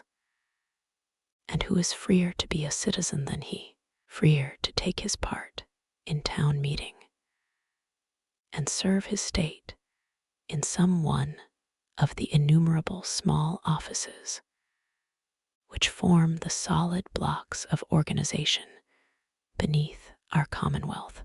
I thought last fall that corn husking came as near being monotonous work as any I had ever done in the country. I presume in the great cornfields of the West, where the husking goes on for weeks at a time, it probably does grow really monotonous, but I soon found that there was a curious counter-reward attending even a process as repetitive as this. I remember one afternoon in particular. It was brisk and cool, with ragged clouds like flung pennants in a poverty-stricken sky, and the hills were a hazy brown, rather sad to see. And in one of the apple trees at the edge of the meadow, the crows were holding their mournful autumn parliament. At such work as this, one's mind often drops asleep, or at least goes dreaming, except for the narrow margin of awareness required for the simple processes of the hands. Its orders have indeed been given. You must kneel here, pull aside the stalks one by one, rip down the husks, and twist off the ear. And there is the pile for the stripped stalks, and here the basket for the gathered corn. And these processes infinitely repeated. While all this is going on, the mind itself wanders off to its own far sweet pastures, upon its own dear adventures, or rests, or plays. It is in these times that most of the airy flying things of this beautiful world come home to us, things that heavy-footed reason never quite overtakes, nor stodgy knowledge ever knows. I think sometimes, as Sterne says, we thus intercept thoughts never intended for us at all, or uncover strange primitive memories of older times than these racial memories. At any rate, the hours pass, and suddenly the mind comes home again. It comes home from its wanderings refreshed, stimulated, happy. And nowhere, whether in cities, or traveling in trains, or sailing upon the sea, have I so often felt this curious enrichment as I have upon this hillside, working alone in field, or garden, or orchard. It seems to come up out of the soil, or respond to the touch of growing things. What makes any work interesting is the fact that one can make experiments, try new things, develop specialties, and grow. And where can he do this with such success as on the land, and in direct contact with nature? The possibilities are here infinite. New machinery, spraying, seed testing, fertilizers, experimentation with new varieties. 1,001 methods, all creative, which may be tried out in that great essential struggle of the farmer or gardener to command all the forces of nature, because there are farmers, and many of them, who do not experiment and do not grow, but make their occupation a veritable black drudgery. This is no reason for painting a somber-hued picture of country life. Any calling, the law, the ministry, the medical profession, can be blasted by fixing one's eyes only upon its ugliest aspects. And farming, at its best, has become a highly scientific, extraordinarily absorbing, and when all is said, a profitable profession. Neighbors of mine have developed systems of overhead irrigation to make rain when there is no rain, and have covered whole fields with cloth canopies to increase the warmth, and to protect the crops from wind and hail. And by the analysis of the soil and exact methods of feeding it with fertilizers have come as near a complete command of nature as any farmers in the world. What independent, resourceful men they are.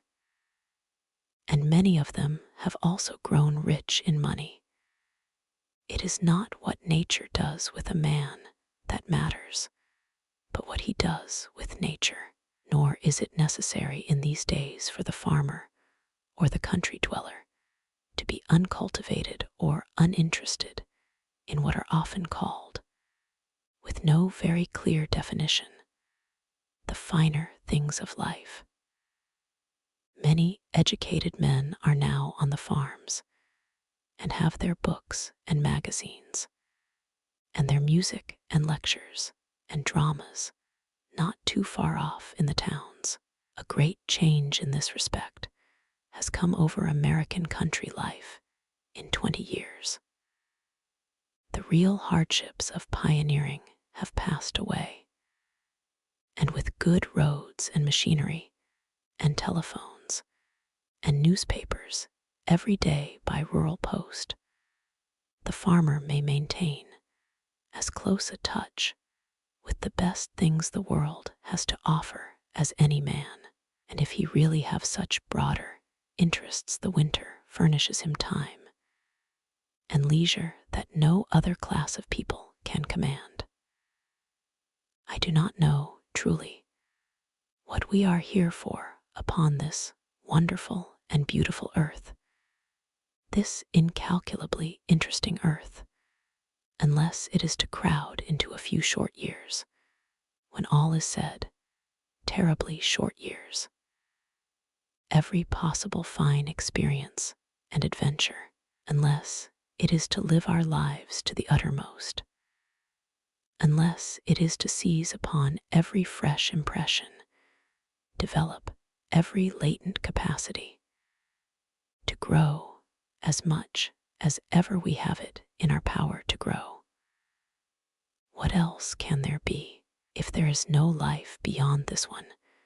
We have lived here to the uttermost. We've had what we've had. But if there is more life, and still more life, beyond this one, and above and under this one, and around and through this one, we shall be well prepared for that, whatever it may be.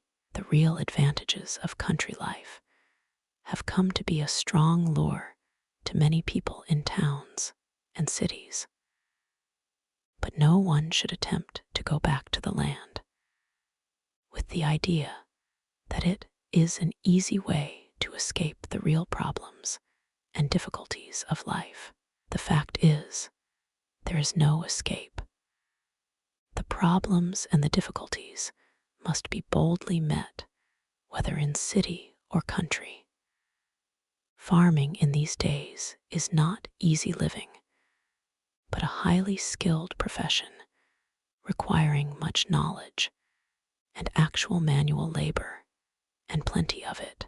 So many come to the country too light-heartedly, buy too much land, attempt unfamiliar crops, expect to hire the work done, and soon find themselves facing discouragement and failure.